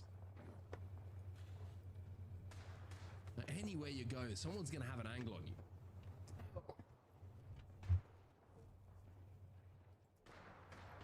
I'm trying to work out where Falcons go. I mean, actually, Falcons might walk up behind Flat here. Falcons could get some revenge, as NIP are currently taking on Flat, but Falcons are walking up right in the middle of this one. And actually, I think Falcons say, I'm going to dip. Yeah, they say we don't want to be involved in it again. Feel like it's maybe a bad fight to take. As Flat retreat, Falcons probably would have just ended up getting caught in a fight that was a pretty difficult one against NIP, who have high ground over them. So just a reminder here of our match point teams to everyone who's watching. If you just joined us, good morning. At least you're here, but yeah, good morning or afternoon, wherever you are. 100 Thieves, All Gamers, Falcons, Furia, Ninjas in Pajamas, Rock, Orchid, TSM, and VP are the teams who could win it here. Anyone else? Cancel your lunch plans.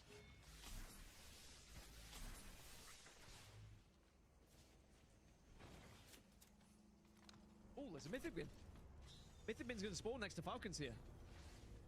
That is one of the benefits of, I guess, having to retreat and respawn and then... Oh no. Well, Falcons should know it though. Although they are being surrounded like sharks in the water. Flat are literally taking several positions around them here. And there you go. But that is going to be a 1v1 Walty wins.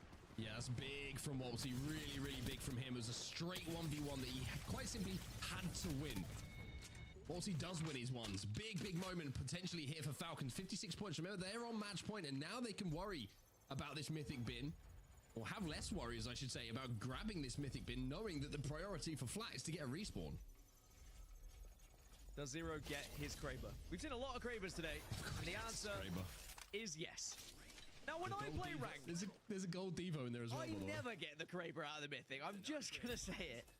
And Zero seems to get it every single game when he opens one.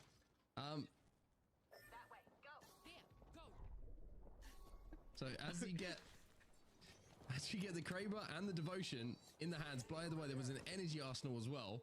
So you got the feeling that Falcon's probably going to have 2 or 3 different Evos. Let's see what Nip are doing. Let's jump into the comms. Get him. No, I couldn't. Okay, I'm just going back. They're going right side anyways. Yeah, I'm going back. Want me to drop a sip somewhere to like get there or no? I don't think we'll need it. I don't know. I'm gonna follow you, Vin. I have double sip lane. We need to go like soon before everybody starts looking at us. Let's just go together. Okay, I don't have grapple. Following you. Yeah, I'm following you, Vin. Just follow me. My second 3. Okay. Slide down this. Jump around the corner. I'm right. I'm batting. I have some here still. Yeah, I'm good. Yeah, you can grapple.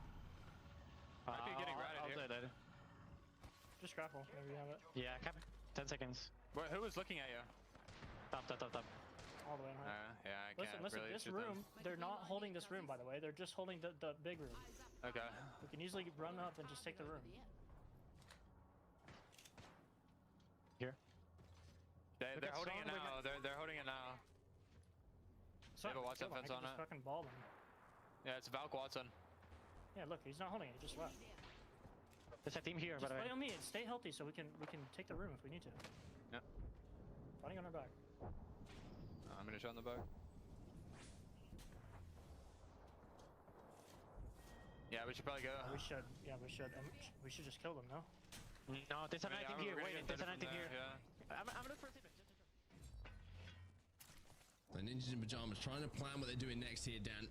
But we're going to see Falcons also trying to do something similar at the moment, trying to work their way in towards zone. A lot of pressure is going to be on Zero here to hit the big shot. That's a 150. That's the sign to push. Immediately the catwalk goes down, and Zero does not hold back. Oh, he fucked up. Falcons looking to try and get some revenge again. It's going to be flat on the other side, but has gone down now. Hal also falls, and it's all down to Walty.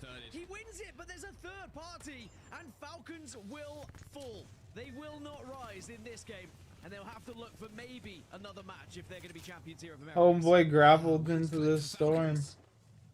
Villainess will pick up the spoils as well. Rip. They get the red armor, they get the Kraber from the body of Zero. And they are going to be tooled up to go to work towards this end game as well. Zone is pulled over to the east, by the way. And yeah, I was just looking at that. Furia have that side of the zone completely to themselves, and they are on match point. Furia on match point. TSM are also in a pretty good position. They're on match point. A team that could throw a spanner in the works, or if you love Apex and want to see more, could be your savers. Liquid Alienware, they're actually in a pretty good spot as well. They're definitely in the area of getting to the final circle, but I think Furia is the big outlier here because they're not surrounded by another team. So they should just be able to watch the party unfold. Ninjas in Pajamas rotate is rough. I was going to say rough to say the least. I think you've just seen exactly that. I mean, Vayne just gets bopped, just deleted by Verholz from the height. McLovin has heal shields broken as well, and this is a complete and utter blind Hail Mary zipline. And it's not looking like it's going to be too successful for them, although they do find somewhere, and they also find Timmy, but now they're going to have to retreat away and play the little cubby here. So they're safe, but they have lost Vayne. They don't have the banner either. Movie starts taking down. Furia hold their position, and a few extra shots onto the body. if I'm not mistaken. The deck box is left over. 329. Well, there was the attempt from NIP to try and get the respawn, but it looks like that attempt is very quickly faltered, unless McLovin just pops off. Timmy gets absolutely destroyed by the P2020. Sykes is next. And McLovin may fall here, but he definitely went out with a bang. Sentinels have also been eliminated. And NRG will just about survive. NRG hit match point. 50 points on the board for them, but like you say, by the skin of their teeth, Villain has just been eliminated. 13 squads now remaining. 6 of those teams not on match point. 7 of them are on match point. Just give you an update on the overalls as well. As it stands, Flat, Villainous, and CTE would not be going to mid-season playoffs as 100 Thieves fall. That's another match point team eliminated from this lobby. Liquid Alienware are not a match point team, but they have now crossed the threshold. But can they be the ones to keep us going to another match? They're right on the very height here. If they can stabilize, a really good position.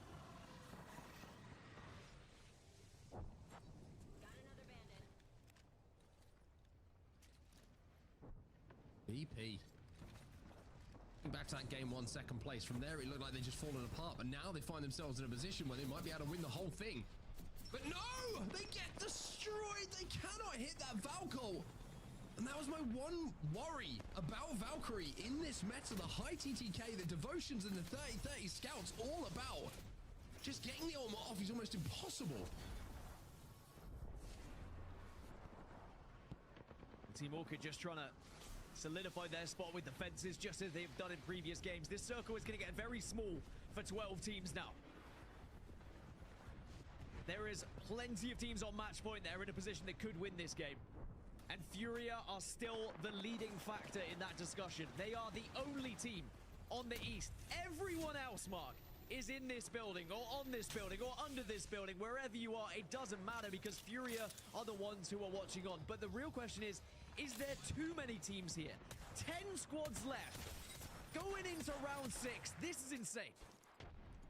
Furia, by the way, might have just given themselves even better chance of winning this thing, because they cleared out their biggest threats, which was VP and Rock, who were fighting over to their west. They cleared that fight out. They got those final knocks themselves. And as Keon sits as the kill leader in the lobby with 4 kills to his name, for Furia, now quite simply, it's about not choking. It's a huge opportunity for them.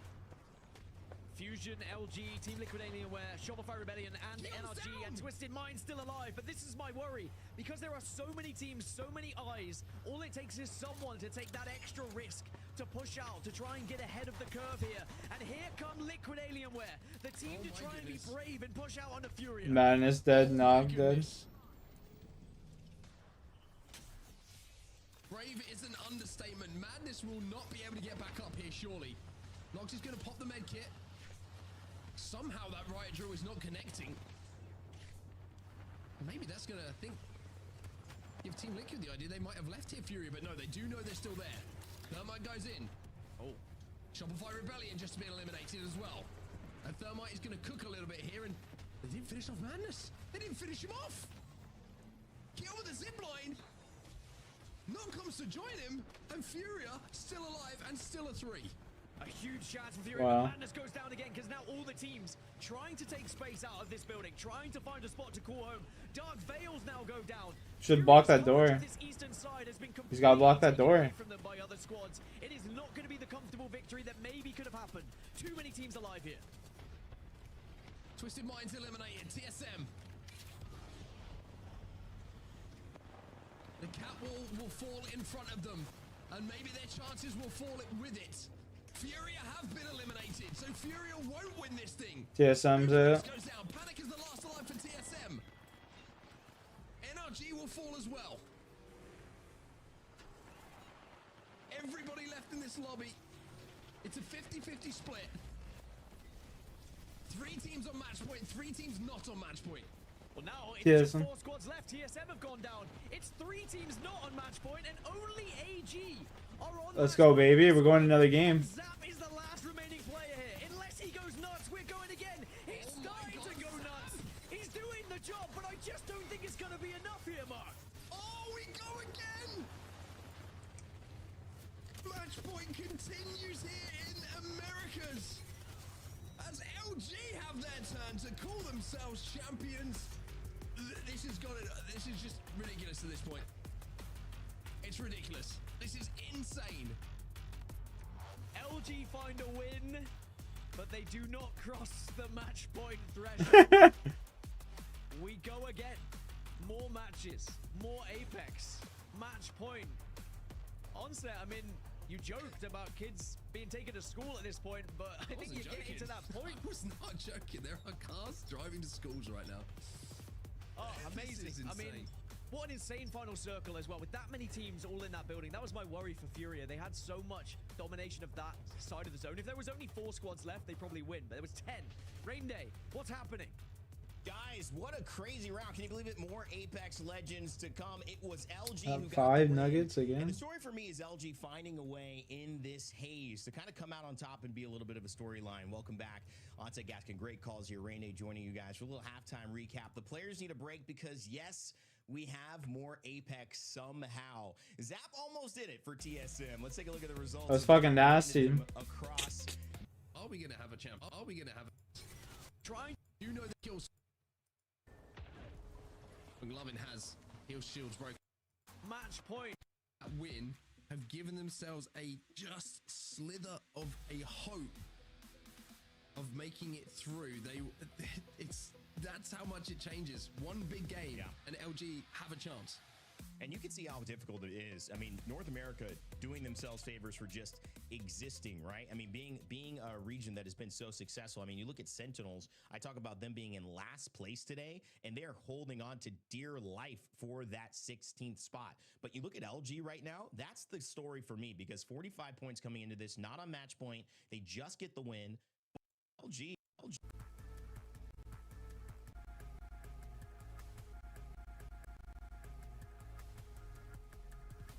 Oh no, this is live now? We caught up to the live stream. That's not good. Not good, not good. They're still going.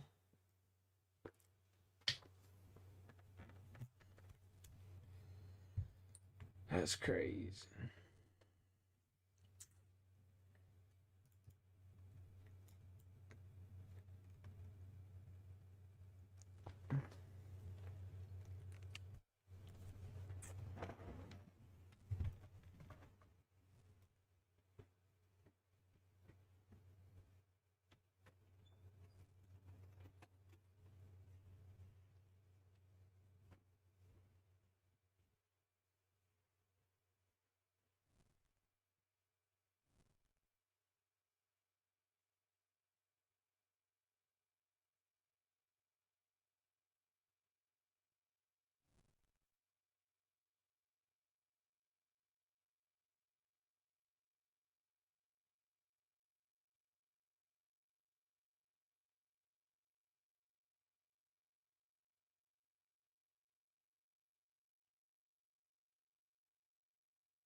We back. You know, you can also rewind it and see the same exact thing from another person's perspective that not only opens up your eyes, but maybe makes you realize that they were I'm surprised Catalyst hasn't been banned. all along. FaZe almost was the main character in EMEA, though we didn't know it till match number 10. Will there be a team here in North America? Maybe LG, maybe Movie Star, maybe somebody who we didn't expect that is actually going to create a new narrative for us so that when we look back at this, Vicky, we say, wow, they were ready all along. It just took them a little bit of time to get going. That's the possibility here. I just went through on some moisturizer in my hands, some beard oil and shit, you know? From one of our favorites. That's a storyline here too. You know, I'm also surprised that we haven't said goodbye to any of our controller legends just yet, but I may be speaking Oh, so over here you hit the sack. Alright. We got more Apex.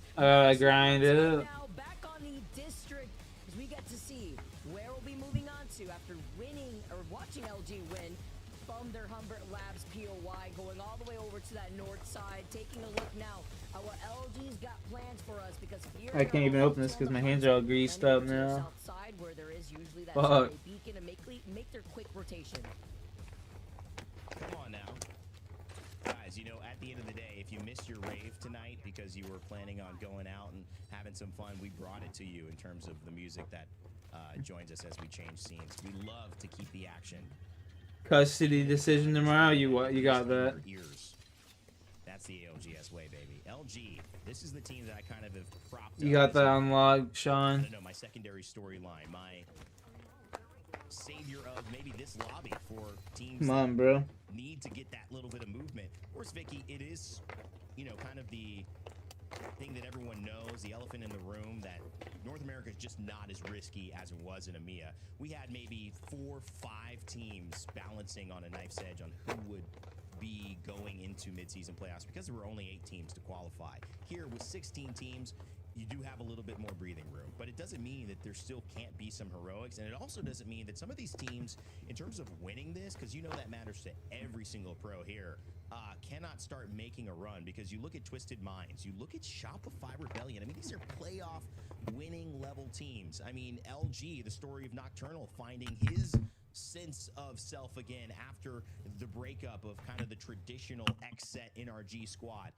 And Movie Star Koi with fun, maybe saying, no, this is the direction of, you know, where the star of that team is really headed and where I'm going to pioneer the next version of it. Hey, man, I believe in you, Sean. You're a good guy. Track here. You know, it's still Courts are biased, though. a little bit of, not hope, but trepidation to say that this one's over in 10 for sure. I feel like that's why the statement of seeing America's having 16, so Kimchi, oh my goodness, the fact that he got the wall bounce right there and Panic had to reload literally saved his life. Literally one shot, and Panic knowing that, looking to his right. But I was gonna highlight, that's the reason why, with Jen still being able to find Kimchi, man. Kimchi's been very unlucky with his positioning thus far. That's why we have 16 slots, though. Finally getting my thoughts out here. That's why we have 16 slots, because it's such a highly competitive region that even looking at the middle of the pack, the teams that are trying to at least make it to the top 16, Sentinels with 75. LG is the only other team behind them with 64. Movie Star Koi with 78. Tied that with Fusion. VP with 78. Twisted Minds only ahead by 1 point in the overall standing. Cheers. Where it currently stands.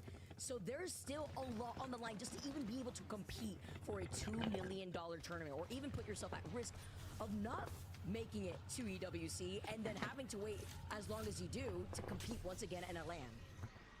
One of the interesting things you point is, like, LG currently, yes, sitting outside by about 9 points from where Sentinels are. But if Sentinels stays in, like, the 19th, kind of 20th position, which they are now, and LG somehow find a win, let's say they get 20 points. Maybe they don't win, they get 2nd. Climbing from 13th realistically to something like 8th, 7th, 6th, that's very, very possible. Even 3rd or 4th is really up for grabs because they're in that 45 range. And you look at, let's say, 5th place, that's 63. So a big win, 18 points. 3rd place, that could be enough to make that difference. I mean, that is more than enough points.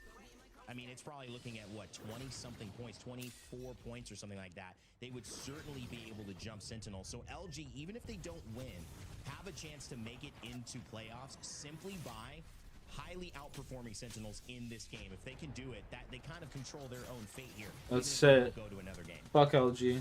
Same thing from the Let's go Sentinels. right now as they try to fully engage after getting that initial knock onto Luxford. Team Orchid, no chance for them for match number 10. They were the second team to hit match point earlier today and have not been able to secure themselves a dub. Now they're the first team to go out for match number 10, and we get to see even more heads drop right below. And as you can see from the beautiful overhead from our observer squad, all gamers up on top. And as you can hear down below, the cracks raining down of the shield from anyone. Skittlecakes has his 2-time sight on with that 30-30. NIP healing up. Is that a conduit on NIP?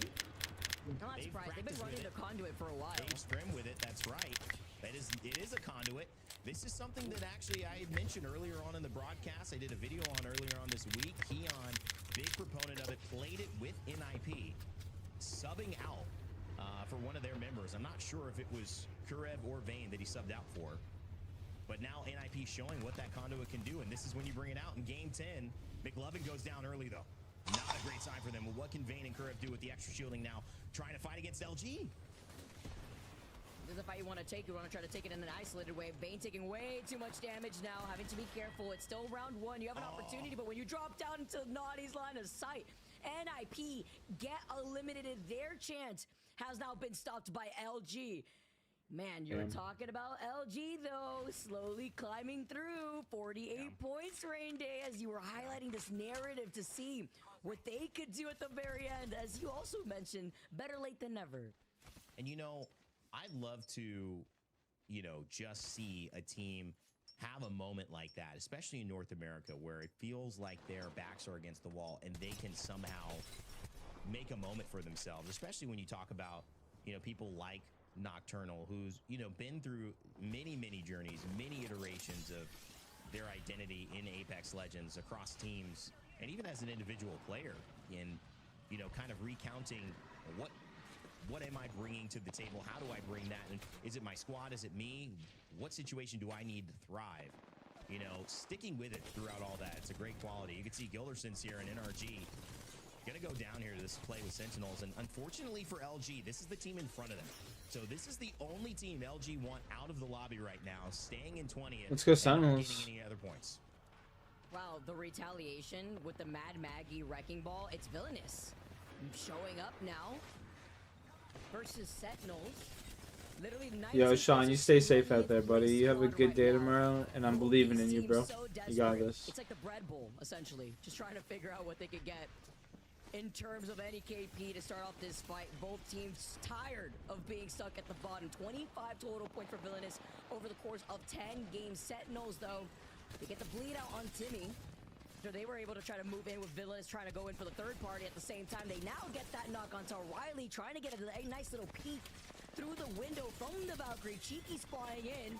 Nowhere to hide behind these knockdown shields. Carter was literally one-shot. Cheeky's. Sentinels, bro. Fuck, man. And they needed this KP.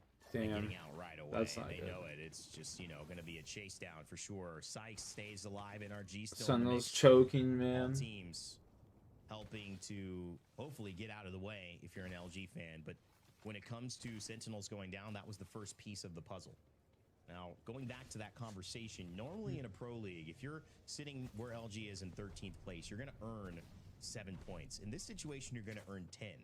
If you stay there, it's not quite enough. So what they need to do is make up a 9-point difference from where Sentinels are. That means they have to get at least 6th place. But since Sentinels are out, again, fate in their hand. If they get 6th place or higher, they will get enough points to push Sentinels back. It doesn't mean, however, that the job is done, Vicky, because Villainous are in the exact same position as LG points-wise. They also have 64 points. So they've got to make sure that Villainous doesn't outperform them in this game. And Villainous, in 18th spot, is still alive. That's a very good point, because at this point, you have to talk about the teams that are at risk of not This little qualifying for the Emerald. mid-season playoffs, to not qualify for that big prize pool too. So aside from trying to vie for that 16th place spot with how tight it looks and looking at the lackluster performance between Sentinels and Villainous, it comes into question LG still have that opportunity as they take that zip line over to the rooftop of this building, playing on the edge of that The zone. rooftop. Looks like they're just going to be able to wait just so that way they could calm, see where they want to go first. Rocking the Mad Maggie, Catalyst, and Fuse. And Rainday, you know what? If you were going to tell me that the way for me to highlight maybe an end to a match point finals has to have 12 teams at match point, more than half the lobby, I'd say, you know what? I'll take it. I'll take it. You know, even if it has to go with me casting over 18 teams sitting at match point, I'll take it. LG go creep about. They get the scan earlier. It looks like hearing Like the extra money, I'll take it. that logo. Well, here it is. Nocturnal. Nocturnal on the Mad Maggie. We've been talking about his journey. Not necessarily a character that you see in the main mix, but certainly a character that we've seen quite a bit today, especially towards these final games. We've seen Conduits. We've certainly seen a lot of Fuse.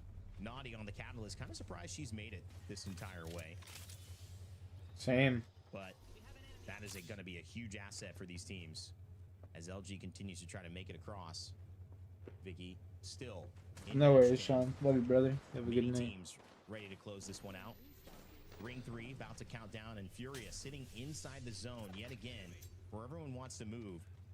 LG getting a little bit of poke from Villainous, and to their left and above them, well, above them it's Movie Star Koi, some familiar teammates, former teammates, and Shopify Rebellion. They're to the left as well. So a big gauntlet here for LG. They've got to make it through this if they want a chance. Maybe they're starting to wake up just a little bit late because it's in Nocturnal's name. You gotta just stay up just a little bit longer to find yourself without getting bombarded with these nades, by the way, because Villainous Cheeky's still being alive, still moving up because the rest of Villainous and their squad are up. We also saw in your I love you, Naughty, but die like a dog, bud. Reset too with another res. So Villainous and NRG, both from their individual fights, have come right back up while LG lose out on Nocturnal. That's such a dangerous spot right here. Fun FPS for Movie Star Koi helps to finish off LG Naughty. And they are sitting ahead of them as well. Could be the end of that story. But not yet, my friend. Not yet. As you Nice, Ruby. I'll take that too. Dig site pen right there. You've got at least 9, 10 teams now alive on match Oh, point. I should be doing a birdhouse run. What am I doing? Yeah, Vicky, it's looking tough. What have I been doing? No birdhouse runs? Still alive as well as Falcons.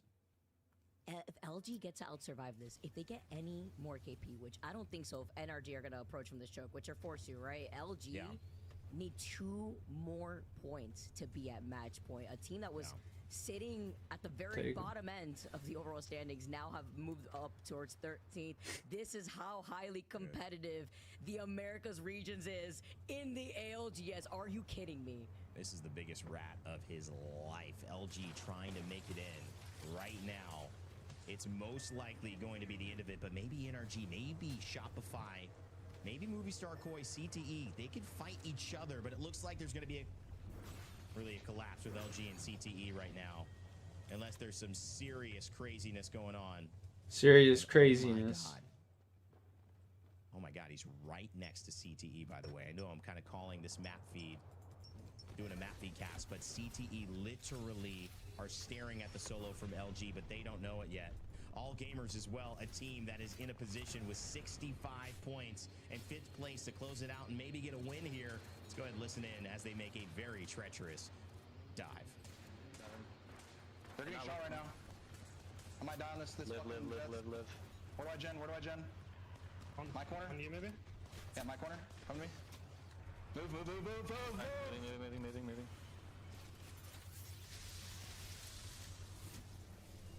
I'm gonna pull after I mech it. Yeah, pop on Saul. I will.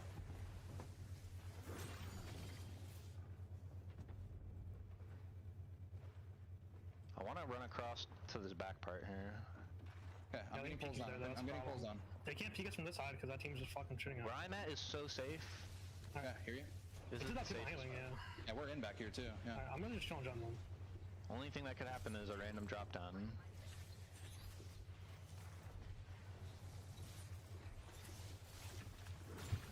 listen, they're gonna be scared to peek us because of Galleria side, and they don't have any like smokes or anything to like smoke their fucking angles.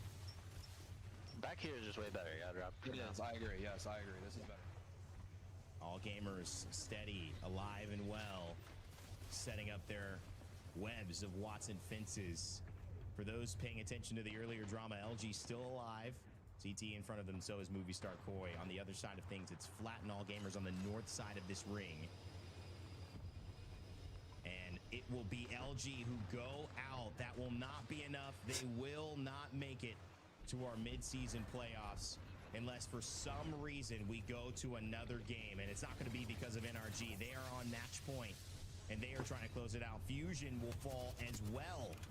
And so it's just Flat, CTE, Shopify Rebellion, Twisted Minds, and Villainous. And Vicky, as I kind of say that, I'm saying a few more teams than I would have anticipated that are still alive and ready to play. 100 Thieves, though, they're one of our leaders in this lobby. 3rd place, and they're taking it to Twisted Minds. And it looks like it's Crook versus Phony, and somehow 100 Thieves find the win. No, they lose. Crook finishes off Phony. Oh my gosh, and Twisted Minds stays alive. Twisted Minds for now. Wow. VP are looking at them though. They're about to get pinched.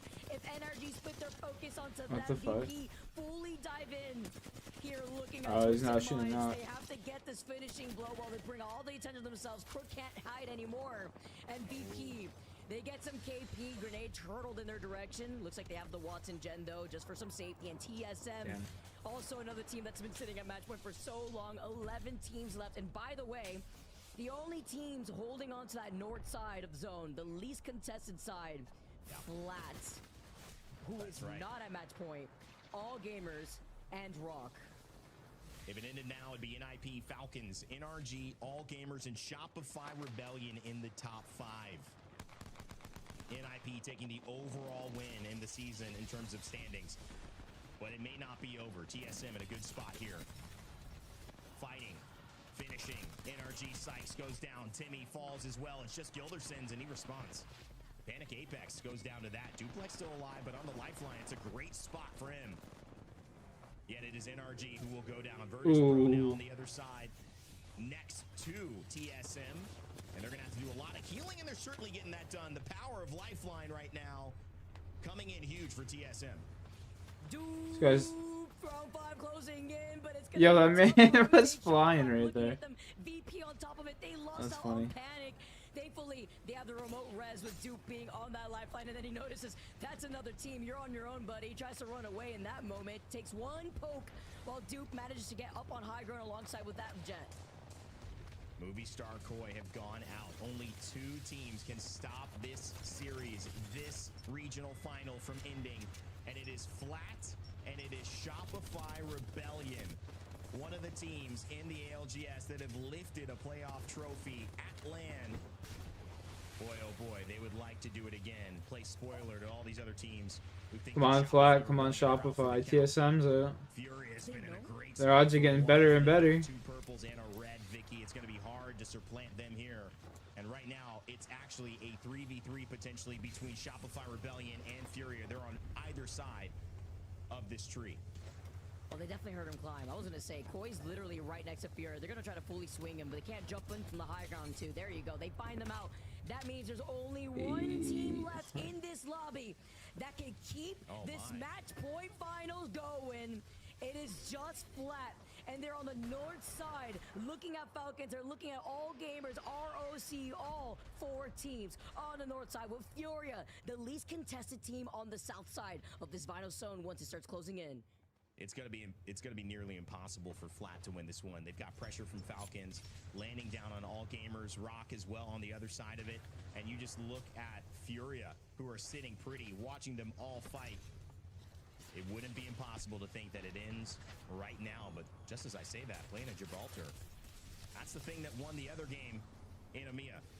Can go next and Flat have the right idea at the right time. Oh. And the Watson Gen as well. It's going to stop anything trying to take them out of this. Oh, just hold your horses, Vicky. Flat's still in it for now. They're dead. Here is it. It's the Watson. It's Gibby. It's a knock. Flat in trouble.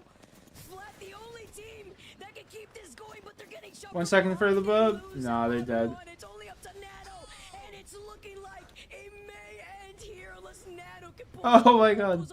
And he gets a shield swap just directly delivered to his feet. That was Christmas nuts. came on early. I just can't believe he's still alive. Flat get eliminated. 4 Ooh. squads left. It's ending here, Vicky. It's Falcons, it's Furia, it's All Gamers, and it's Rock to close it out and win our regional final in North America. Who can do it? Teams don't Rock have to move quite wins. yet. Rock on a really good spot, and Falcons, as usual, pushing up the pressure. Oh, he wants a shield swap. He's trying to get the shield swap. He gets it right there. Fury are incredibly low. That catwall may help out Falcons, Ooh. but 0 is 1. He gets taken now. Rock now moving for the dub. Rock are your winners. Your America regional final winners. They ended here with a total of 81 points. Oh, this is live. And just I forgot. like that, Deeds, Right. Saucerer, and Vaxlon lift the regional final trophy and tell the world just how good they really are and just how steady Rock is. My goodness, Vicky. Congratulations to Rock coming out on top of a lobby that was so stacked with so many potential iteratives of where we could have gone for the rest of the night. We could have gone on to 13, 14 games here, it felt like, but it was destined to end. Rock with the win. Let's bring Gaskin back in as well. I want to hear his thoughts and congratulate as well Rock for that incredible victory. It feels like it was well deserved. And Dan, you look like you've been watching this game very, very closely. In my day, we went to 11 matches. In my region, it was 11. Couldn't be done here in the Americas, but I mean, that was mental. There was that moment where I was like, all right, it's done. Then I saw the Gibby and I was like, but in less. And then when he got around that corner, I really thought there was the what if moment. But yeah, Rock taking it is kind of nuts, really, if you look at it. And I mean, what a moment that's going to be for them to secure their victory, secure their spot in mid-season playoffs as well. And I can't wait to see which other teams kind of ended up where with the qualification spots. But we go to 10 matches. That's what it took to separate this incredible region. Oh. Not bad.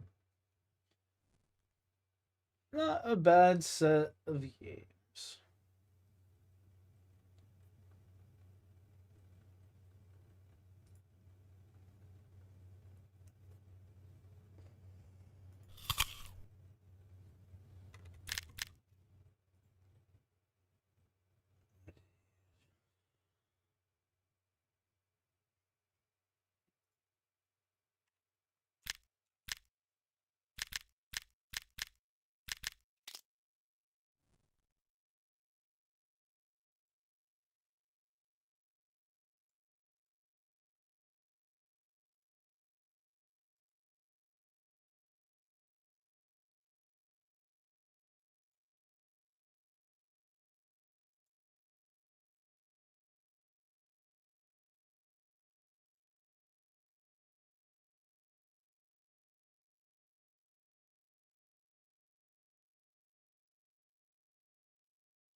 Nice.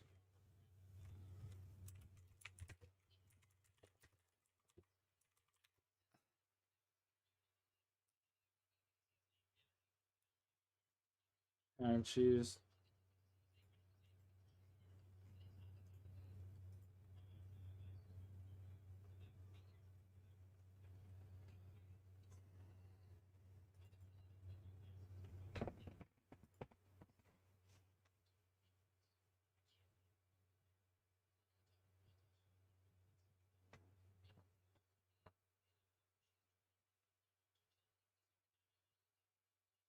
Yeah.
Man, shit.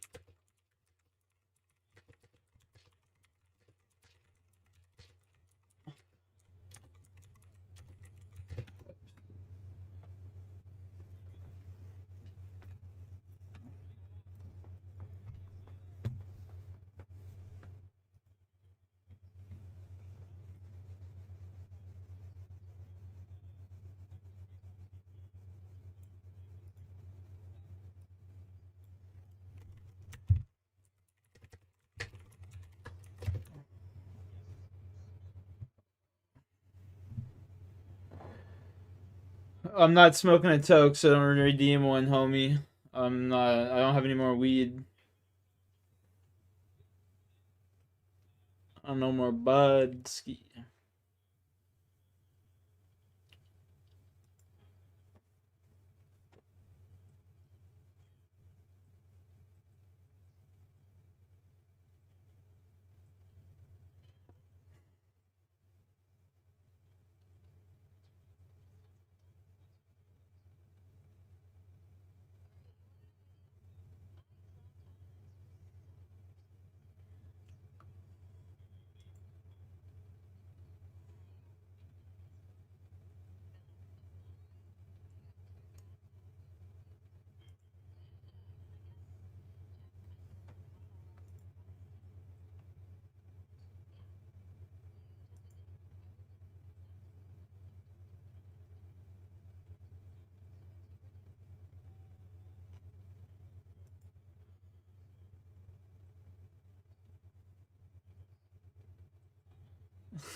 That's for.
What?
Sleepy Canadian. What's up, JC?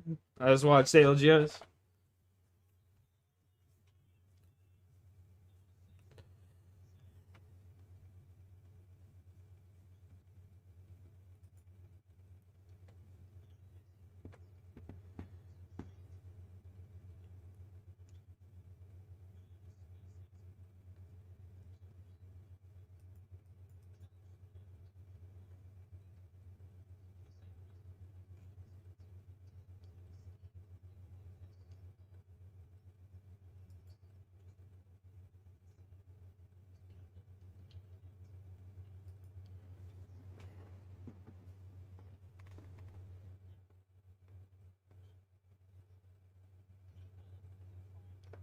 I had it on the whole time. I'm watching TV show now.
Have I conquered all of RuneScape yet? No, dude. I got permanently banned for saying Jeffrey Epstein had ties to Mark Carney had ties to Jeffrey Epstein, and they're molesting little kids. Permanently fucking muted on my main. I can't talk in the game anymore.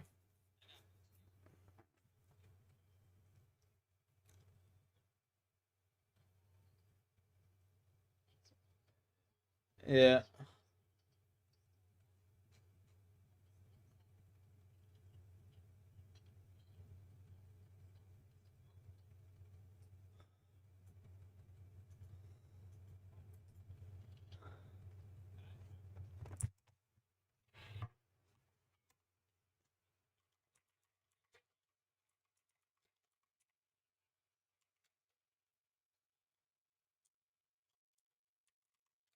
It's that Canadian censorship, yeah.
Okay.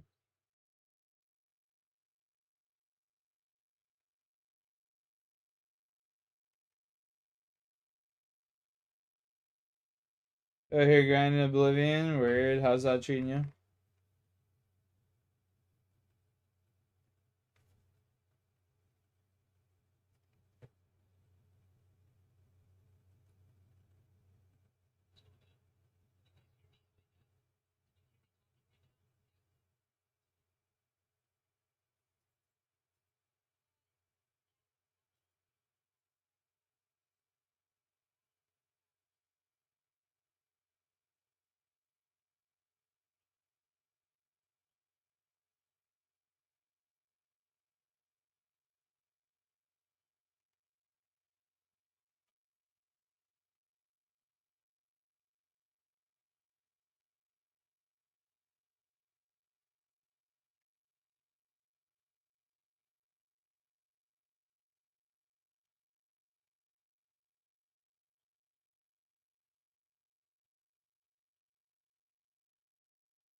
You're playing through the arena? What's that?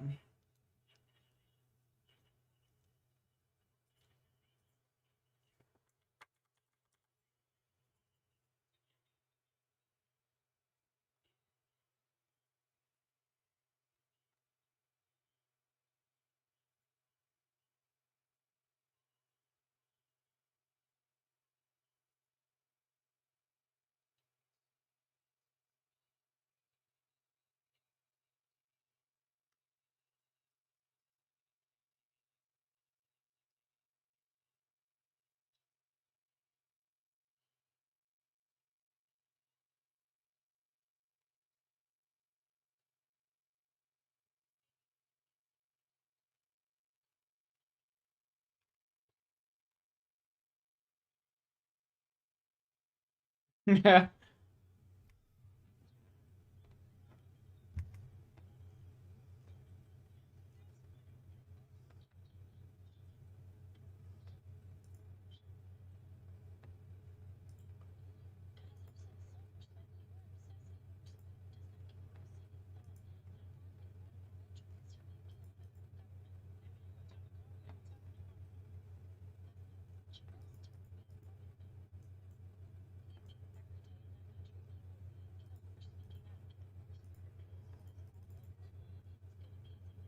Spoil.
I want to protest the hell out of something.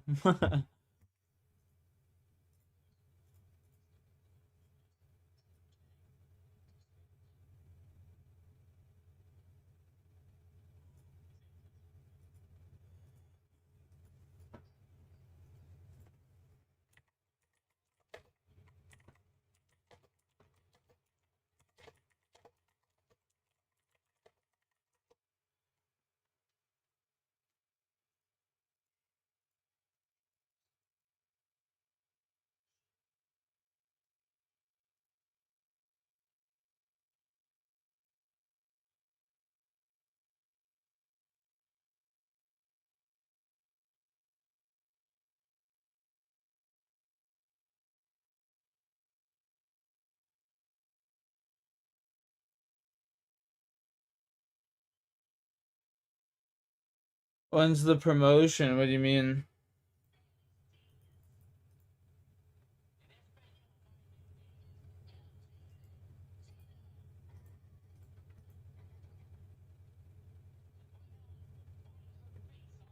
I need that pay raise? Shit, son.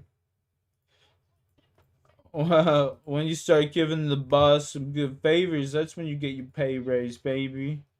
Know what I'm saying? Pucker them lips up, boy.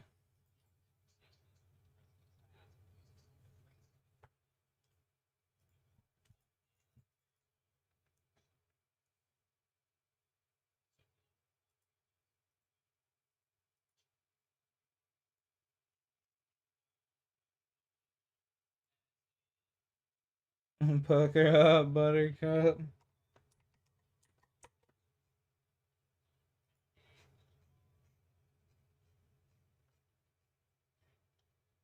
$849.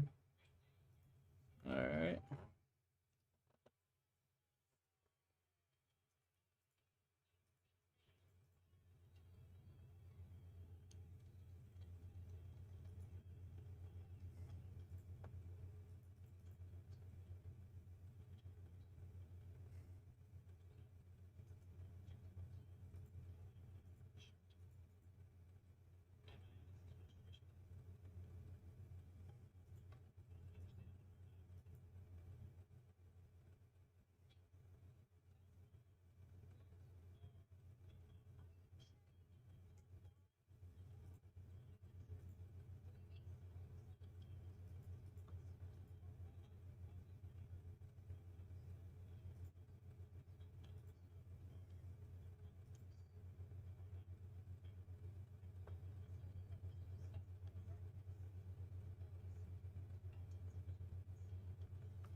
Hmm.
Wait a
minute.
Oh my god.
Time is 2 o'clock.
Yo.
That's funnier than fuck. This show is hilarious. I'm glad this lady told me to.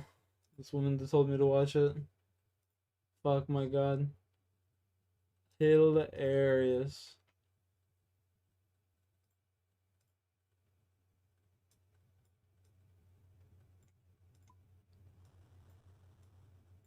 Afternoon in 2024, an unimaginable tragedy rocked the town of Newport, Michigan.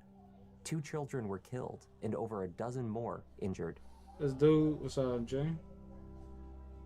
Mixed with the community's grief was outrage towards the woman responsible. Appallingly, instead of an explanation, she offered only platitudes and excuses. Investigators were left to piece together the whole picture and to answer the question, was this a horrific accident or was it murder? Yo, happy Father's Day to you, sir. Hi there, I'm Kevin and welcome to Just Thought Lounge. Today's case has made national headlines over the past year. Happy Father's Day Death to and you. Injury at a child's birthday party is almost too nightmarish to comprehend. Making this I'll be right tragedy back. I'm even gonna grab a worse glass of is the water. battle for justice. What that you and followed. Jappy get up to today, Let's brother? take a look.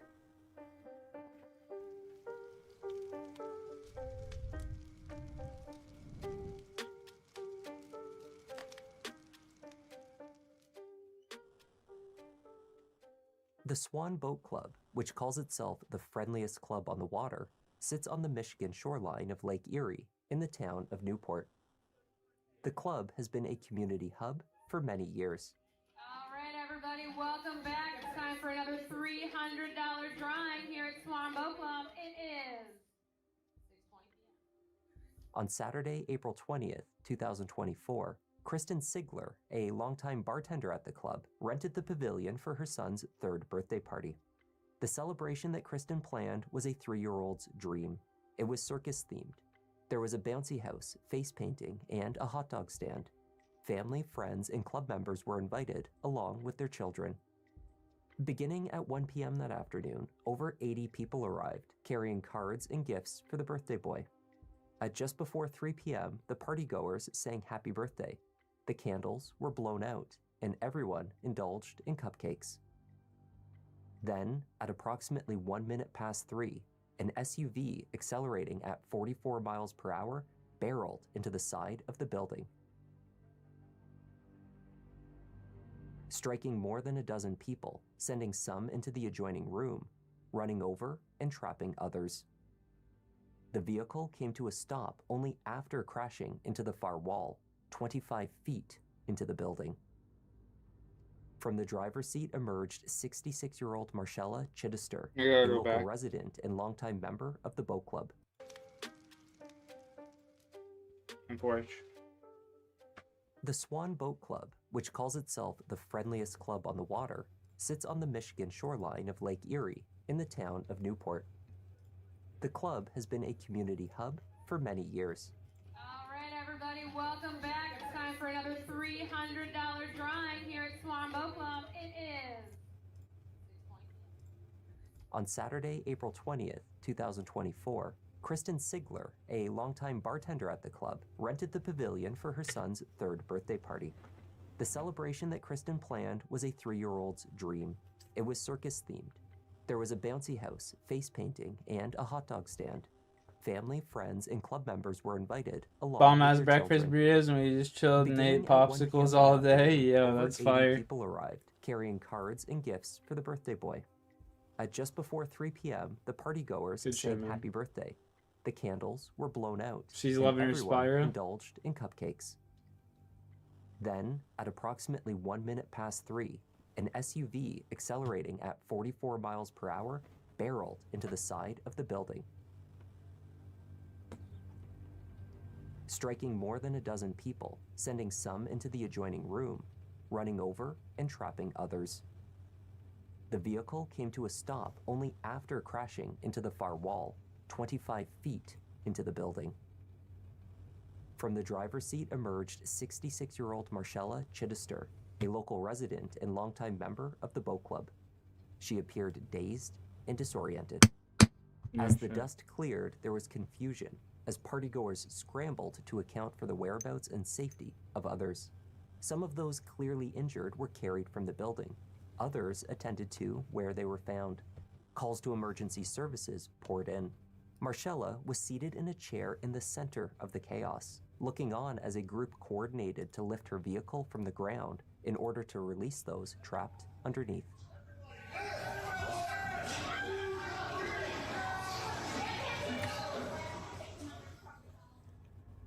As emergency Someone just called her a responders fucking arrived on scene, asshole. they were first directed to a young boy who had been carried from the crash site. That boy's aunt and sister were pulled from under the vehicle.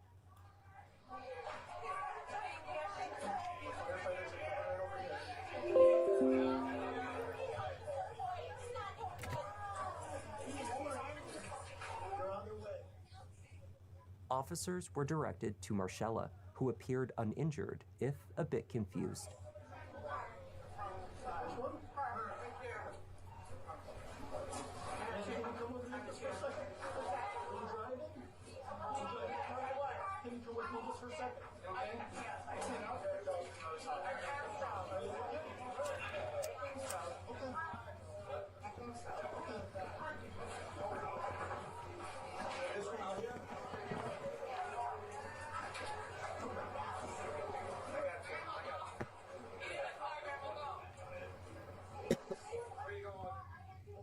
Marcella told police on scene that she has a history of seizures. When these occur, she said, she experiences memory loss. This must have been what happened. What happened? I passed out. Okay. Have you been feeling ill or anything like that? Yes. What kind of medical conditions do you have? Seizures? Okay. Going around here? No, not really. I pulled into the parking lot and I thought I was driving up to the boat club and evidently I was driving right to the pavilion. Which direction did you drive from? I live right down the street. Okay, so you were coming from that way? Yes. This way? When you got to the parking lot, what happened? I don't remember. You don't remember? I don't remember. Okay. Do you think there's a reason you don't remember? Did something happen or? You know what? I have these seizures and Okay. Do you have anything where it says like maybe that, does your doctor permit you to drive and everything? I'm cleared to drive now, and I don't have my purse with me, but I do have a card in my purse. Okay. When's the last time you had a seizure that you know of? March. In March? Yeah. I had it at home, and then I did have one when I was in the hospital. When you're in the hospital? Okay. Do you think, is your normal behavior when you have a seizure, is it have lapses of memory? Do you, yes. That? Okay. So once you got to the parking lot, you don't remember anything? I don't. Okay. As Marcella spoke with police, numerous victims were treated, many taken to the hospital. There were a total of 15 individuals with serious injuries. Among them was Diane Medina. 66-year-old Marcella Chichester had lived in Newport, just down the gravel road from the boat club, for nearly 40 years before she drove into it. She and her husband Hugo had purchased their home in the 1980s and lived there alone. They never had any children. Marcella had a close connection to the club, having once served as its commodore, the principal officer who helps to determine the club's direction, including setting the agenda for the year. She and Hugo had even held their wedding at the venue. When she was younger, Marcella had served in the Army. After her discharge, she worked for DTE Energy Management at the nearby Fermi 2 nuclear plant as a strategic buyer. She retired 9 years prior to the crash. Since then, it seems she and Hugo had lived a quiet life in their home near the club. Marcella had not been in great health. She suffered from epileptic-type seizures in her legs that result in paralysis, and she was on prescription medications for other age-related health issues. Despite her seizures, she was licensed to drive. Over the many decades she did so, she had not once received even a parking ticket. After the crash, Marcella was ultimately brought to the hospital, where she received treatment for her injuries. She emerged in a wheelchair and with one arm in a cast. No one had informed Marcella of the details of the incident, and she appeared outwardly to be utterly unaware of the events at the boat club. Recounting the timeline of her day, she recalled having lunch with two friends at a local tavern called Verna's at around noon. Marcella had driven her SUV from her home directly to the club, crashing into the pavilion at 3 p.m. The party had started 2 hours earlier. Her lunch date had ended just after 12, which left roughly 2.5 hours unaccounted for. What had she been doing? When you're done at Vernus, where did you go to? Went to the boat club. Straight to the boat club. Okay, so They were having a birthday party. so you woke up in the police car. Yeah. Okay, and then basically we know the events after that. No, I don't recall anything prior to that at all. Okay, so that's why I'm trying to get a full account of the time. The So, slug so menace. from 12:10. That's what I need to do. We didn't go directly to the boat club. We went home. Did we go to the store? Did we go to a friend's house? What did we do during that time? I don't know. I don't know. I know that the party started. We need to get some proselyte birthday iron. party. So I was there a little bit before that. Investigators pulled video surveillance from the boat club and surrounding area to piece together a timeline of Marcella's movements. She may not have been able to recall where she was or what she was doing, but law enforcement was already piecing it together.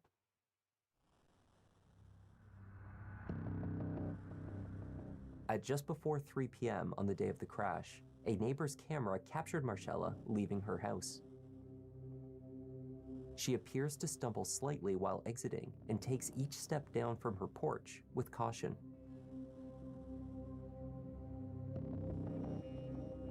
The retiree proceeds down the path towards her car. The timestamp on the doorbell camera across the street was 1 hour behind real time. That camera showed that roughly 2 minutes before she would crash into the boat club, killing 2 children. Marcella reversed from her driveway, took a wide turn around the detached garage, and drove with speed directly into a neighbor's parked vehicle. The force of that crash pushed the neighbor's car backwards, damaging a fence. Marcella then arrived at the club rapidly. Data from her SUV showed that 5 seconds before impact, she was accelerating. She was moving at 29 miles per hour. 2 seconds later, her speed had increased to 32.9 miles per hour. At the time she made contact with the wall of the building, Marcella was driving at just over 44 miles per hour. Her accelerator was at 96%, which indicated her foot must have been pushing the gas pedal all the way to the floor. Marcella told investigators that she parked at the club, went into the party, dropped her card for the birthday boy into a card box, and sat at the bar until the party commenced, which she believed was at 3 p.m. Were you upset with anybody there? No. No? Would you intentionally drive your car into the boat club? No. No? No. I wouldn't be doing my job if I... No. So you didn't know anybody there at the party? Because you drove right there. Right. And you drove through the wall. Yes. So you didn't put a card in the card box. There might have been a card box on the bar. You didn't go to the bar. I did. I did go inside the boat club. Before what I thought the party was starting at 3 o'clock. Well, what Sergeant Hooper is saying here is that when we got the video, like we said, you didn't park and go in and then go back to your car and then drive into the building. Okay, you come down from where your house is, going very fast, and you just drove right into the building. See, I don't remember any of that. Okay. Investigators grew frustrated in their attempts to acquire useful insights from Marcella. She was either subconsciously filling in gaps in her memory with false recollections, or she was intentionally lying. Eventually, she was told what the consequences were of her actions. You probably are the most hated person in the United States. Why is that? You drove your car into a kid's birthday party and killed 2 kids. Oh, no. And many more are at the hospital in adults as well. I'm looking for the truth, Marshala.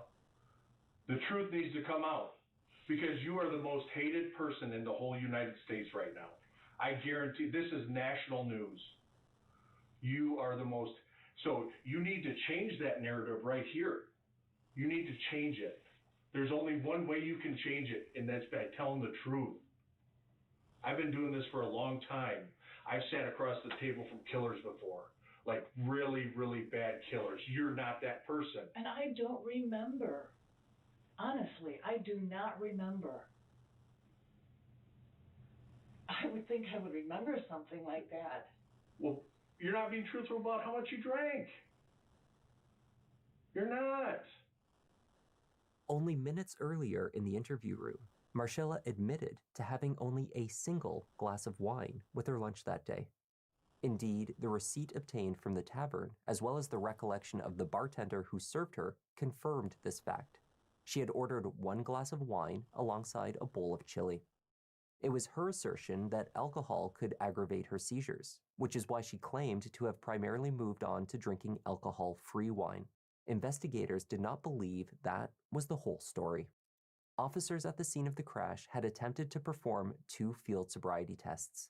The first, following horizontal movement with her eyes, failed as she was unable to focus. The second, It's just not counting car crash, backwards though. from 100, failed as well doesn't when make she sense. stumbled after number 90 and began to confuse the order. Now, I again, guess she's these literally hard just in a questions, car Marshall. crash. How often do you drink?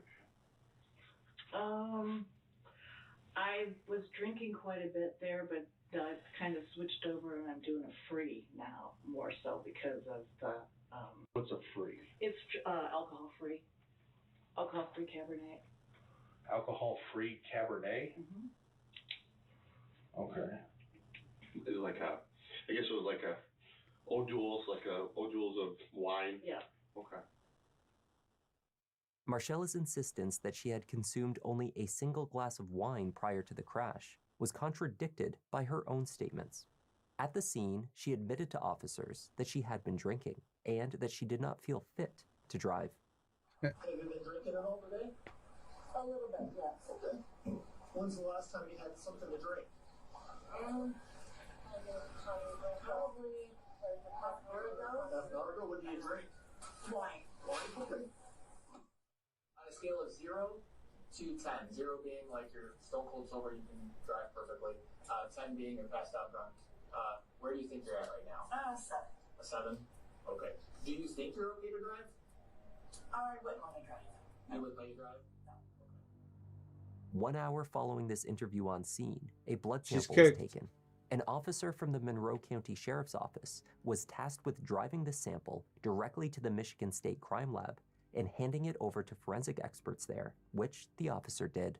The results of the lab test showed a blood alcohol level of 0.18, over double the legal limit. If the test was accurate, there was no way that Marcella had consumed only a single glass of wine. To register a level Backs that into her high an neighbor's car. hour after the crash, she would have had to consume closer to 10 glasses. The test further showed the presence of the seizure and pain medication gabapentin, a central nervous system depressant. Mixing alcohol and this medication could exacerbate the effects of both. Marcella Chichester was arrested and charged with multiple counts, including second-degree murder for the deaths of Alana and Zane Phillips. She was also charged with 2 counts of operating while intoxicated causing death, and 5 counts of operating while intoxicated causing serious injury. Spend the rest of your life in defense jail, team lady. asserted that the blood alcohol test result was inaccurate, that there were mistakes made in the blood draw at the hospital, that the sample was improperly transported to the lab, and there were further errors in the testing. The crash was an accident, they said, a tragic one that occurred as a result of a seizure. She pleaded not guilty.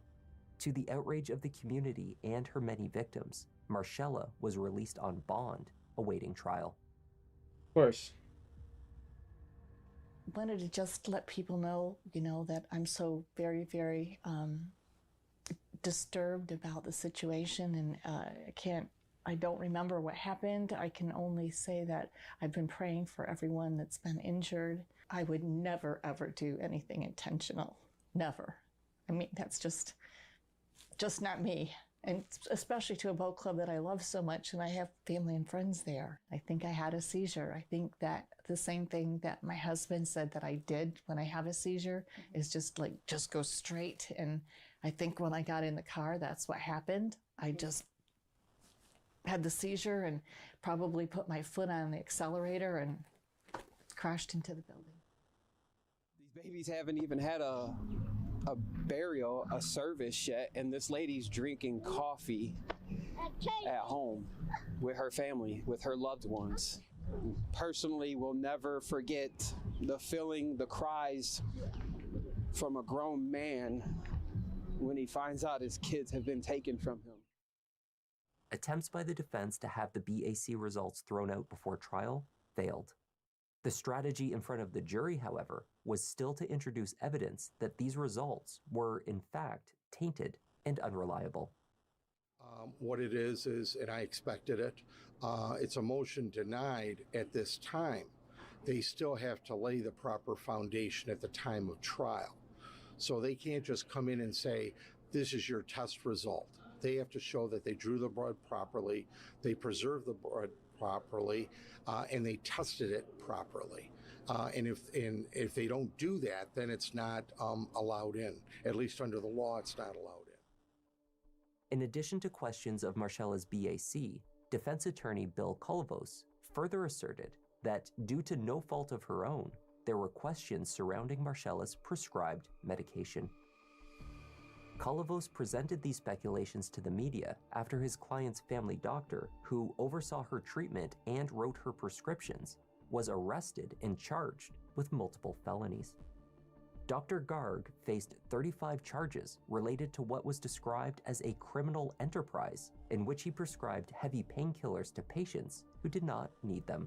Her attorney has been saying all along she was told by a doctor she was allowed to drive when she says she had a seizure-like event that caused the crash. My reaction is, there we go. She texts me and says, my Dr. Garg has been arrested and there's multiple counts of felonies. She was under his care. Absolutely. He was prescribing pills. Absolutely. And he had told her that it was okay to drive. Right. Everyone's going to be really surprised. Don't rush to judgment. Let everything come out. The trial commenced in March 2025. I think the proofs will show that when she has a seizure, documented, her feet go down, like real hard, the proofs will show, and her hands too. And then after less than a minute, the proofs will show that it relaxes again and you're a little bit spaced out. And for up to an hour. Prosecutors began presenting their case by calling victims to tell the jury about their experience on the day of the crash. Heartbreaking testimony was offered by Mariah Dodds. She had recovered from her life-threatening injuries while grieving the loss of 2 of her children. Mariah told jurors about awaking in the hospital to hear the news. I asked her, why am I here?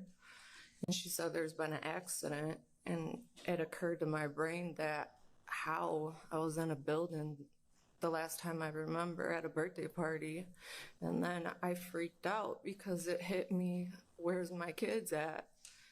And then that's when she told me that Jaden was, life flew to a hospital and Zane and Alana were no longer there.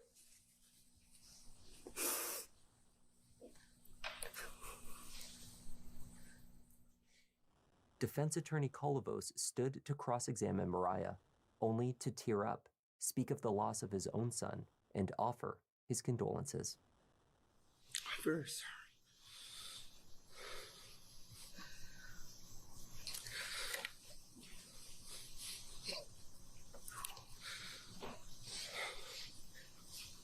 Oh, I would not want this man as my lawyer.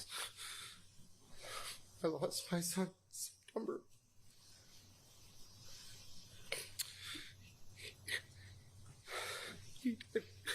He died peacefully at home. He was older. Terrible representation.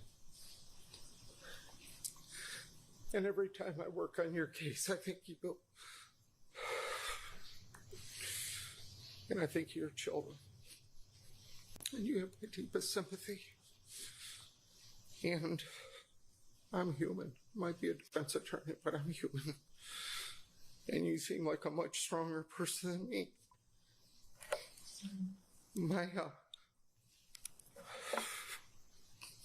My prayers are with you and your family. I wish you the best. People keep telling me God has a plan. I guess that's what we got to do. So I just wanted to come out of uniform for a minute and tell you, true heartfelt, that I feel very bad for you and your family. It's a club you don't want to belong to. And I don't have any questions for you. You've gone through enough in life. But Judge, I'm done. I'm done. Okay, thank you very much. Yes. Calvos called Kelly Thornton, who waited on Marcella at Verna's, the local tavern, several hours before the crash. Thornton told jurors that Marcella had 1 glass of wine, a water, and a cup of white chicken chili. She said the 66-year-old did not appear intoxicated when she served her, but that she did not see her leave. Then they called an expert witness upon whose testimony their defense relied. Forensic toxicologist Okori Okorocha. Okorocha testified that Marcella's blood sample showed the presence of acetone, the chemical compound found in nail polish remover. It does not occur naturally in the body, but would appear in the sample due to fermentation, according to Okorocha. That fermentation could occur if the sample was not properly preserved, if it was not placed in a fridge or freezer immediately, for example. This fermentation would spoil the results of an alcohol test, returning a higher result than was strictly accurate. But you're absolutely positive before this jury that those results are not accurate according to your opinion, professional opinion, and according to the records you viewed from the state. The 0.18 would not be accurate. Correct. It would not be accurate for the time of the time the blood was taken. You stated that you don't believe at the time of the draw her blood alcohol was 0.18. What do you believe it was? We can't determine the amount of error associated with fermentation based on the byproducts. Was her blood alcohol higher than a 0.18? Not with fermentation, no. It would have to be lower at the time of the draw. So her blood alcohol increased from the time of the draw to the time of the testing. That's what fermentation does. How much do you believe she had to drink based on the testing results that you've looked at? I cannot tell because of the unreliability of the testing. The prosecution countered the assertion that the BAC was inaccurate with multiple witnesses from the Michigan State Police's lab. They also called Samantha Beecham, who supervises the toxicology lab.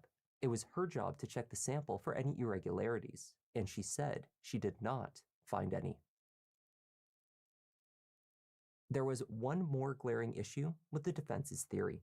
They had no direct evidence that Marcella had actually experienced a seizure at the time of the crash.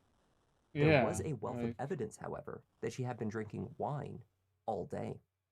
The prosecution called a local store clerk to the stand who testified to selling Marcella 1 full-size bottle of red wine and 4 smaller bottles of Pinot Grigio at 9:01 a.m., just 1 minute after the store opened on the morning of the crash. These bottles were not alcohol-free. When police searched the Chidester house, they found a garbage bin full of corresponding empty bottles. They only found empty bottles of wine in the house. They also found a camera.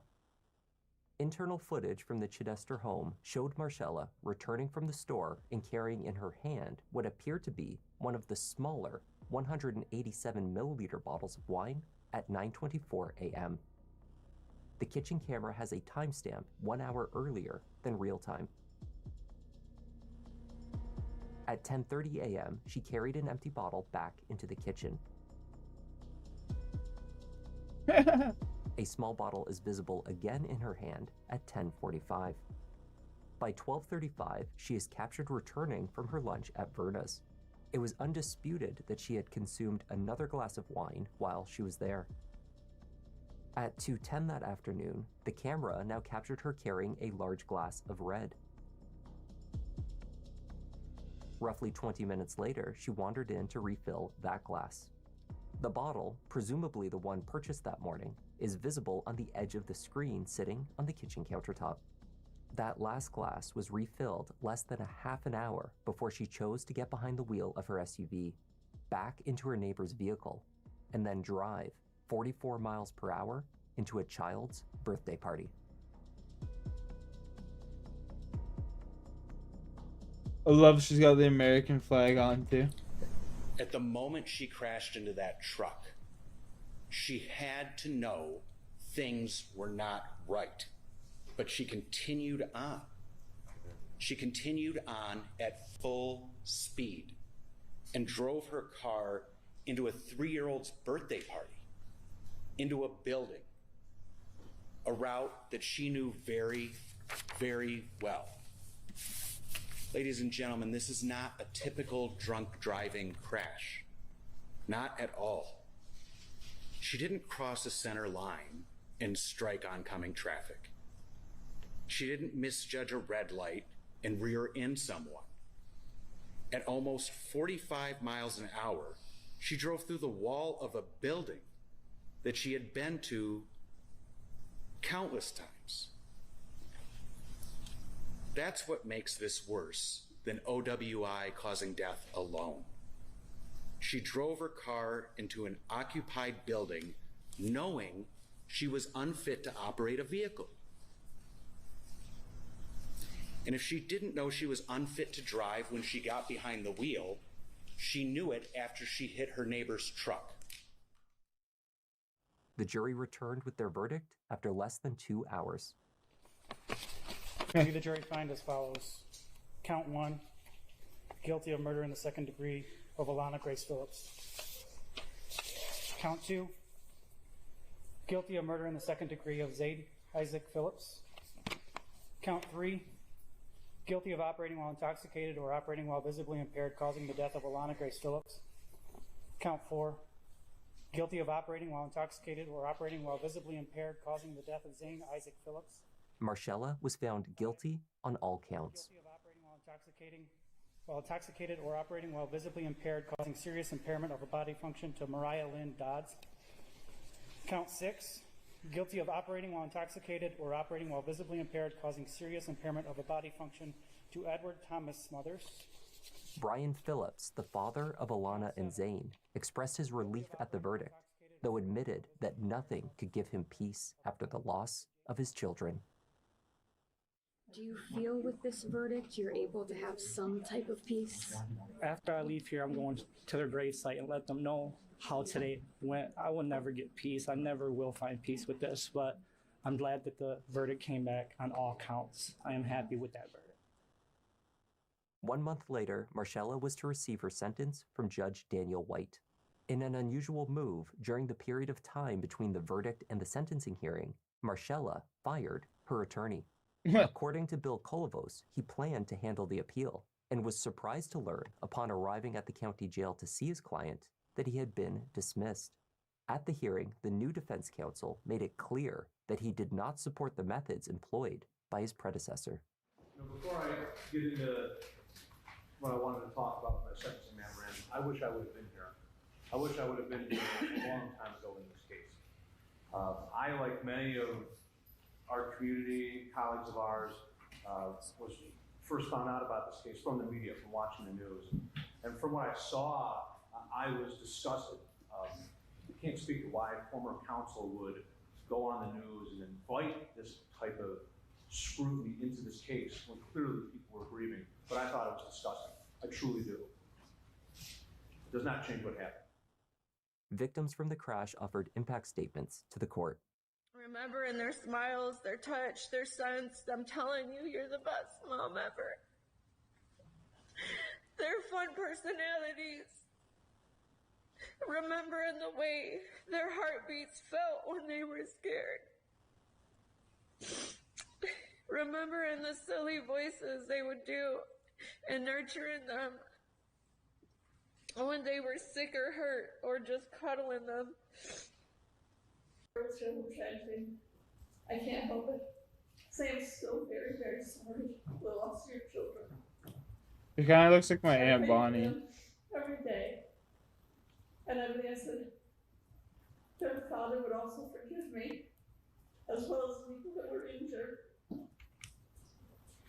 I never meant to harm those children or everyone that was involved in the accident. And the only thing that I can say is, I'm so very sorry. And I never, ever meant to come across as not being sorrowful. In his sentencing statements to the court, Judge White considered that throughout the case, Marcella had continued to assert that she had only consumed a single glass of wine that day. She refused to be placed in treatment for alcohol addiction, as she did not believe she was an alcoholic, a fact disputed by the community that knew her for years.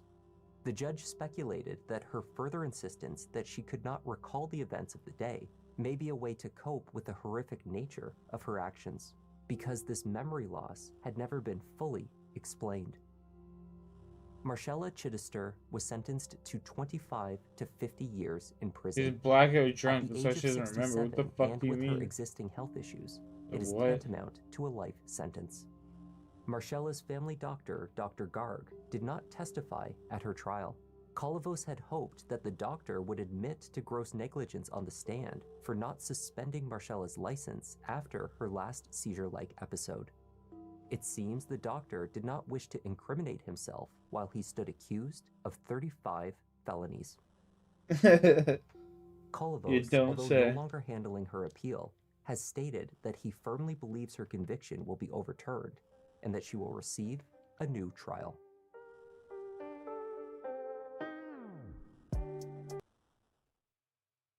Yeah, right.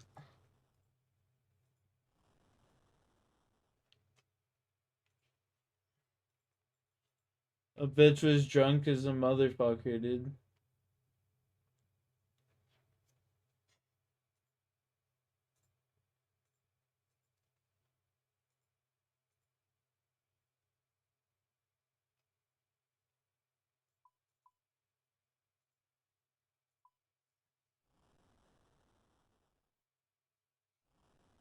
We are going to get some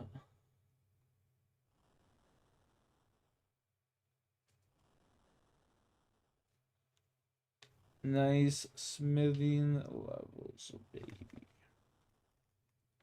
50, here we come, man.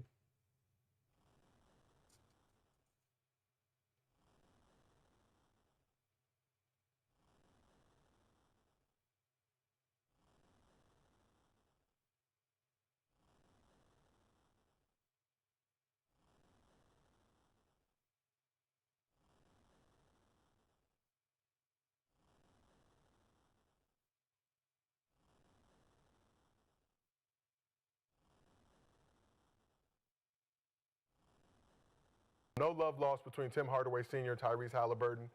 As some of you may remember, Timmy pulled up to the arena during All-Star Weekend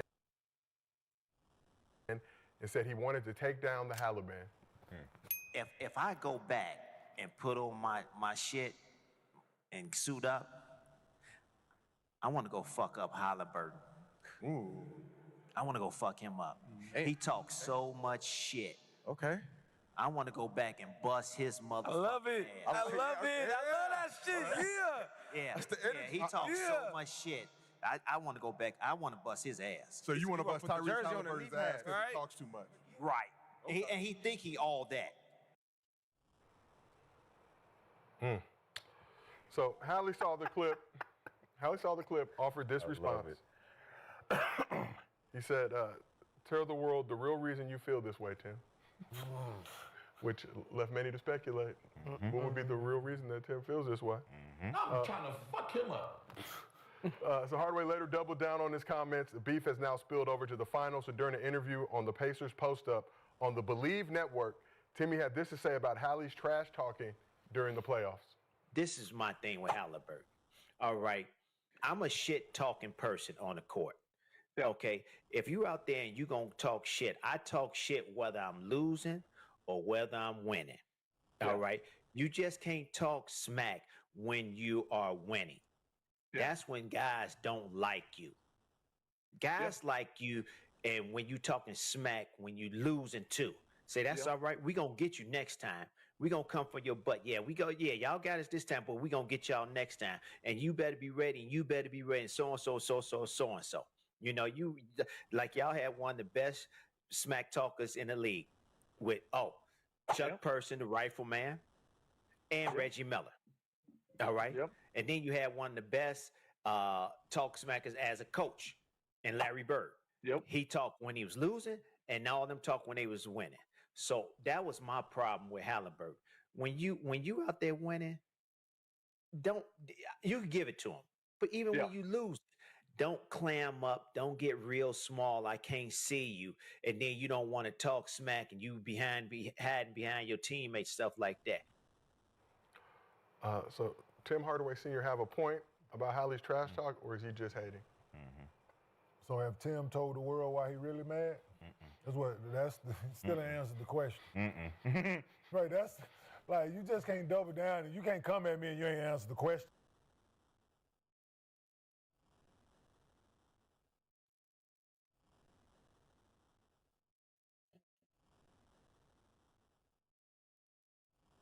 And here we go.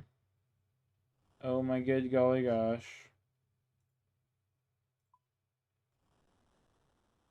50 smithing. Now what do we need?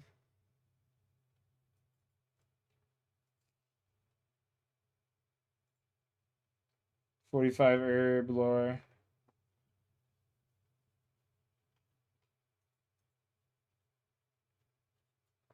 Interesting.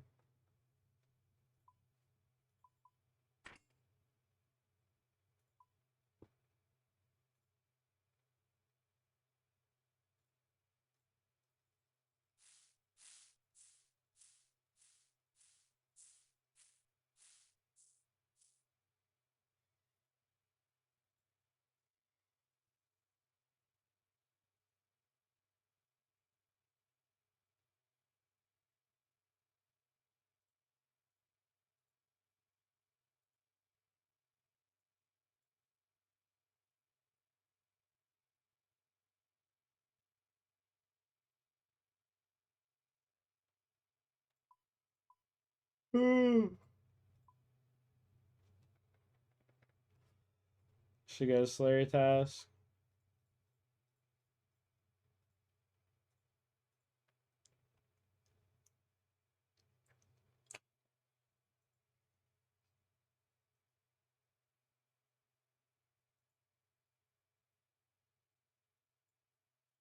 Yeah, that I asked you, homie. I ain't even said nothing to you. Like, You I ain't double said down that. on Yeah, me. you gonna double down? Yeah, that's the question.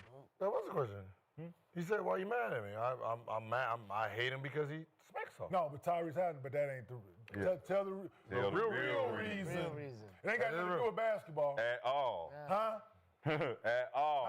Some is speculated, work-related. Work-related, man. He took his work. Unk might have got his work cracked. He ain't take no work. His work chose up. That's what happens when you old. Your work leaves you when you old. The motherfucker don't take shit. They leave.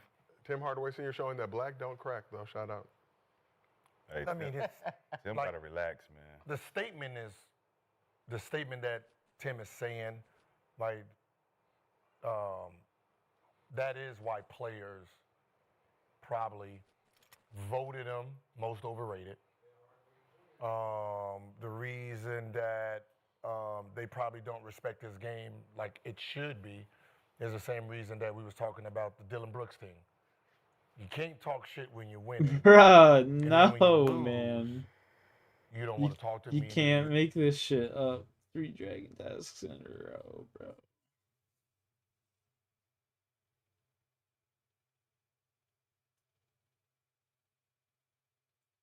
You ain't bumping your gums no more. Like as a basketball player, like that's how we know who's who.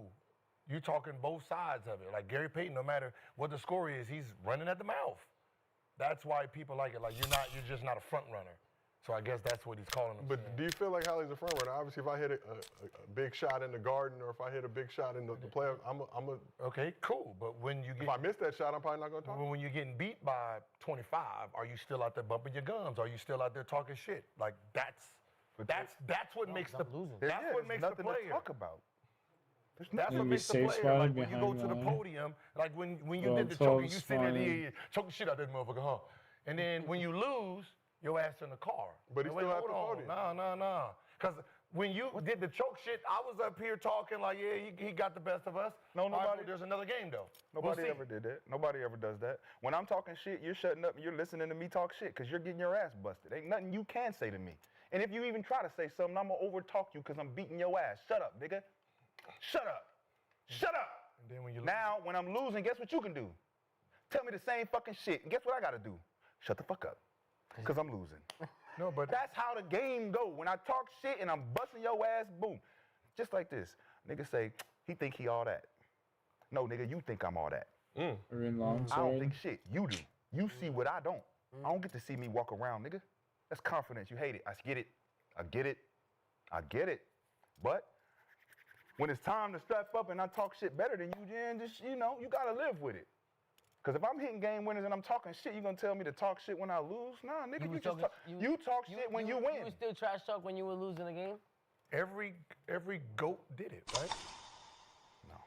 Right? Isn't that what made the GOAT the GOAT? That they didn't give a fuck what the score was. They still gonna do their thing. Like I'm pretty that's the sure mark of a Kobe's 04-05 season, he was out there running his motherfucking, yeah, y'all can't guard me. Y'all better bring 6-7 of you motherfuckers out here, or we are coming back.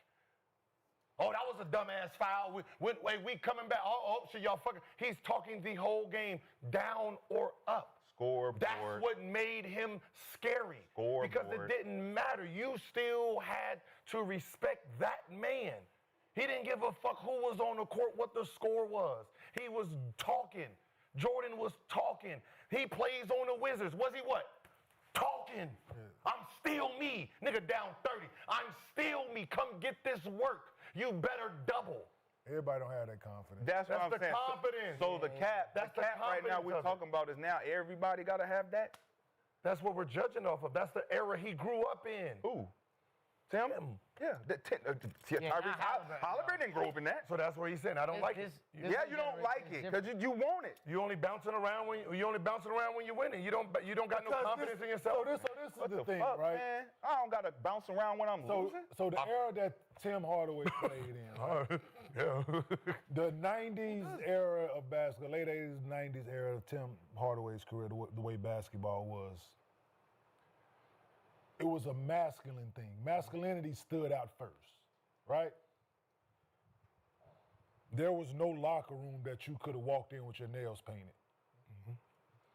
Unless you was Dennis Rodman. Unless you was Dennis Rodman. Unless you was just unless you was crazy. Unless they knew what you were like. You knew what you was on. He about that. Yeah, Dennis go out with Madonna. Yeah, Dennis they fucking with Madonna. Yeah, Dennis for sure. a fucking rock star, so Dennis don't count. Jimi Hendrix. Right?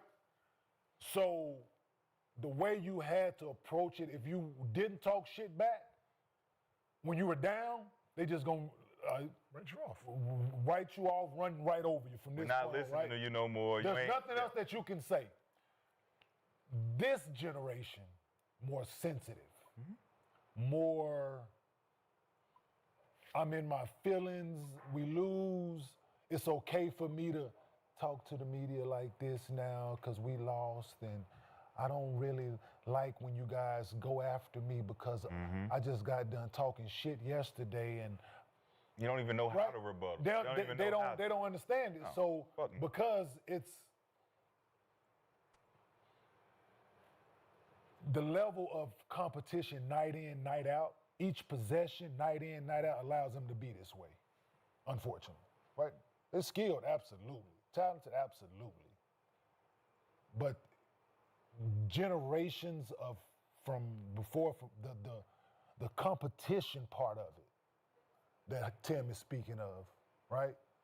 It sounds personal. It really does. I'm trying not to think about it in a personal manner. I'm trying to think about it in this competition manner, right? So if that's the angle, then yeah, I get it, where it's coming from. but it really sounds fucking personal. That has nothing to do with basketball. Because this man, like, I understand, like there are a lot of the things that you could mention about his game. Yeah.